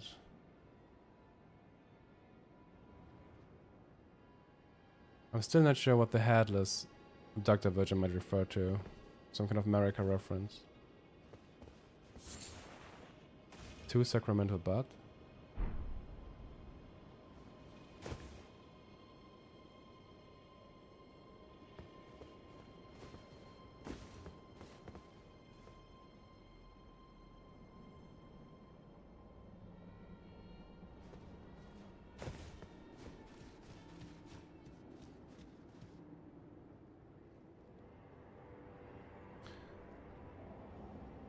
Yeah, but this one is now interesting because we have these festive maidens.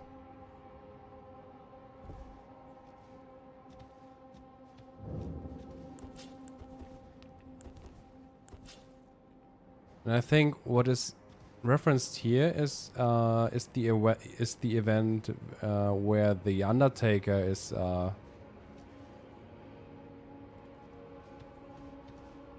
is attacked by the Araminial, and then she's slaughtering everyone.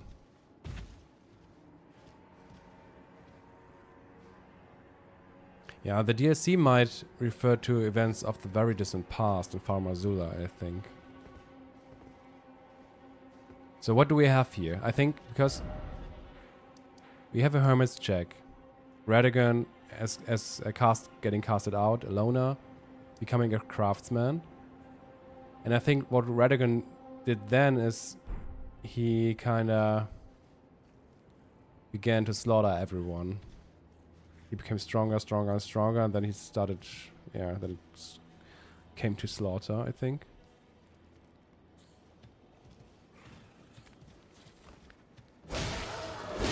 But I'm still not sure about the details.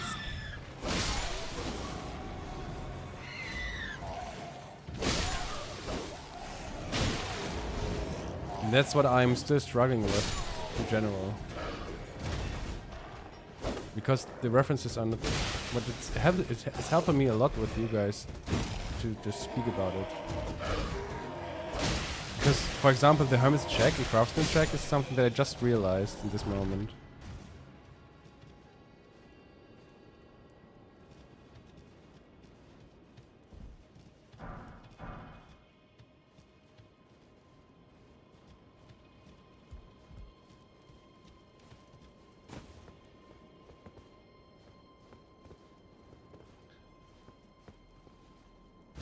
Yeah, and the You Are Beautiful paid here. It's all about Radagon.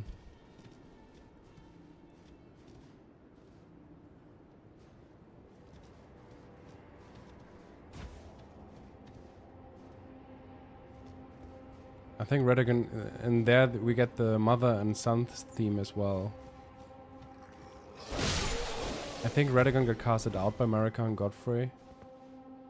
Because he's a weakling or so. And then he became, yeah, I don't know. And at some point went crazy.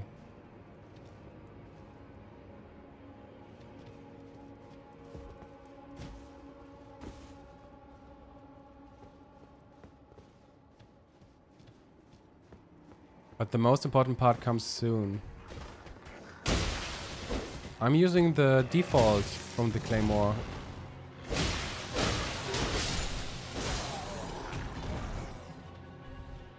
And that's also the reason why I used the Claymore, because I think it's used as a reference to Godfrey, because as a default skill it has the Lion's Claw.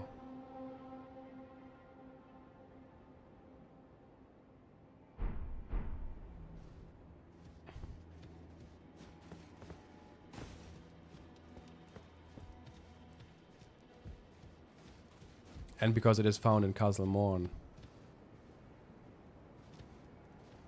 Yeah, I wanted to reference different themes in this build, so I took the Warhawk talents because it fits with the Stormveil heritage and the Warhawk references in general. Some ice, some lightning, and the lion theme. So you could say in the end, it's all the I tried to include all the themes that the Divine Beast Dancing Lion have.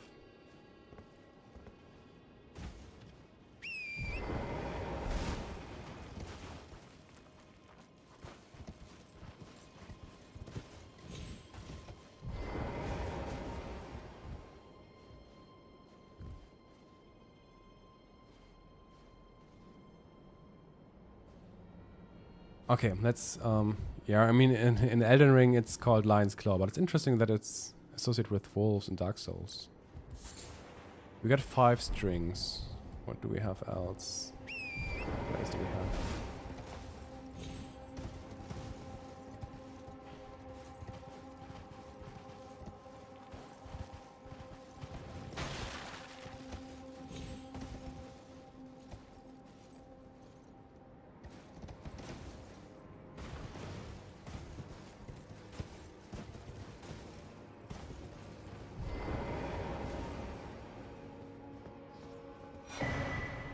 The Hero's Glintstone Crown. That's an important one as well, because it tells of a nomadic, ascetic sorcerer, I think. Yeah, nomadic nomadic sorcerers.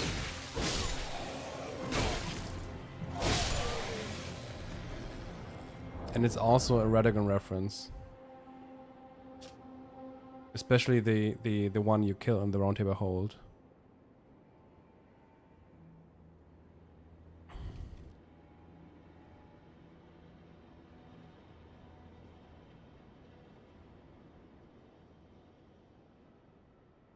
A scholar who engaged in nomadic study away from the academy fits to someone who got casted out and became a craftsman.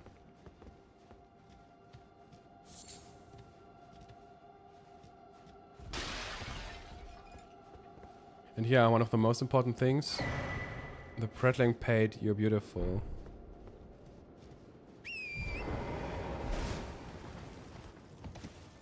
That what Radagon never heard.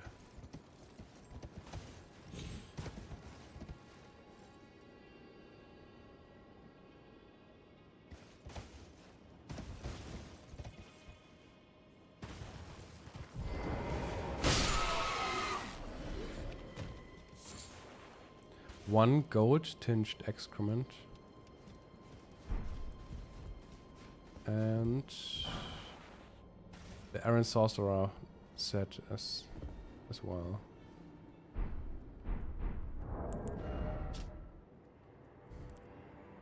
A silent seeker of sorcery who had gone so far as to make contact with the primeval current, Wilhelm was led by guidance into confrontation with his friend Vagram, and it is said that he was then taken prisoner at Roundtable Hold.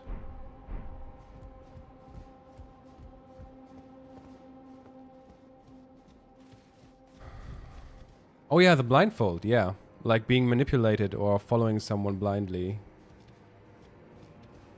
Maybe he was already influenced by the greater will. At least that's what I think. Yeah, a good catch.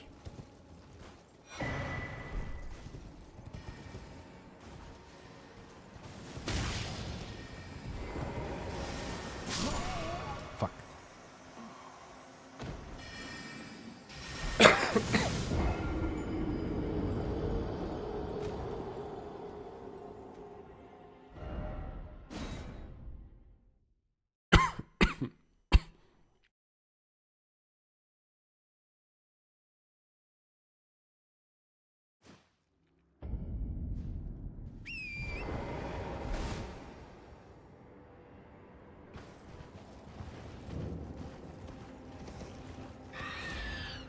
Okay, have we missed any item?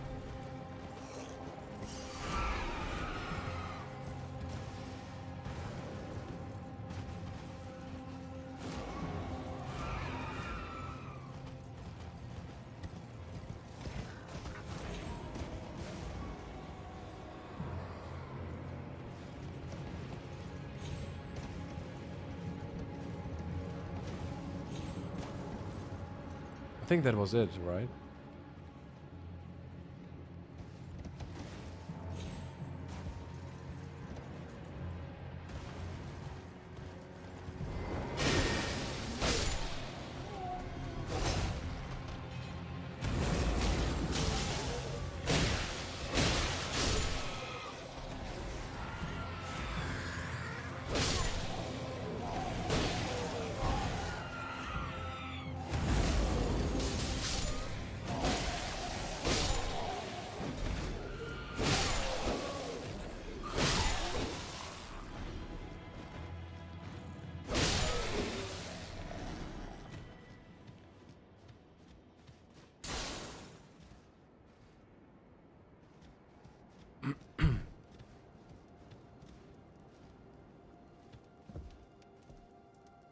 The gold-tinged excrement though is a bit weird.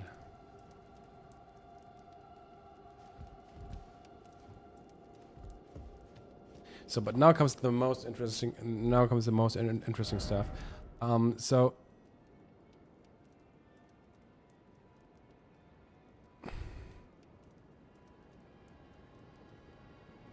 Demon souls, okay. He got casted out, was a hermit, a loner, became a craftsman. And then, yeah, I'm not exactly sure, but a war happened. Maybe, I don't know if it was a crusade. It could, maybe it's what is referenced in the DSC as the crusade. I'm not entirely sure. Or it was some kind of war. It could also be. But I think the Dead Maidens refer to the death of Marika.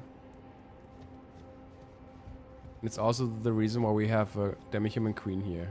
And it's an important one as well. So the next thing that we get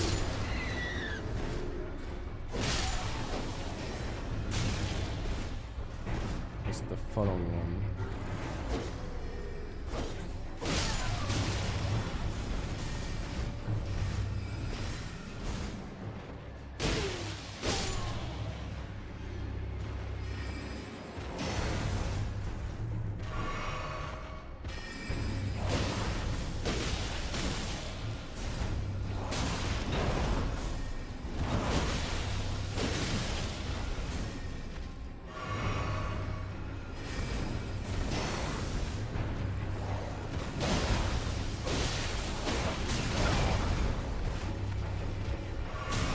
It's hard.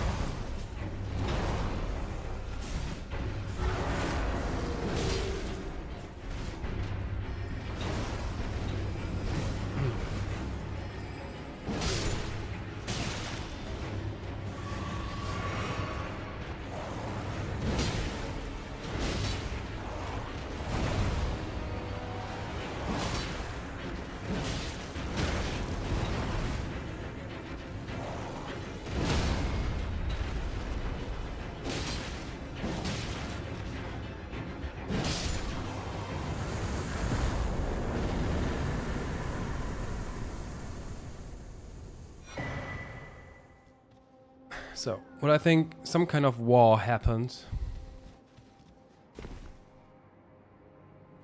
Radagon was some kind of nomadic warrior, craftsman, or even capable of some sorcery, maybe. And it all ended up in Farum Azula, I think, where he actually killed Marika Renna and the Elden Beast, probably.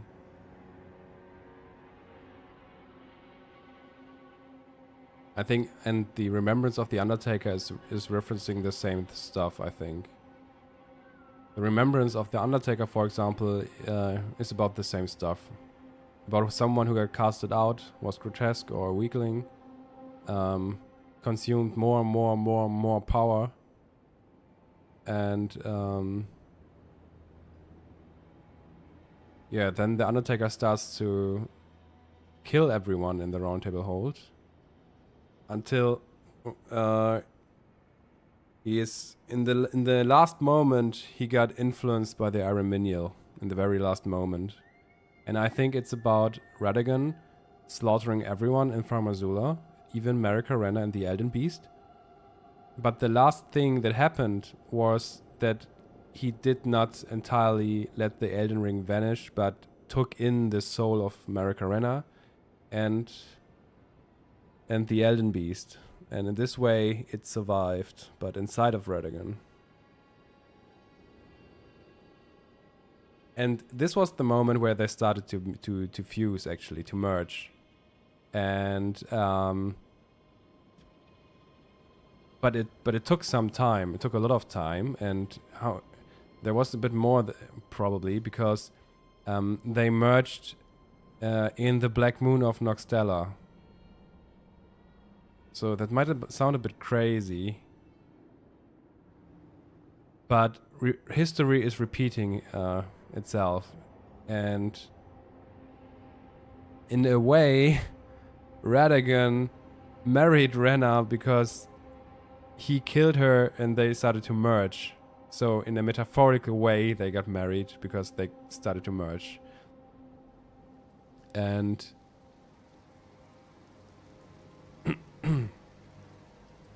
so, and one of the clues is the memory stone that we got from the Demi-Human Queen here, because the memory stone is a piece of the Black Moon of Noxtella, said to be a fragment of the Black Moon that once hung above the Eternal City. And it's a bit suspicious because usually every memory stone that you find is in one of the Sorcerer Rises. Every one. Every Sorcerer Rise has a memory stone in it. Be it the Auritus Rise or the other Rise. So, and here comes the exception. There are two memory stones that are not in Sorcerer Rises, although all the other ones are in Sorcerer Rises.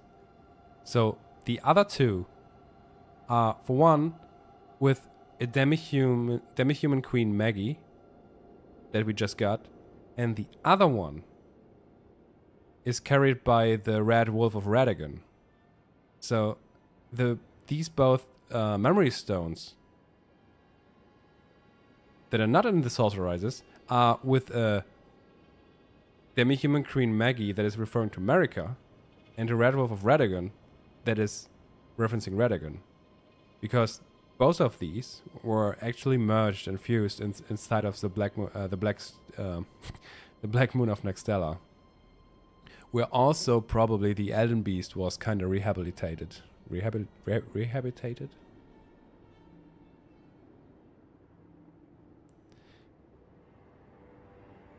But there's a lot of going on.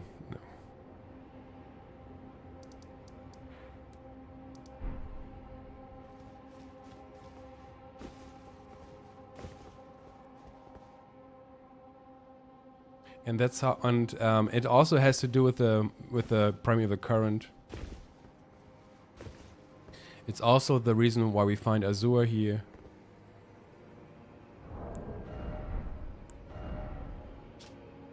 Because what they created inside of the Black Moon of Noxtella was some kind of Starfall beast or Elden Beast even.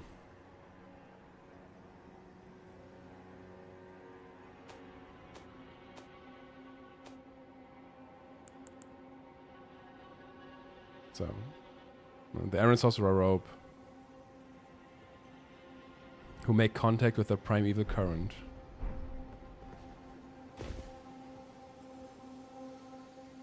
Oh, and the one from the Toon Maiden Husk is also there. Yeah, absolutely right.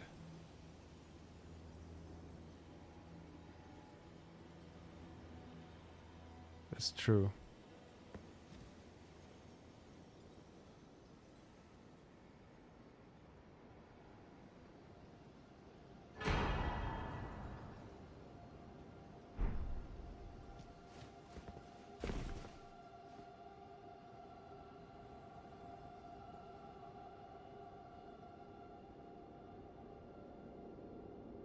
I think it's probably the pretty common FromSoft story where a weakling became God, probably. And that's the story of Radagon. But it ends up... they end up being merged and resurrected through the Black Moon of Noxtella, and that is what's happening in the Remembrance of the Scholar.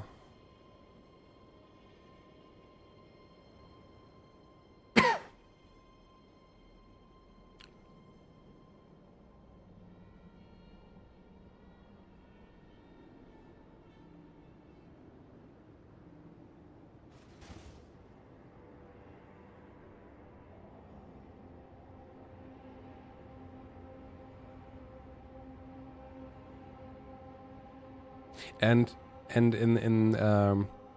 I talked a lot about Radahn, for example, being a Radagon parallel. If you remember that I talked a lot about Radahn being a Radagon parallel, even there it all fits together because Radahn was the conqueror of the stars. And it's actually referring to the parallel to Radagon, who actually once killed or conquered the Elden Beast, but sadly took the soul of it inside of him. And when it comes to the Remembrance of the Undertaker, in comparison, it's like the Ireminial in the last moment influencing Radagon to take to take it within him. And it's also these parallels are everywhere. When it comes to Vaik, for example, Vaik is also a Radagon parallel, where in the last moment he decided to save his maiden, and fell into madness afterwards. So in that sense, Radagon couldn't finish the job to kill Renna, but tried to save her in a way, and took her soul within him. Oh, there's so much that I don't know if that makes sense to you, but I hope maybe a little bit is understandable what I try to say. And just like Wilder, yeah. So we share a lot with Radagon, actually.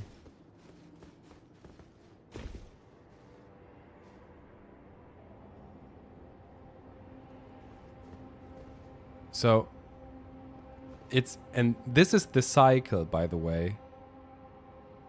It's just a huge cycle. There's a huge story, but this huge story that we haven't even figured out, that is repeating itself. But it becomes only recognizable once we it makes more sense when you start to try to understand the story that happens or happened in the Night of the Black Knives and the Shattering, and then we have to copy everything that happened between the Night of the Black Knives and the Shattering. Then we have to think about that as a parallel to the very distant past in Farmer Zula, I think. Because there's a lot of similarities between.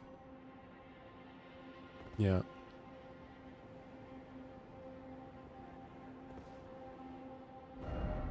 So this is all probably some kind of storytelling when it comes to Radagon.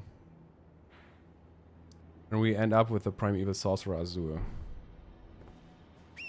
And I don't know how they are doing it, but the map makes so much more sense. It makes so incredibly sense, because even then, the next thing that we see is a hero's grave, and the next hero's grave that we see immediately afterwards is a Radagon-themed hero's grave.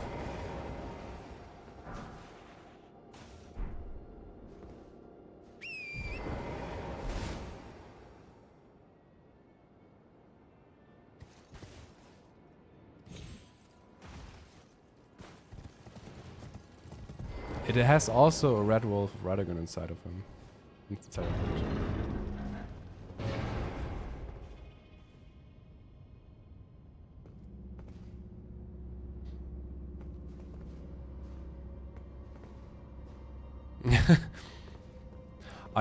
As I said, I'm heavily struggling with Farmer Zula and its story. I don't know in which way it got shattered, but I think it has to do with Radagon and some kind of war that happened there.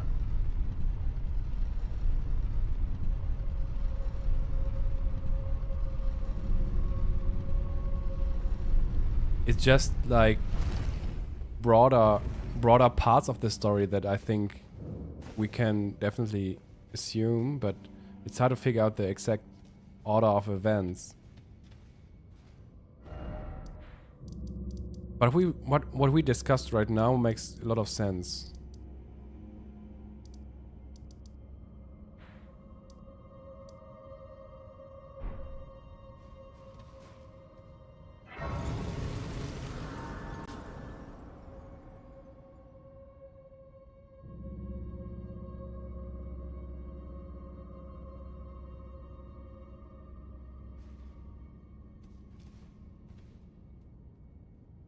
Yeah, the missing Plastidusax head is still weird to me. So that's what I'm still thinking about a lot. Because maybe the missing head was Renna? I don't know. Or maybe it has been Radagon? I can't tell. It's just so weird. Maybe the severed first head or fifth head was the first Shattering. These are just ideas, but nothing really fits right now for me.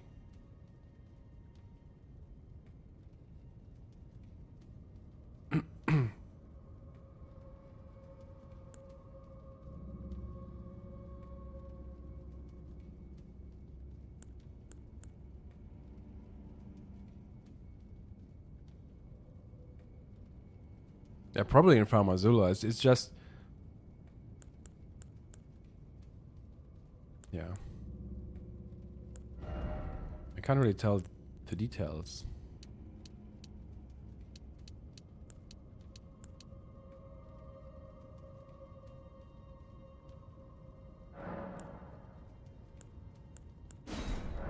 Wait, why is the scaling with strength so much better? Oh.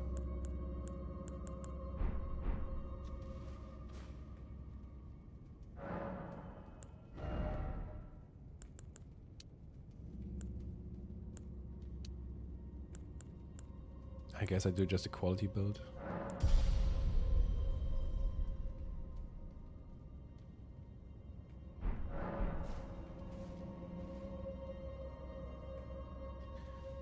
Yeah, but when it comes to the story of Farmer Zula, I think the DLC is kind of the key there. And in the DLC, when it comes to Miquella, I think it's actually about the Elden Ring. You might have noticed that Miquella is resembling the old Elden Ring in the boss fight.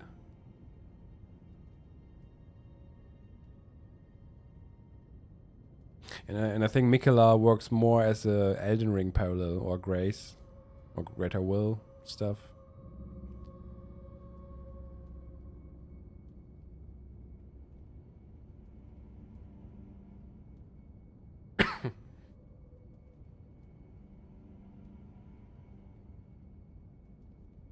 And maybe Ballarat is a Farmer Zula microcosm. It's hard to tell. Like,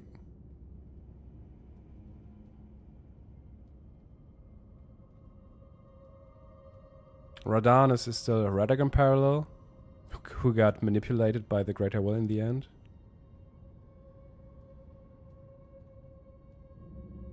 Yeah, the wavy lines, but also the Hellas. You can see the Hellas that is Miquella forming as well, with his arms.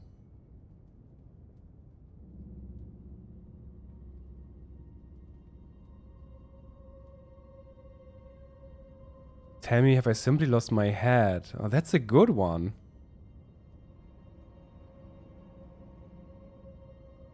I don't know if it's actually true in the end, Pharos, but I like the way you think, because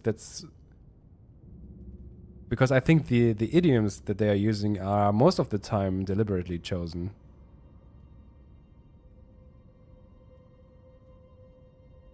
But he's saying that quite late in his quest line, isn't it? Does he? I mean,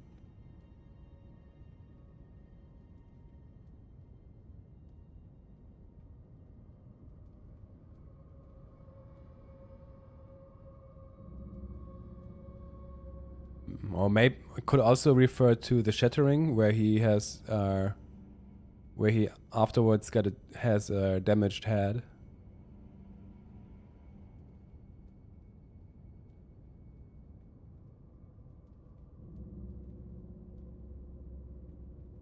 When he refuses to forget. I would say that's pretty late in his quest line. Then it's maybe referring to his damaged head, I would say.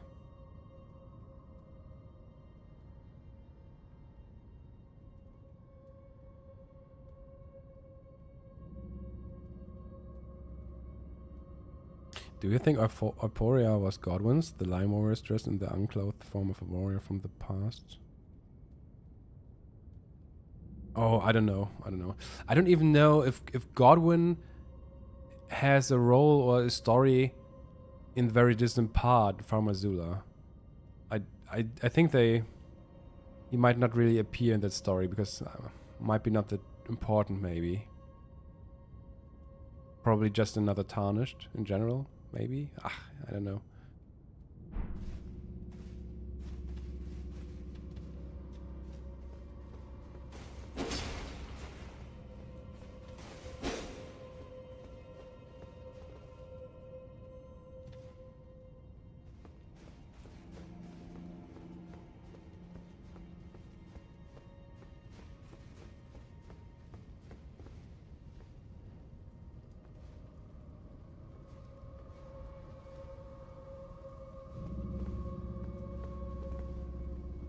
So am I doing this Hero's Grave as well? I think I will do the Hero's Grave, and then I am probably done for today, guys.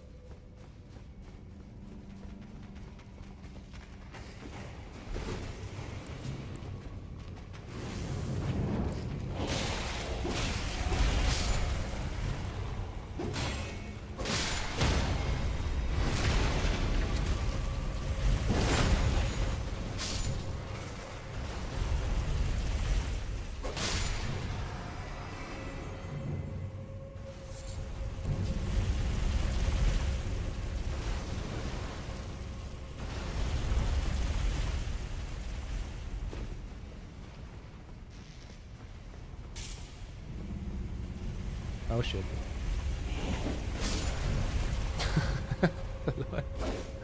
Oh.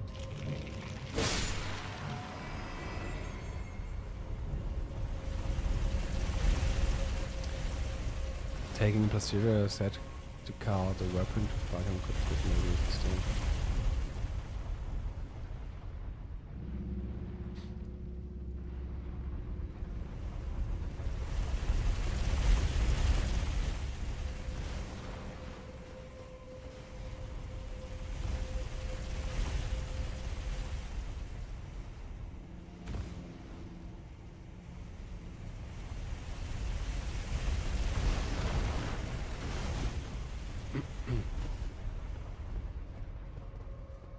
Okay, we got a lot of jars. And root raisin.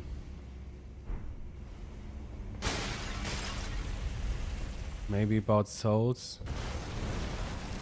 Gather through roots, maybe? Once again?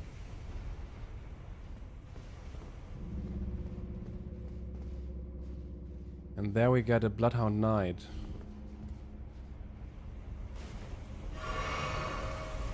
I think Bloodhound Knights are also relevant references.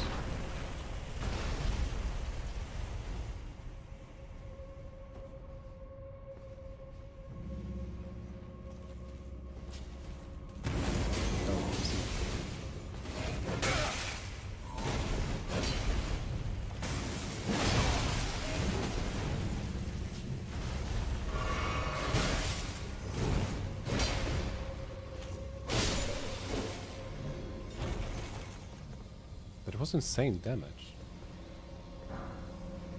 He's dropping the Bloodhound Knight Hound. And set, I mean.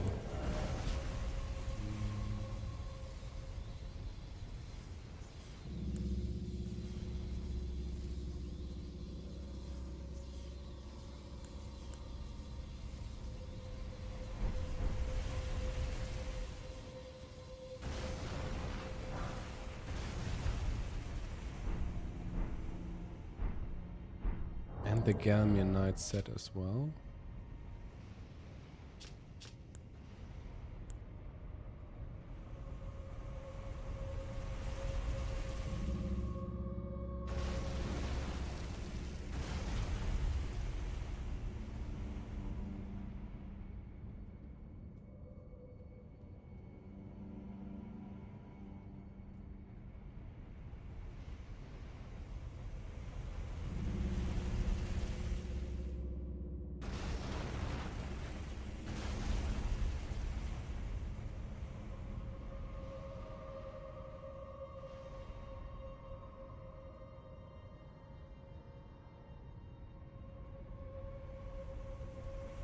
Ah, the lofty ambition into gluttonous depravity sounds interesting.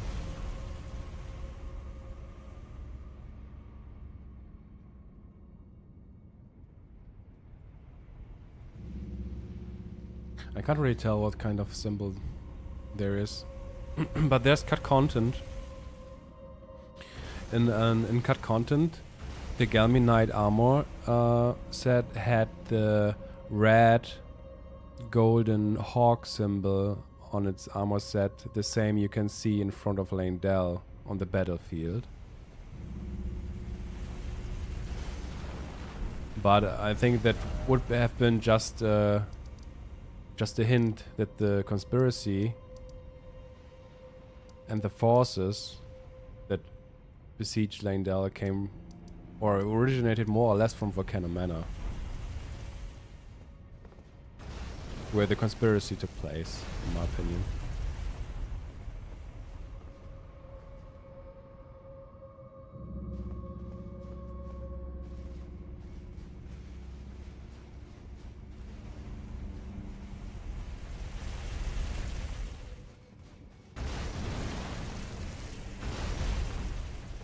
Yeah, and when it comes to Radagon, who got casted out, became craftsman, and later killed Marika, etc. I think this is the part that we are paralleling actually when it comes to between us and Radagon.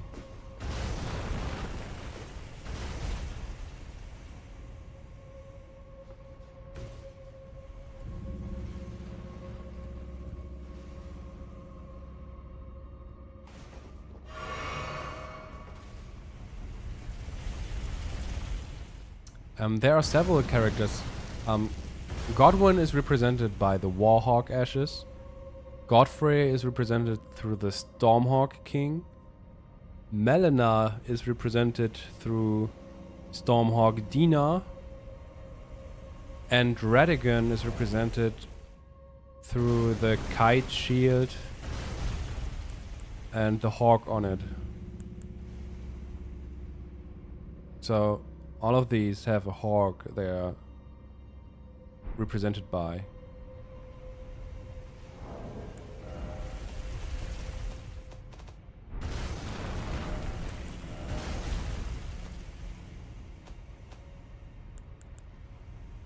The Warhawk Ashes is a reference to Godwyn. Stormhawk Dina is Melina reference. The Stormhawk King is Godfrey. And the Kite Shield, which is incredibly important. This one here, that's a reference to Radagon. Because in the end, I think everything originated in Limgrave, in Stormvale and the Badlands. I think the Badlands are a country of the past, actually.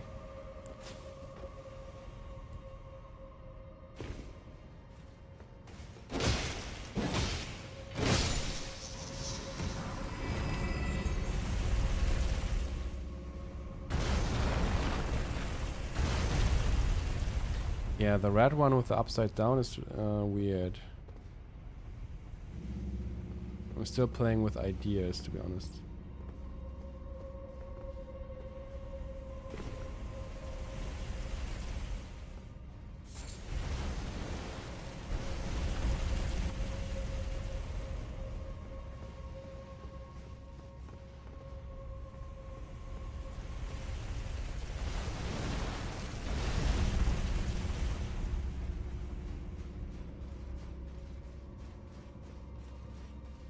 What's interesting is that Patches is using a inverted Hawk Great Shield.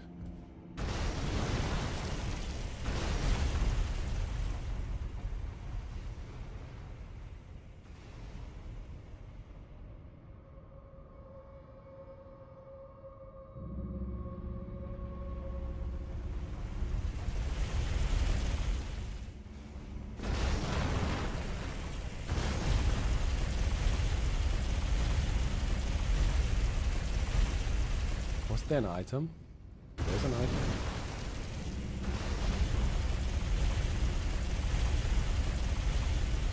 Ah, it's just a message.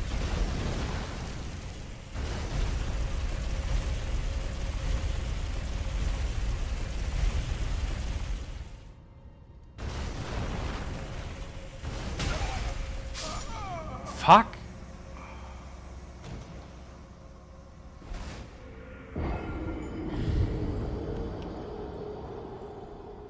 So maybe the inverted hawk refers to Radagon, who not finished his job killing Renna and the Elden Beast, but then, yeah, fell down from lofty ambitions into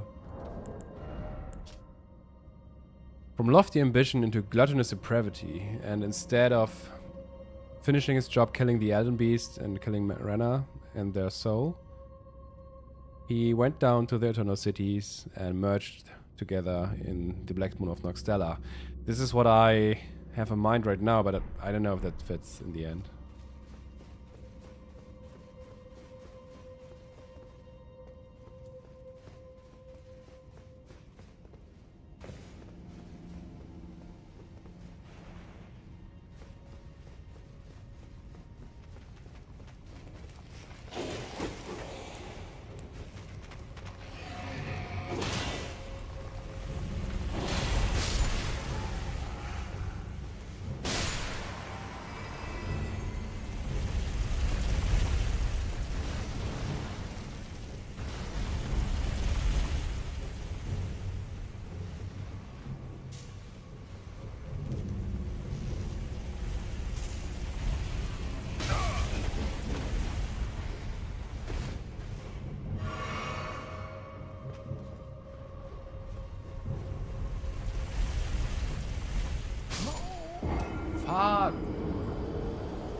starting to lose my concentration, my focus.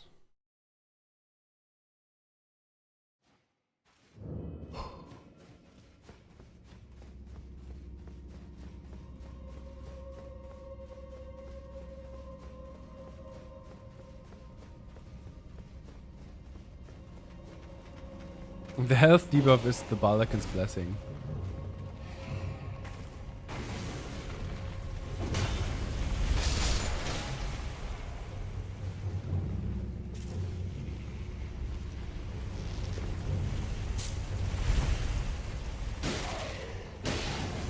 Wait, what?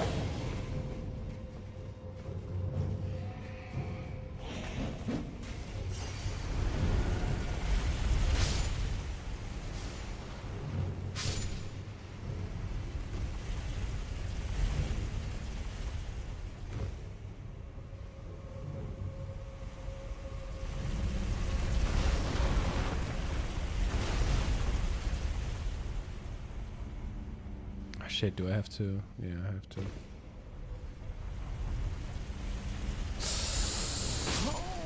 Shh, I fucked up!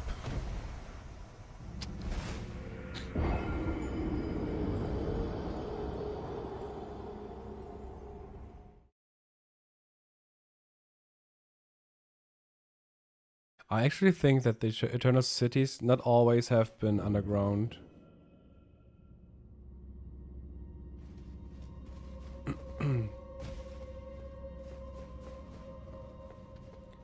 It might even have been the same event in which Radagon conquered the Elden Beast.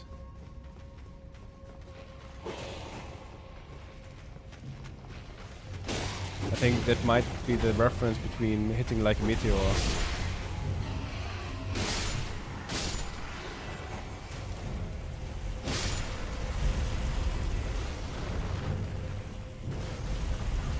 And there's one really strange dialogue line when it comes to the Undertaker's quest line in this same moment in which this is referenced.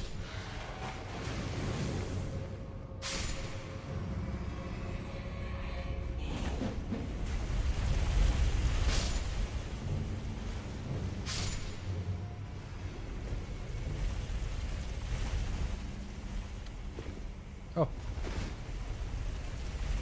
Oh shit, oh shit, oh shit, oh shit, oh shit, oh shit, oh shit.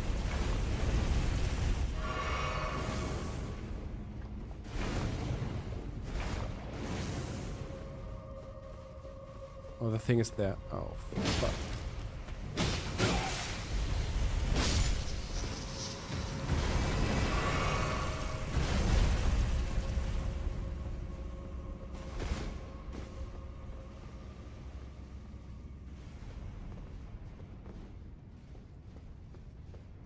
I think they included Noclateo just to point out that there have been Eternal Cities above on the overworld once. I don't think it have been Noclateo literally. It's just a thematic reference, you know. Eternal Cities have been on the overworld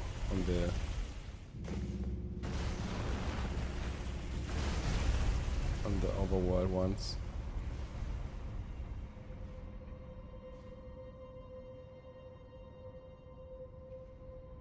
Yeah, they're exactly like Cruel says. It's more like to keep it to keep the illusions vague.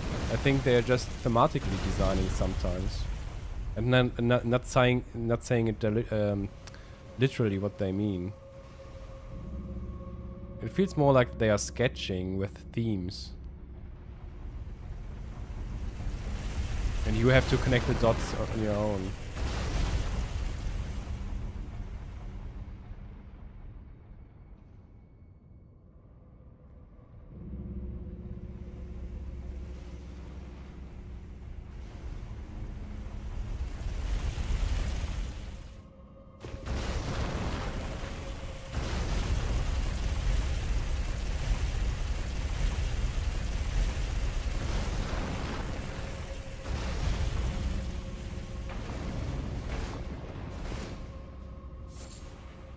Beast blood 3 times.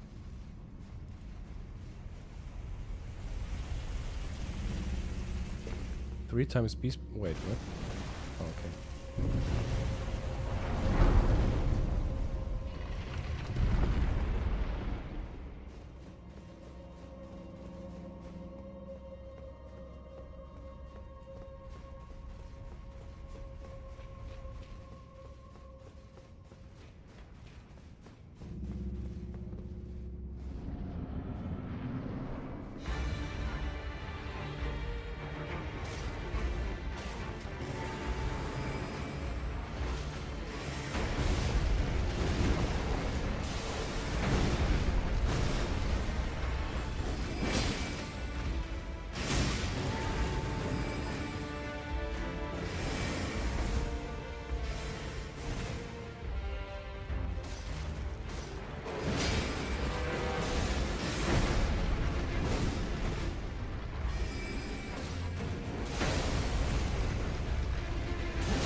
100% like Cruel said, I would say.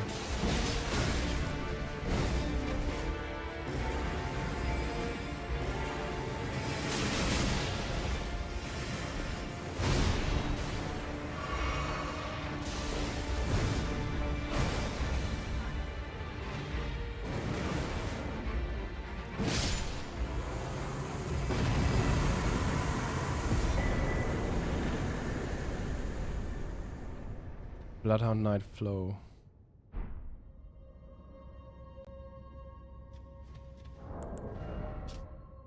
So we, in front of the entrance, we found 3 beast blood, by the way. Spirit of a Bloodhound Knight, they call it the Rabbit Stray. Will attack without pause immediately after being summoned. Flo vowed that there was only one lord he would serve, a true king, and so the Rabbit Stray never found a master.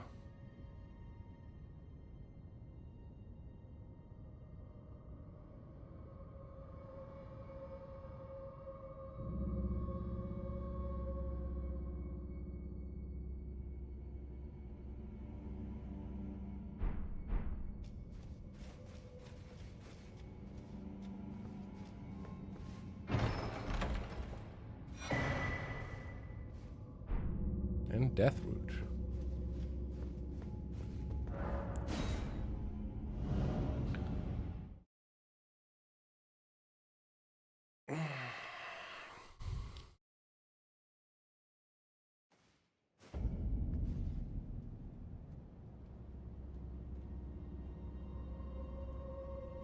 Yeah, and as Cruel said, and a lot of people are sometimes disappointing from this perspective because the more literal and more direct connections doesn't make much sense, and the questions cannot even be really answered to, and might even be the wrong answers, wrong questions that we are asking, and it's probably not designed like a Skyrim or like Middle Earth, where the culture makes sense in between, like in literal sense and economically, etc.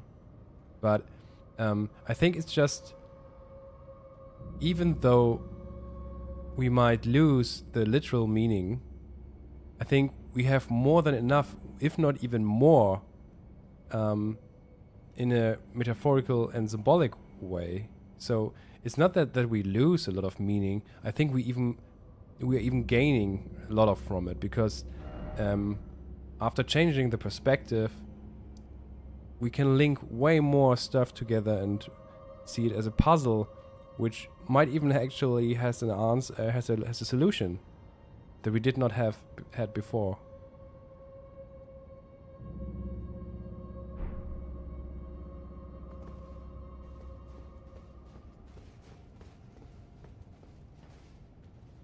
Did not have before, yeah.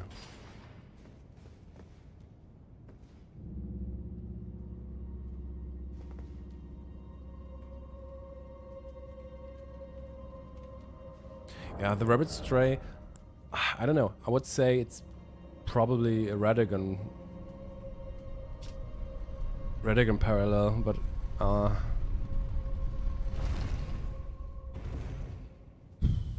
yeah, it's sometimes a bit exhausting, and to read everything in form of parallels, it's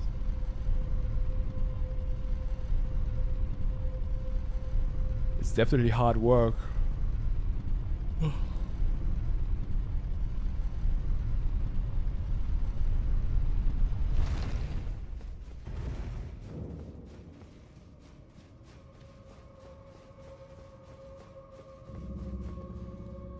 So we are still missing one room.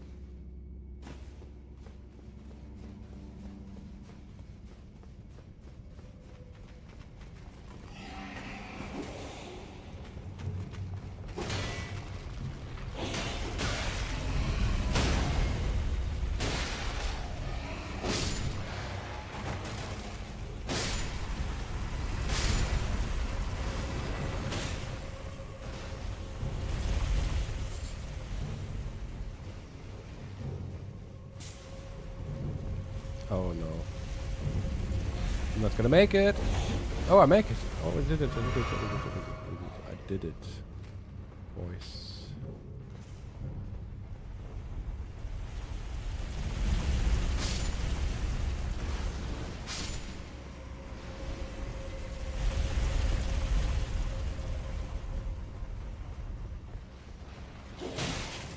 Oh, come on.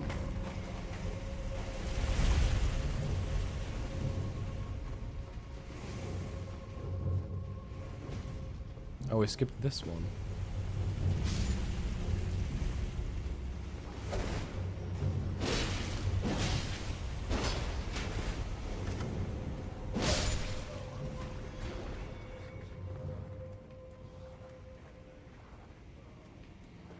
A shitload of string. Yeah. That's why I'm using obsidian.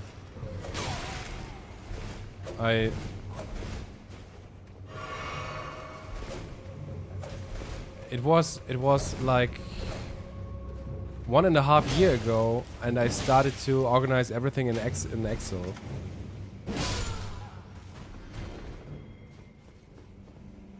But if this was more just, I was creating a sheet just for different concepts and colors, and was sorting every single item description just to get an. But it was just supposed to get me a better overview. And now I'm using Obsidian for writing my scripts for the videos.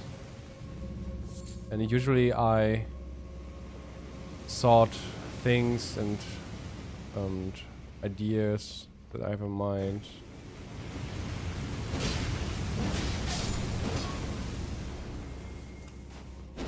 And you can create canvas with... You can even create a canvas with Obsidian. That's pretty neat. I haven't done that a lot though.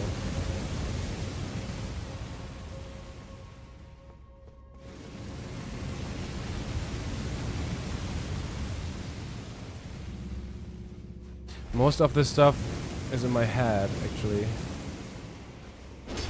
And I thought this run might be a good opportunity just to share some thoughts, even though they are not structured.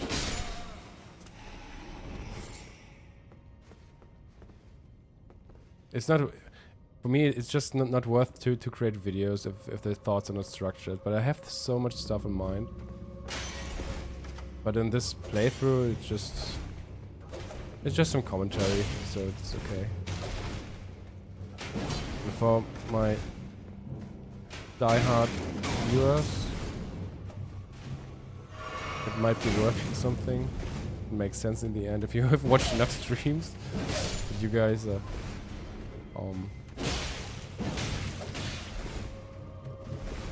mean, I'm just quite happy that you guys are definitely that you are so often in my stream. I mean, So was this just a golden rule 6? Yes.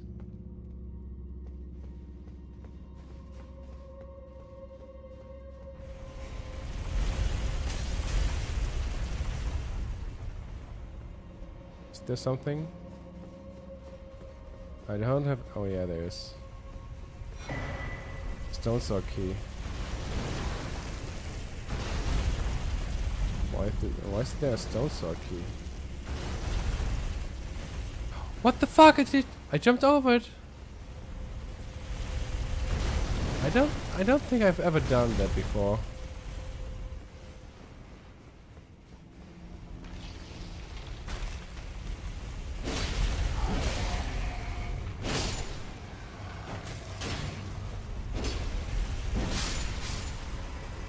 That's something I should clip actually.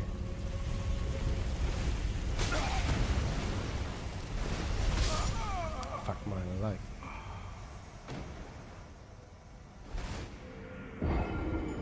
I had to get back anyway.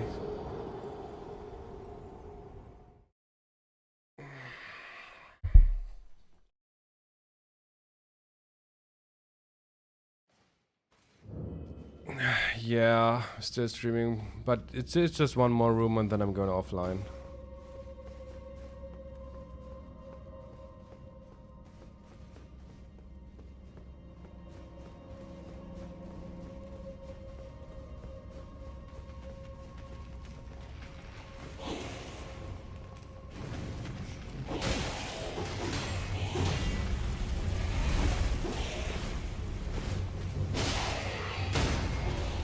No, it's the other, it's another hero's grave.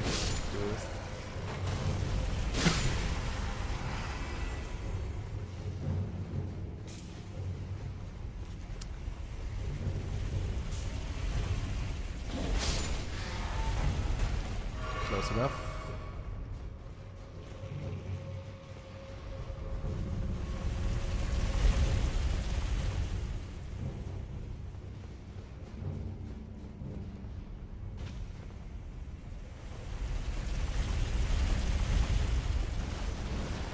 I have to say, the first time in one of those heroes' grave, they felt so much harder than the other catacombs. And it took me several playthroughs to find all of the secrets inside of the heroes' graves.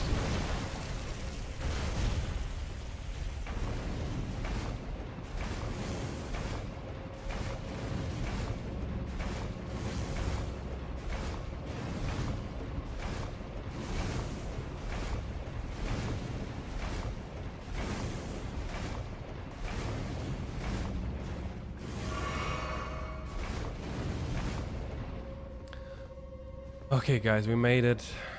So this is a 6-chair room. 1, 2, 3, 4, 5, and 6. Dang.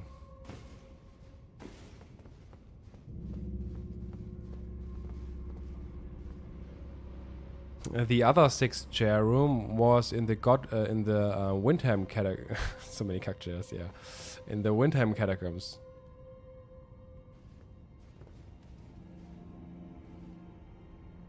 So my chair theory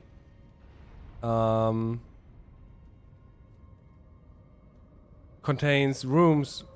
So the catacombs have rooms with different amount of chairs, right? But the highest amount are 6.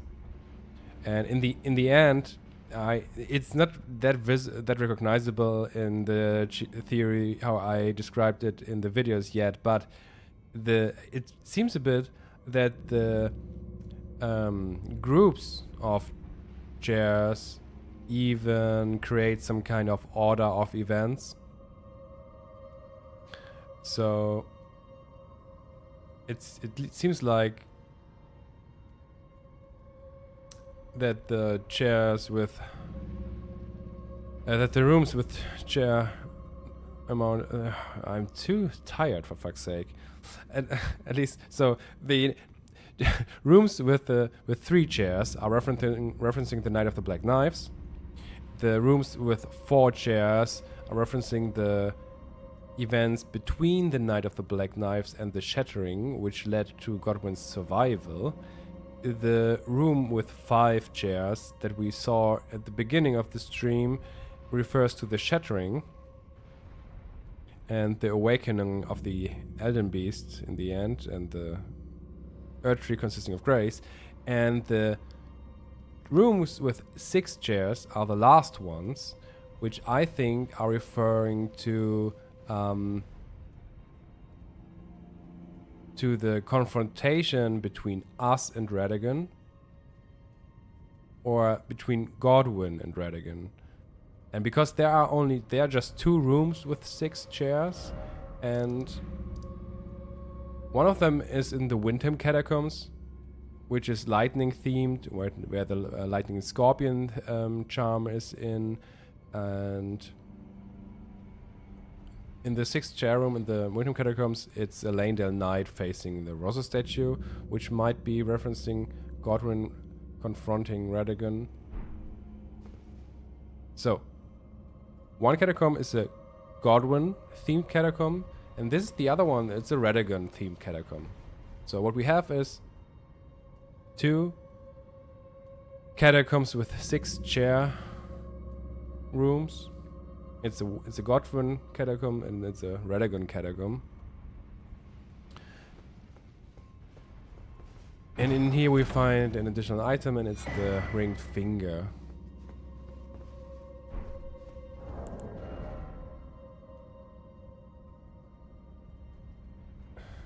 While sitting at 6 likes. Yeah, I don't worry. The majority of the community will never get it, probably. I don't know. I lost any hope when it comes to the community. So I'm just happy that you guys are here.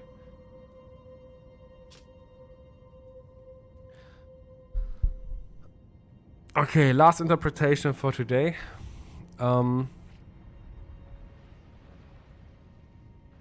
It's a purple finger with rings around it.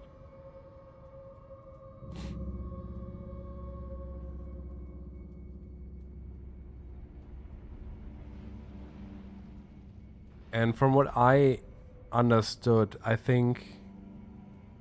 So, we got 2 rooms and 2 catacombs with 6 chairs, which are representing Godwyn and Radagon confronting each other at the end of our story. And I think this one over here is... I mean, literally, it's just a fucking finger with rings on it, but I think it's once again more symbolic. We got a purple finger. And when it comes to color coding, I thought, okay, purple is usually Marika as the Glowmite Queen reference. And then I thought, okay, if the purple finger is referencing Marika, the real Marika, I mean, then what could the rings mean? And then I realized, okay, it's just the fucking Elden Ring. Holding the real Marika in check, like holding her soul in shackles in a way. It's just rings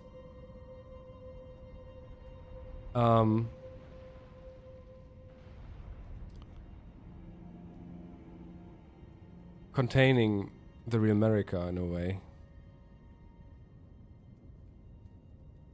Yeah, they're all tied. They are just, I mean, she's suppressed in a way. Her soul is suppressed. She's not in control.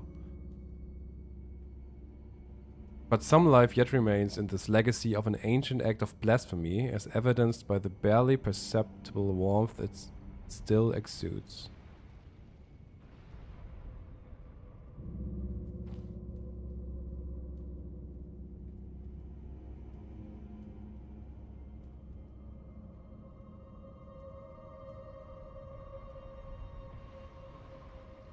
I think that's what the purple finger is referring to. Some kind of Marika referenced and entangled by, not entangled, surrounded by rings. I think it's the Elden Ring containing Marika's real soul.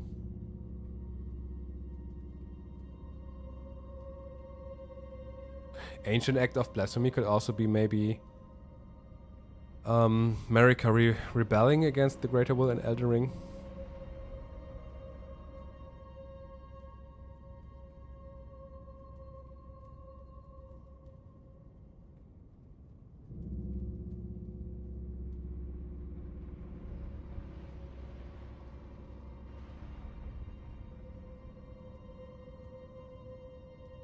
Yeah, we could discuss about it literal meaning when it comes to Meteor or Rykard, for example, but I don't think that will lead to something. Although I can totally understand that might be interesting.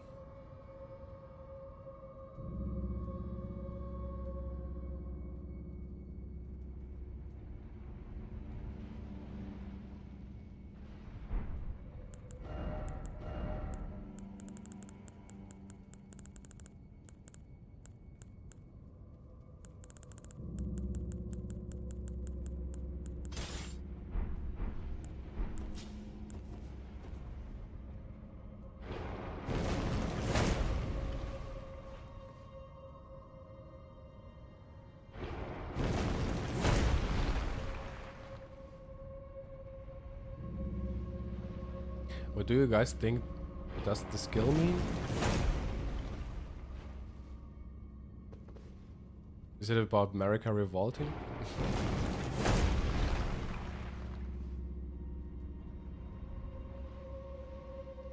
I don't know. It's like making fun of someone else, right? Dick joke.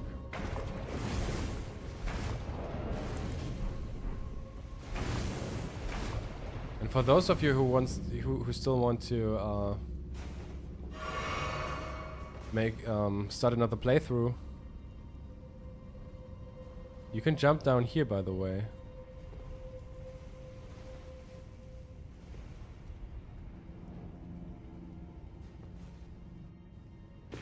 And use N-ups directly in front of the boss room.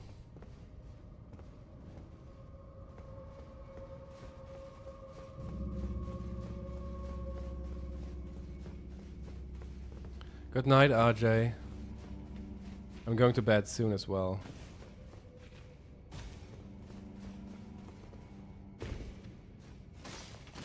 At 5 p.m? 5 p.m. doesn't sound too bad.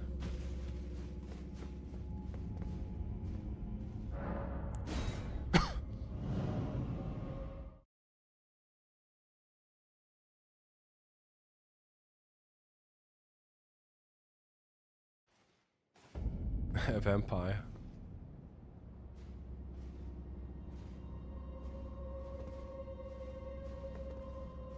Oh, working night shifts. I see.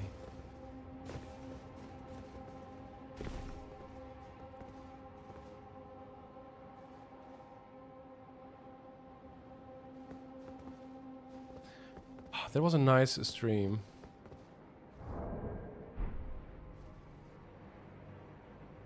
But I think we're done for today. RJ is done as well. Everyone has to go to bed.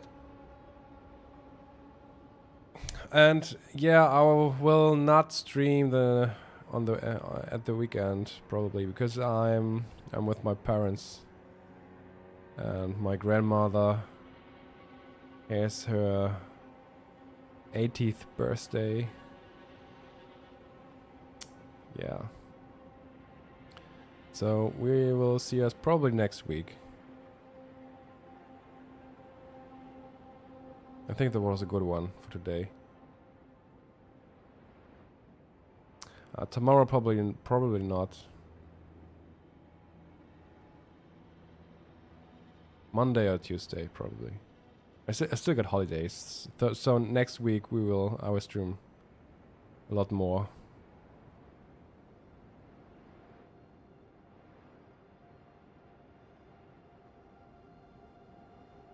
Bye bye guys. Have a good one.